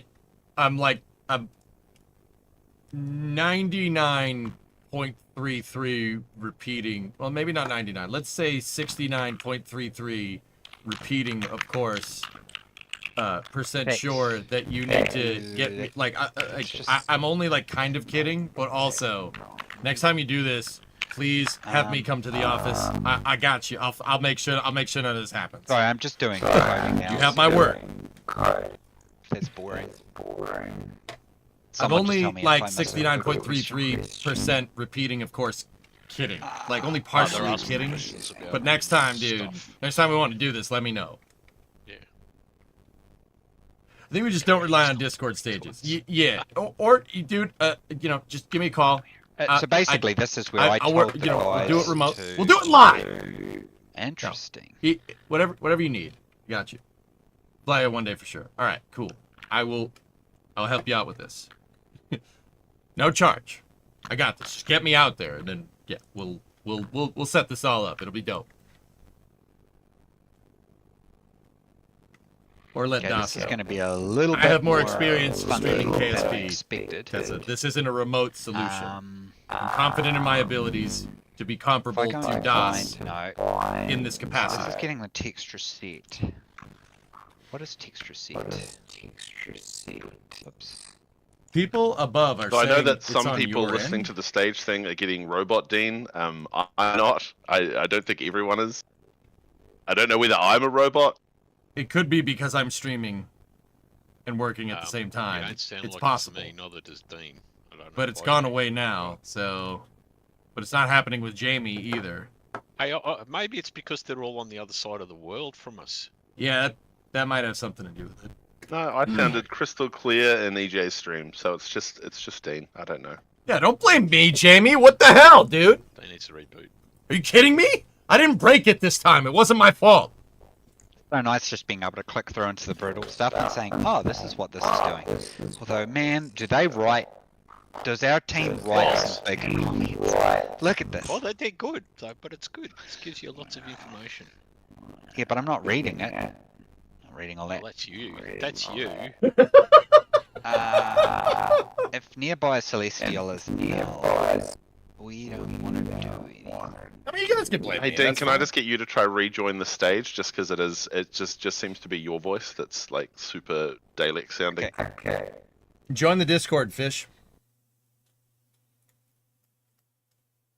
Leave and rejoin. Dude, it's if not we're- on my end. If we're talking, people can hear us just fine. Yeah, no, I think we're fine. Height Mic check 1 2 1 I- 2. and Probably repo. EJ's fault. What the? Planet.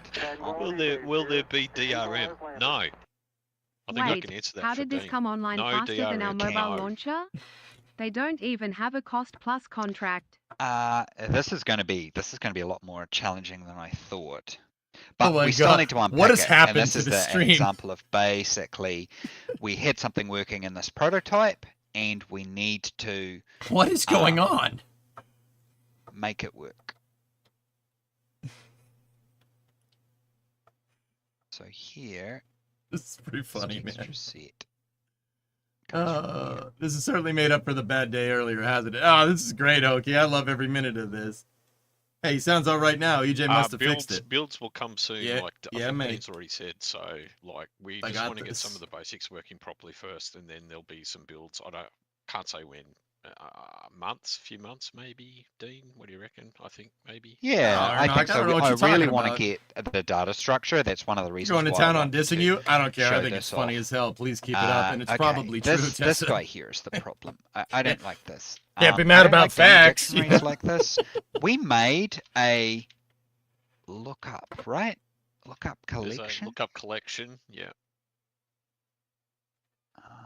There in- will be builds that will be available to the public that you'll get for free initially because we want feedback from all of the community and modders particularly. So yes, initially it'll be free, and yes, people are a bit shocked. Yes, You heard that. and then I think Dean's got ideas on how he will eventually release it, and you can support the team, the project, and yeah. Yeah, pretty much weather guy, yeah.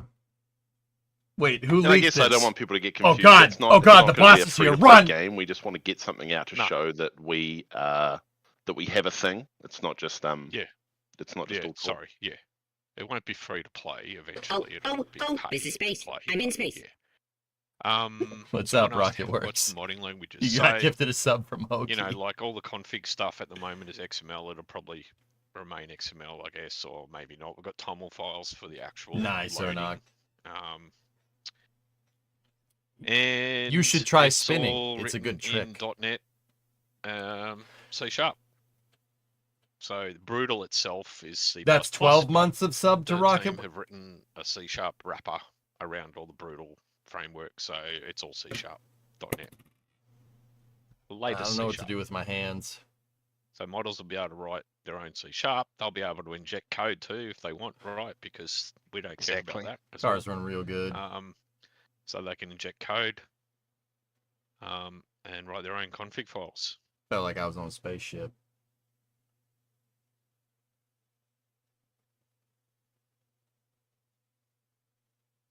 Someone's asking when we will have some artwork for them to see. Good question. Supersonic retro propulsion. I don't know is the honest answer there. I want to probably once we need to actually start doing the solar system, like a custom solar system. That's probably one of the first things we'll do. They need to make the starting planet. This is and going call to be it pretty bourbon. spicy. Not bourbon. change. And Just then FYI. we call the moon floating around I think I need to do bourbon. a We call it constructor for this. Lund. And then there needs to be a captured comet floating around that, and we'll call it Maximus. We like spicy. That wasn't me. We like spicy changes, right? Oh yeah, better get it peer reviewed. Hang on. Is in-body physics a possibility? Yes, it's a possibility. If yes, I would say. Let that cat out of the I would bag. say it's in the FAQ if people want to check it out. I'm not smart enough to do it.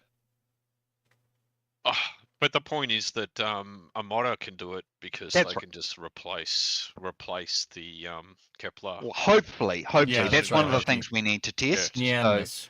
Yeah. What Good the call. hell is this? This is not even doing anything. I'm just... You've got 190 people in the audience on the stage, and then there's another 450 on EJ's stream. So I think we can probably call it a peer review. Okay. Oh, believe me, boys, Well, if it's you not make a peer review if mistake, I'm somebody will ignoring let you what people know. are saying. Bourbon. Actually be I like it, what Matt. he's actually doing. Ah, you can't have commented. No.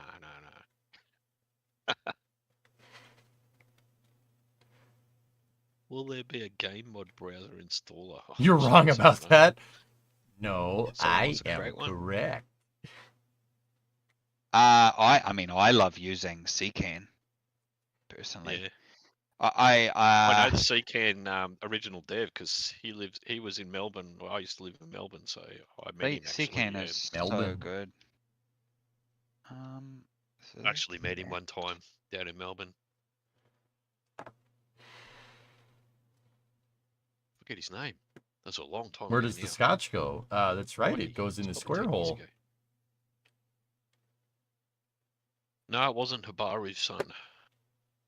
Yeah, Melbourne, Australia is where the original dev lives. The Oh, Seacan. I thought you were talking about Melbourne, Nice. Florida. I didn't. Forget his name. Oh, so long ago. His name is He's not involved anymore. I don't think. is Sakan Not for a long time. Kangaroo. Holden. Geelong. Yeah, I think that's his name. Sorry, I am. Right? His name was Robert Paulson.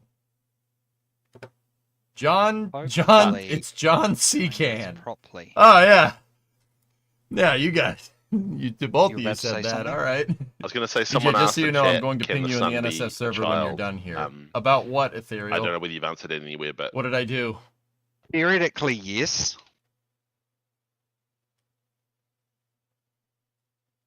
In but theory, but at the moment the simulation's based off the idea that there is one. star, yeah. Yeah. But Yeah, probably Falcon, without more, but we obviously. haven't Yeah, I remember the that. Kepler I'm not stupid. simulation doesn't handle it right now. Someone is Right. saying your 39A theory the other day ain't great. Yeah. Should I pass the ID through? I feel like I So? should just pass the Celestial. Planet Render State should really What's the code be for? the Celestial itself because Kerbal, that's what we the want. spiritual successor What to I might Kerbal. do is I Zombie. might just You're hearing map Dean. the That's Dean Hall ID talking with to the Celestial. so that's Rockets to itself, Guns talking with JPL because Repo and Hypemare. that's They're what- Well, working. Fenwick, someone just mentioned the guy's name. That's the Seacan. Yes. They're you're working right. on Whoever said that. a That is new his name. spaceflight That's simulator. his real name, real game. world name. Correct. Repo So worked on reality KSP should 1 go and right. 2. And then there's a lot That's of the guy's name. Jeez, ex KSP 1 and 2 developers working on this. They're just Dean, I think, decided that he Sorry wanted if to this show off boring some of this in the folks name as of well, it's just transparency, this so he is- decided to now that we're live getting stream it this on in, I Discord. really, again, the data structure is Yeah, just so pretty dope. important. Yeah, this is It's not gonna like that, is it? But if I did Dino that, Rockets to Guns owns a company called Rocket Works out of New Zealand. They made Stationeers people and aren't complaining, right? We're definitely gonna have Stationeers and Icarus. propellers. And Dean also made mods What? for KSP1 back in the day. He actually bid Planet. on in this on context. the rights to develop KSP2 and lost People to layout reveal. Intercept. Oh, jeez. Right now, it's just WASD. But you can change it in Other- settings. Didn't I add? Did I add mapping for that? The mapping. Ethereal, someone is saying your 39A Is it there? 39A theory from the other day ain't great. Well, and that's the Ethereal. basic. Here's what I look at that. I know good and well people are going to take my wild theories, which I make no equals. I'll just like, cheat. make no It's off the system, thing right? about If it being we a d- wild if I do theory. Universe. But you know, if the people are just dot going to sit there and current crap on what I have to system say without gets coming up with an celestial. alternative, I don't really Is care it? what they I have think- to say. Is it get? Yeah, get. I mean, I'm not here to argue with people. I'm here to get your mind rolling, you know. Double-edged sword lost the That's intercept. just a little what happened. It's probably good that they didn't win. Yeah, maybe. Max. It's worth mentioning we've refined the design from what was originally pitched from KSP2 back in 2017. Yeah, there you go. Why would you want to know that? I'm here to argue with people. No, you're not, Chuck. Shut up. Layout. What do you mean?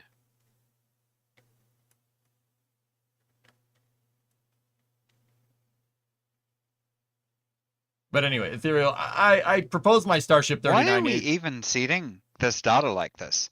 Can't I just? Give me 1 second. Dude, I only propose my theories because I want to see a Starship roll out of the VAB. It's not because it makes practical sense. It's more of a joke than anything. So, I mean, I don't know. If people are just going to sit there and crap on it, I don't really care, homie. I don't care. It's a custom engine. One prod. It's called Brutal. They made it from the ground up. It's designed for stuff like this. In fact, why don't I just do this? You want me to convince them? Whoops. I don't know.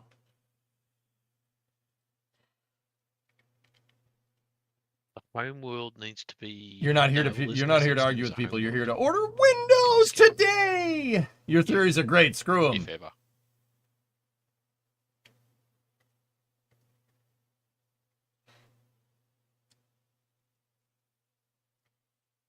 Honestly, fact, I am the I second don't to see last why I tweet from can't just do KSP. this and then do that. Yeah. Yeah, Jack. And Okay, then I got it you. should all just work. And are we even using this? Where are we using this? Yes, we're using that to get the mesh collection, but I can slowly move stuff through. I mean, if you want to ping me, I just sure, figured but it's I'm good not for us gonna- to show I'm not people wasting this, my because time then, arguing with people you know, people about will get what an idea SpaceX of, will and won't do. You know, that's a futile endeavor. If SpaceX build a Okay, crawler, you're going to it crap worked. bricks. If they buy CT1, which is what I think they'll do, Hellfish, That's I like think that'd loading be pretty now, cool. and that's a lot less junk and Tanner, and you're jank, here to remind everybody that the Yankees lose. The but Yankees lose, I man. still haven't transferred it through, but I've managed to move The a bunch of Yankees. stuff out. Yeah, sorry if this is a bit boring, folks, but that's why I didn't want to stream it.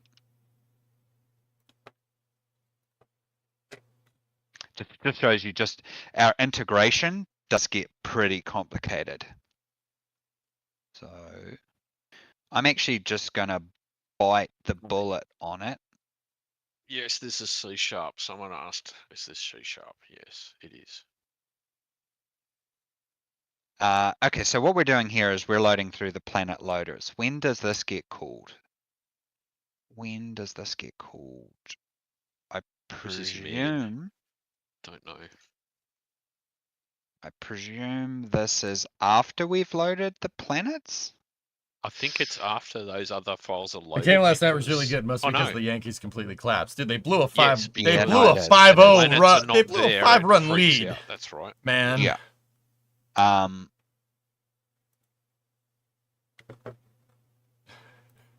I just need to. Yes, it is definitely. We can 100% confirm at this point it has loaded the planets. So instead of going through, I can't do this in stages. I have to do it all at once. I'm just going to remove all this commented stuff out. Instead of this, I need to actually go through. I'm just going to tell Copilot for each current system planet.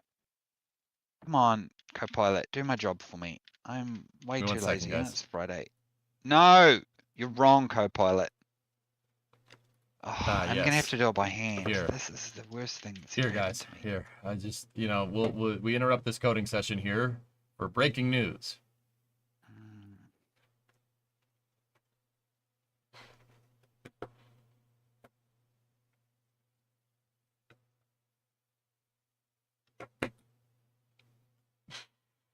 Oh, actually, I can just do this. Courtesy of the Red It's a bit Sox fancy. subreddit. So modders will be able to do this. This is all showing off stuff that modders will be able to do.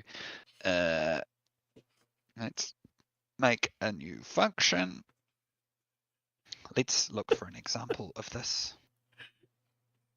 There's some pretty good stuff on here. Yeah, someone's mentioned someone's mentioned Stationeers. So I'd heard of Stationeers before I joined the team, but hadn't really played it. But now that I have, yeah, it's awesome. It's really, really cool. So much detail. So for all the space program type game fans here, you love it because it's so detailed. So, Heightmare,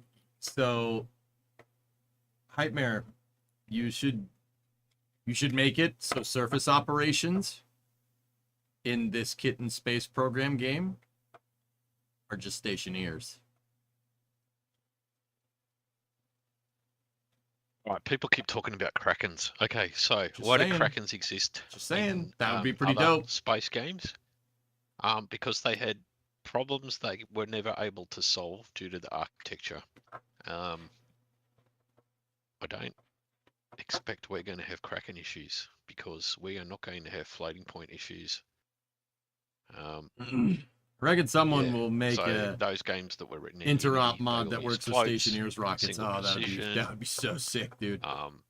Everything First was cables a long and way winches. from the camera, whereas here everything is not as it seems. So EJ was proud of that and we'll be suggestion. able to run different physics scenes and that are local to whatever is going on, even though they may be a million miles away from the camera, which means, no floating point issues. So therefore, hopefully, no Krakens. Jamie, why would you say that out loud, dude? Why would you even say that out loud, man?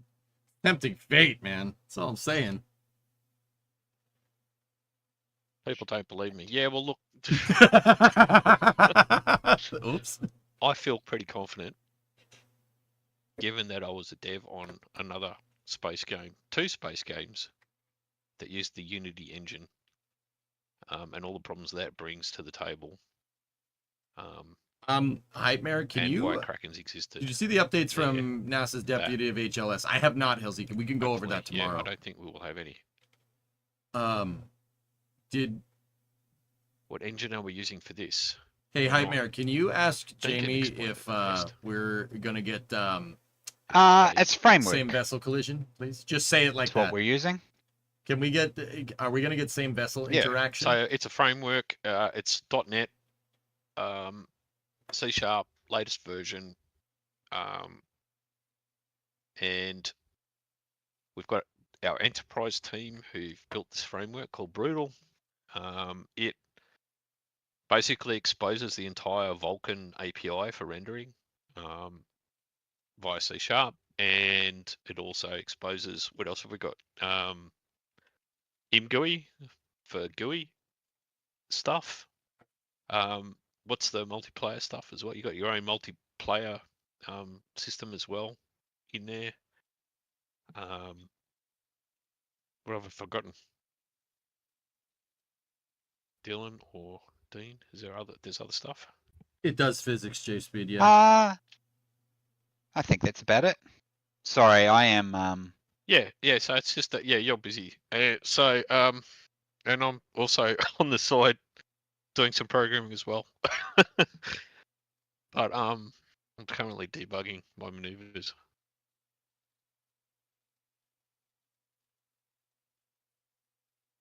Well, Jamie, EJ was asking whether we would support same vessel collisions. Yes. So, damn, I kind of want to use the whiteboard for this. You know, we don't think that was the source of the robot, Mr. Roboto, right? Domo. No, Domo. Mr. Roboto. Domo. No. The problem. I don't think so. But we know what the fix is this time. The whiteboard, damn it, EJ. The fundamental problem there is the Unity engine using the physics engine, and the way that objects, everything. Okay, so here's the deal. Here's the problem with using a game engine. Game engines give you a lot of pre-canned stuff out of the box that's really easy to use.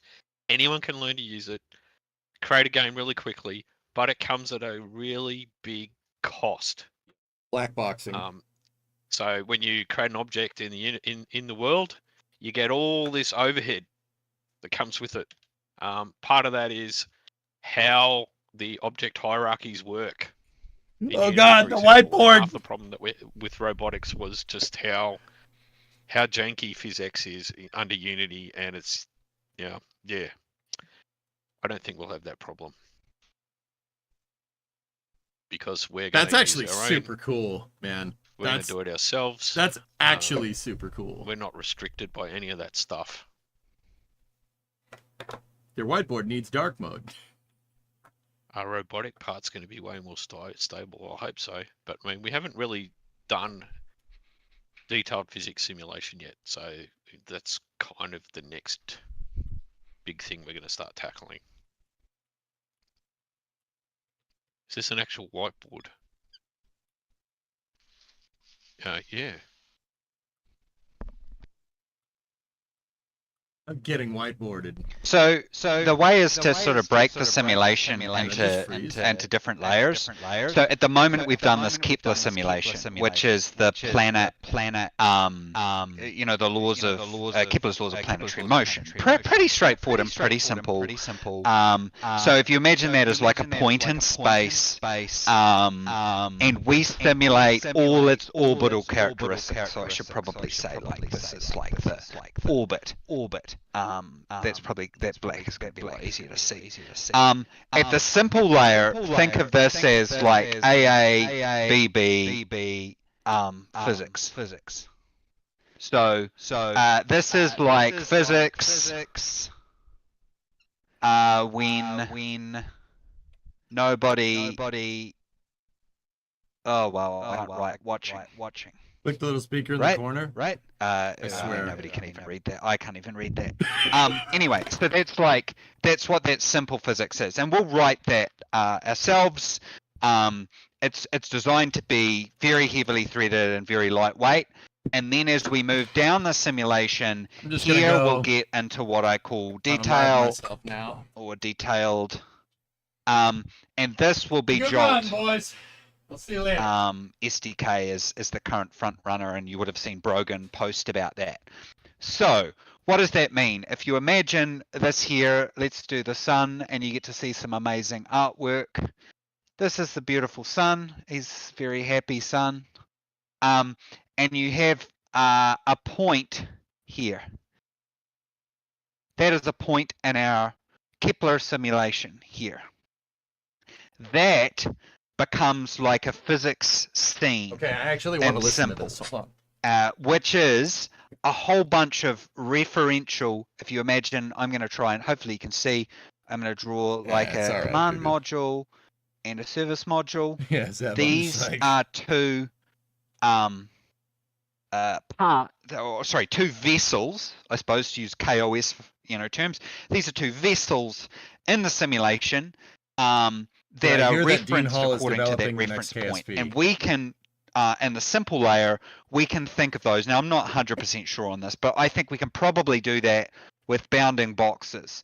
So if you imagine that we turn these into boxes, or some kind of simple colliders and rigid bodies under our own sort of, we can do our own vague stuff there. But then if you have a camera on it, that's probably when we want to use Jolt. Now, we might not even need to do this. Yeah, Zeb, I can balance the sound. Enough that that we can do it. And the early indications are, I thought it was going to be a bit harder for us to multi-thread it, but the Brogan might be here. From Enterprise team, he posted some images before. He may have posted them in dev updates actually. But he's got that multi-threading already. So it might be that to keep the projects simple, we might be able to remove this entirely and just go to that. Now we can actually go in the other direction, and we can actually, this is what I'm hoping on here, we layer on interstellar. So I've been designing it in such a way that you can actually step up through the simulation. We don't have any, I'm pointing at the board like you can see what I'm doing, which you can't. And look, I want to stress this is still sort of a sketch, but this is what we're working towards. The idea is, the advantage of our approach with Brutal is that we don't have a game scene like you have in Unity or in Unreal. We have no context. It's like your traditional, app for doing anything. We have this simulation that we run ourselves in the background. You would have seen us change the sim speed, or we can just pass in a delta time and have 100,000 years pass if we want. And we get to abstract stuff out. And that's the idea of moving from, say, the Kepler through to the detailed. We can sort of abstract it out. Because if you think about it, if we have our command module here, and then we have something else, like over here, this has some other, I don't know, like a booster or something that's left over. These two things have no relationship to each other. So why in a traditional game engine, why should they be running in the same physics scene? They should not. They're entirely different. There is no circumstance we know for absolute certainty that the distance between these two physics scenes are, there's no way that they could get together. Now you have octrees and stuff in physics, that normally hands with that stuff, but we don't. I don't know. We want to be able to multi-thread it, so we want to deal with those two things very separately.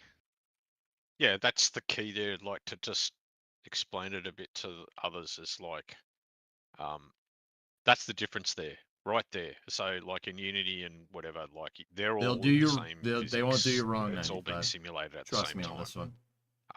Or generally on one thread. I'm a little, whereas here we more can have involved in this Jolt one running this time separate around. scenes for objects that are on the other side of the planet, that you're not even looking at, running separately on a separate thread, completely separate. Good idea. That's cool. It's a Yeah. good way to do it. So hopefully that makes sense. J-Rod, our IT director, is putting. Do you think it's too powerful? You can look at it on this, J-Rod. A little bit. Seems to have adapted. J-Rod was just. I think the AI is getting confused.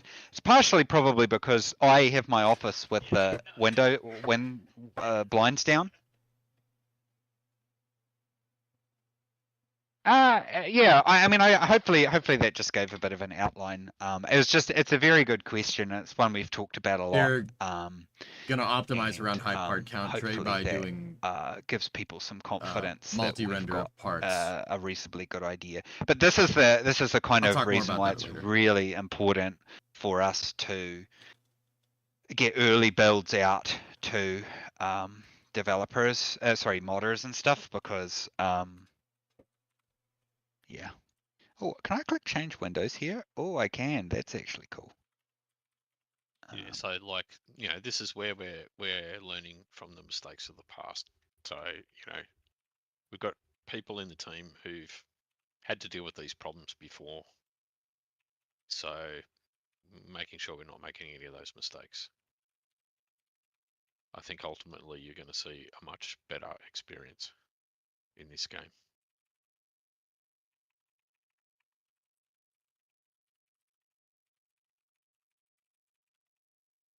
It's not too late to need to make rebrand. this work.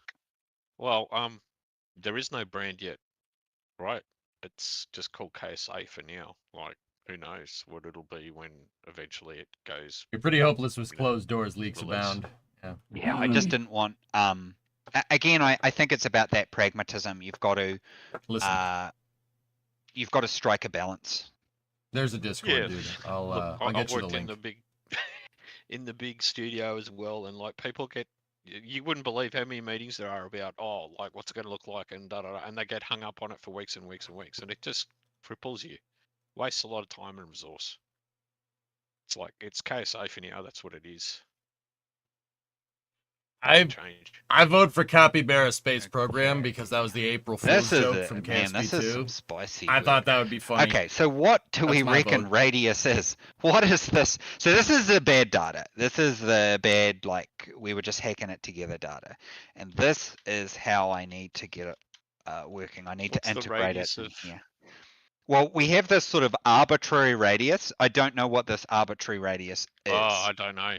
Does anyone from Enterprise tell us what the hell that is? I don't know. I think we Well, were just fooling around. I think it was just nonsense. So you're a furry. Nonsense No. values. Paradise. But because it's a float, Sorry, pretty one-dimensional. on it that will front. need to. I will Double need it. to. Maybe if we assume Kiwi it's Space in, Program didn't so if happen I go because mean Kiwi noise radius, collision was I too much. think I can get Kiwi the nose template. collision was too much. Can I get the template? I was sure there was a way to get a Nice. template off it, right? Kiwis are flightless for a because reason. I- It's the I only way to can- contain their power. Okay, no, if I did mean radius. What was mean radius? Yeah, see if I could do that. 69,420. I think by default, this distance reference will give me. What's going on, it Dankaroni? You're looking as at the birth AU. of a spiritual successor to So, KSP called If I Kitten Space times Agency. that by That's the running title right now. They'll probably change it. then constants. Dean is showing off some of the code for this game. AU to meter, and then Yeah, they put I divide that.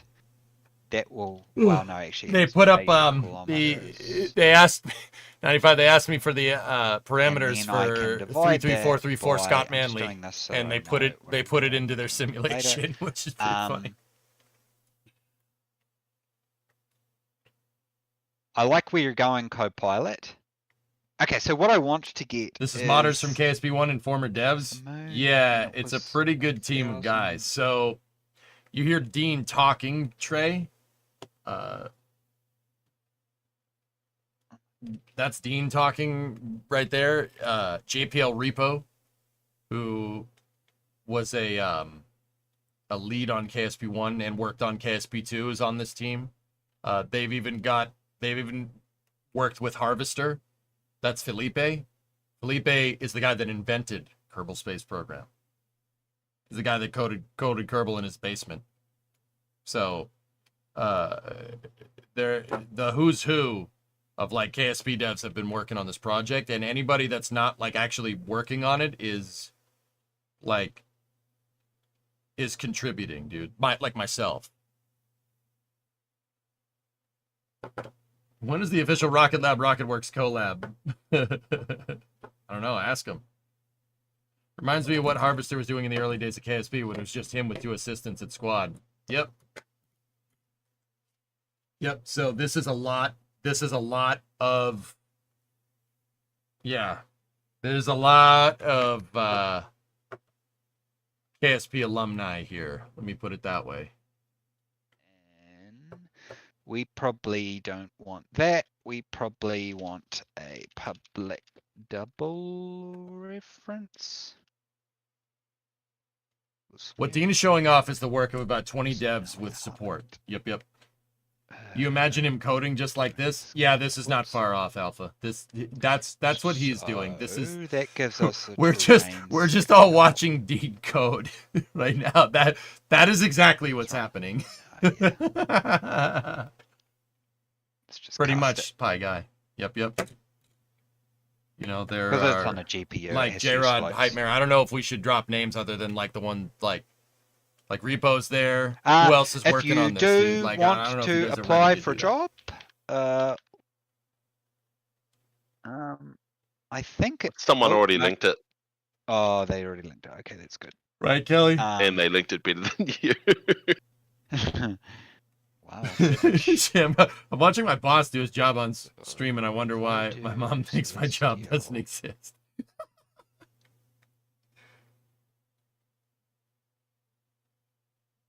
Yeah, thanks Bluefair for linking it up, dude. Appreciate it. Yeah, this is a lot more. Oh, because I said to Chris, I was like, "Hey, I'll do all this. You don't need to go in and do it.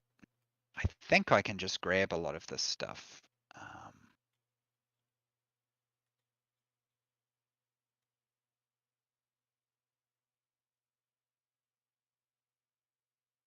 Thanks, JSpeed, for pinning it. Yeah, they're always looking for people, guys.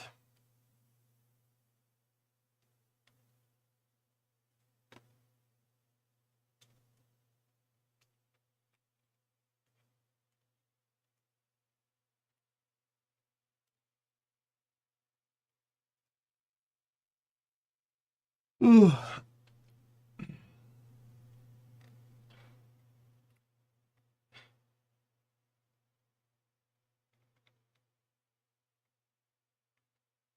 Streamception. So Rockworks, how much longer is Dean gonna go for this one, harder dude? than I Just out of thought. curiosity, is he, we just? I mean, dude, because I'll stay for the duration, man. But Oh, you're exposing them to the fun of it all. Being a pro. Dean will keep going forever. Ah, crap. Yeah, this is a lot Thought harder being than I a thought. game dev was so cool. Yeah. This is your whole life to sit in front of code. Weeks later. Hey, I mean, I have the texture reference here. I don't know. Don't make a mistake. You know, we're all watching. I mean, honestly, if we knew the answer to that, our lives data. would be much less chaotic. All right, that's fair. He'll have to eat at some point. Give it something to be passionate about, and it'll never stop. You know, I understand that. Yeah, I know what you mean. You guys seen the project that I'm working on in Satisfactory? It's we're past like I should not have told parts. Chris that I would just do all this myself, but I am the one who should do it because. Okay, so let's go Not to Factorio, Satisfactory, but Factorio is. Do not let Dean near that diffuse game. texture. Don't do that. And we've got our height texture. Trust me, bro. I'm sure you guys know.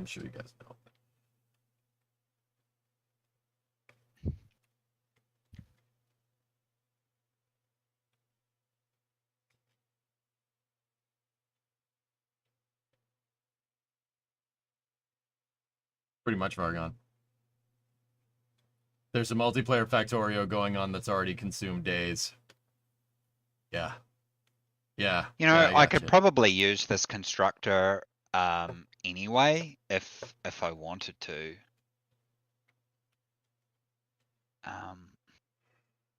Speaking of that, we gotta work on the pillar tomorrow.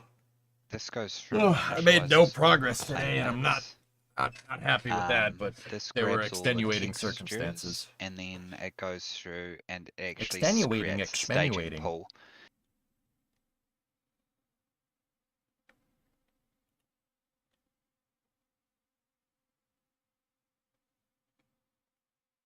That'd be kind of cool, Journey, yeah. But you don't need to Some do of our that. managers have taken time off work to play Factorio.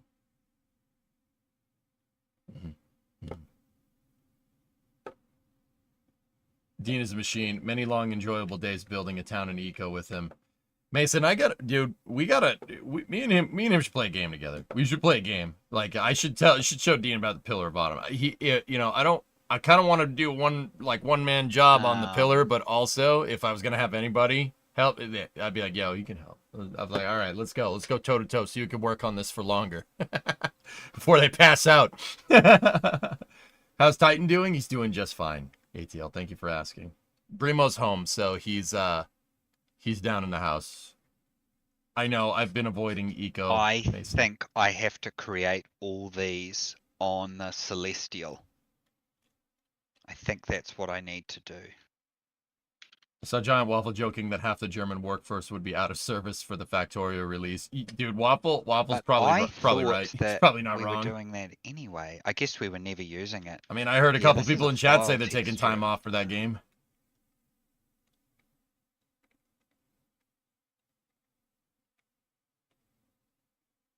Eco is best with the whole community. Maybe we'll crack open a save someday. I don't know, dude.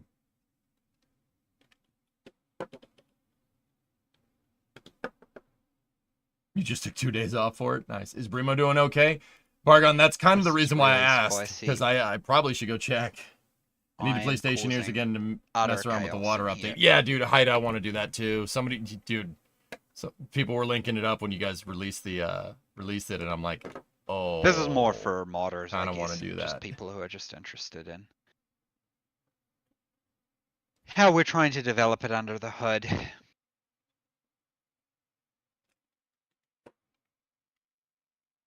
So when we do our data load,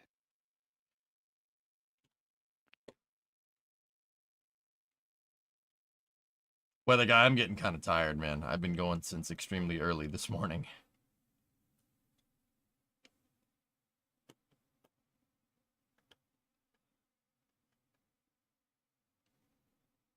Geeko has a very deep skill system. I know, I've watched Geek play it make. Yeah, I'm like... do we really need a renderer? What do we do with that renderer?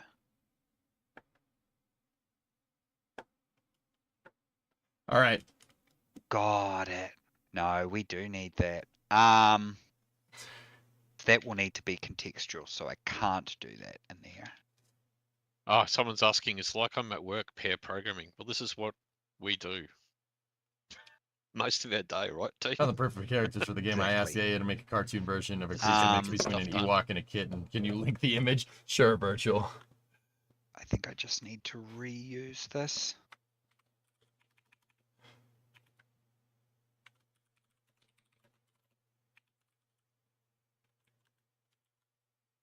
Oof.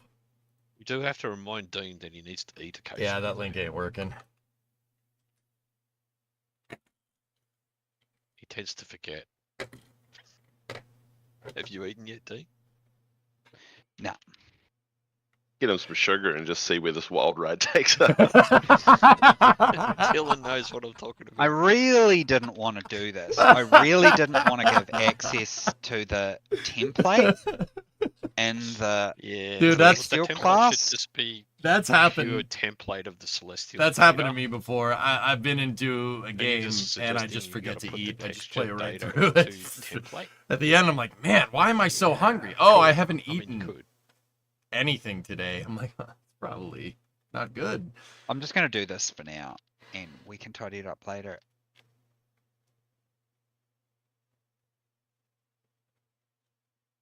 It's not even the body.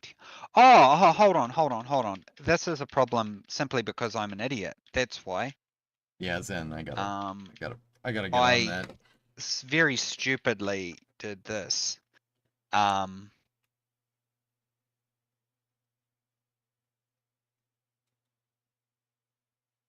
All I need to do is copy some of this stuff through here. Yeah, ethereal. I And just I'll do it because start I'm with the diffuse text. just into what I'm doing, man, and I want to see it through before I forget, You don't dude. need Whenever the I get a good XML idea, ignore. I'm like, nah, let's roll with it. It makes for great streaming content. Like, yeah, you know, when you're on a roll and you're feeling it, just keep going. Are you able to code yet? I just think it's a good idea for us Nope. to get into the hang of streaming what we're doing. You can always stream what you're doing if you want, Jamie, because mine might be a little boring at the moment.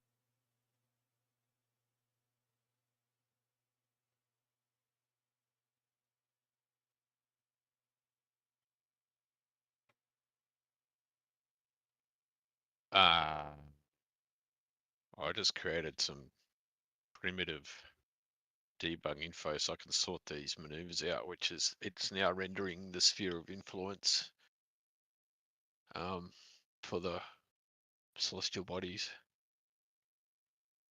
So I can see where one body ends and the other starts, because yes, it's a Kepler. You got an Simulation. imager link for the kitten Someone asked about characters N-body earlier, for actually. this kitten space I don't know if they agency. even All know right, what's, I got what's it. I got the N-body. link. So Let's N-body's see. like N-body physics, so that's like all of the Oh! gravity for all of the planets Oh! all interacts. Kitty! Everything. What we've got here is a Kepler simulation where there's just the gravity The of kitty. the main body. Nice, virtual. That's pretty good. And then when you pass over the boundary where the gravity of one planet overcomes the gravity, well, it doesn't overcome it, but is a certain amount greater, I suppose. That's right, Golden Goose. That gravity takes over. So there's only really I had to one force gravity myself at a to time. comply with mandatory downtime regulations back in your truck some days, or I'd drive for 14 hours straight. Yeah. No, that's the thing. Will there be planetary collisions? Well, sure, if you want them to. I think we cache a already lot done of that stuff before, with isn't that it? stuff, so. Isn't it called Universe Sim or something like that? I've got that.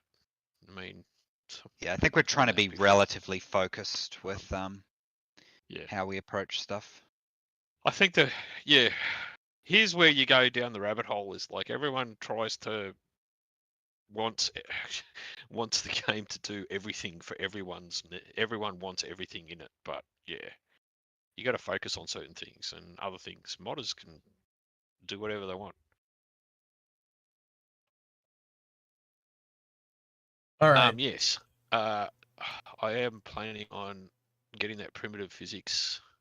happening, and because one of the first things I do want to do is slam a comet into a planet, because I think it would be fun. And that's how you know there's the right type of developers working on this project.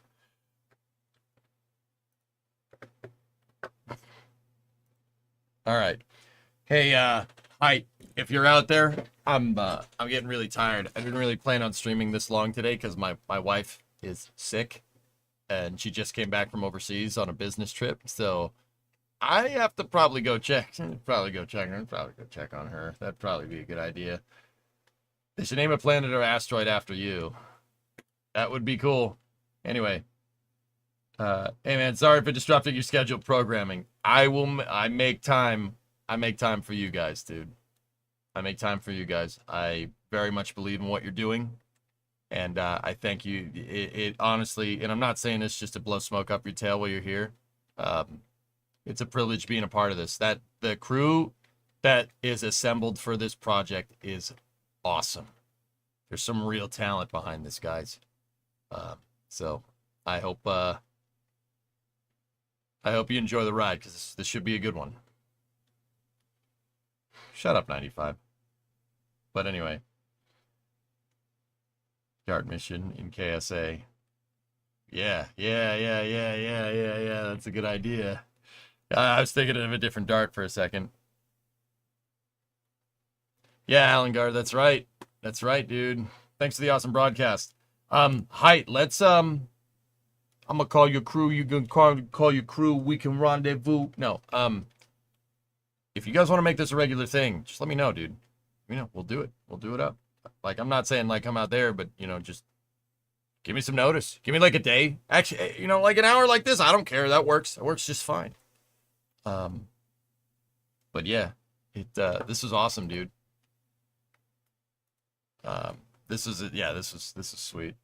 My people will call your people. Yeah, your people is just me.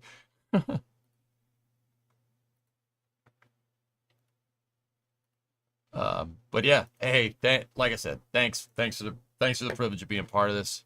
Let me be a part of it. I do really much appreciate it. I am the people he refers to. Hi, Shem. How are you? All right, guys. So yeah, if you're on my end, yeah, get hype about this. It's pretty good. So that's gonna do it for me, dudes. I'm gonna go ahead spend some time with Remo tomorrow. We got Satisfactory. We got Flame Trench, and racing after that. So yeah, we should have some good stuff. Thank you very much for watching, and I want you guys to hear. This is how we're gonna stop the stream today. Just that's how we're stopping the stream today.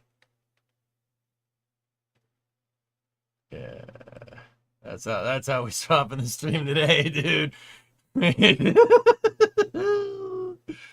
No, Alan Gar, have a good one. Thanks for being part of this. Yeah, it's a privilege. So, yeah, it's good stuff. Good stuff. Good things happening, man. I'm good.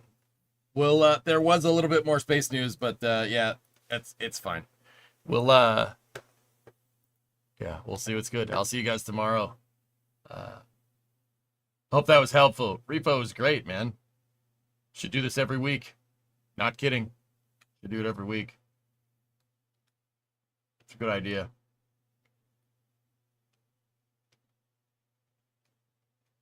Let me know one of these days if you have some extra time to chat. Okay, Pi. Yep. All right, dudes. See you later. Thank you very much for watching. We resume our regular schedule tomorrow at noontime. Have a good night, everybody, and thank you. I just tuned in. No, I'm sorry, Devo. Just give me 12 hours to reset, or well, 14 at this point, and then yeah, I got you. See you guys. Have a good night.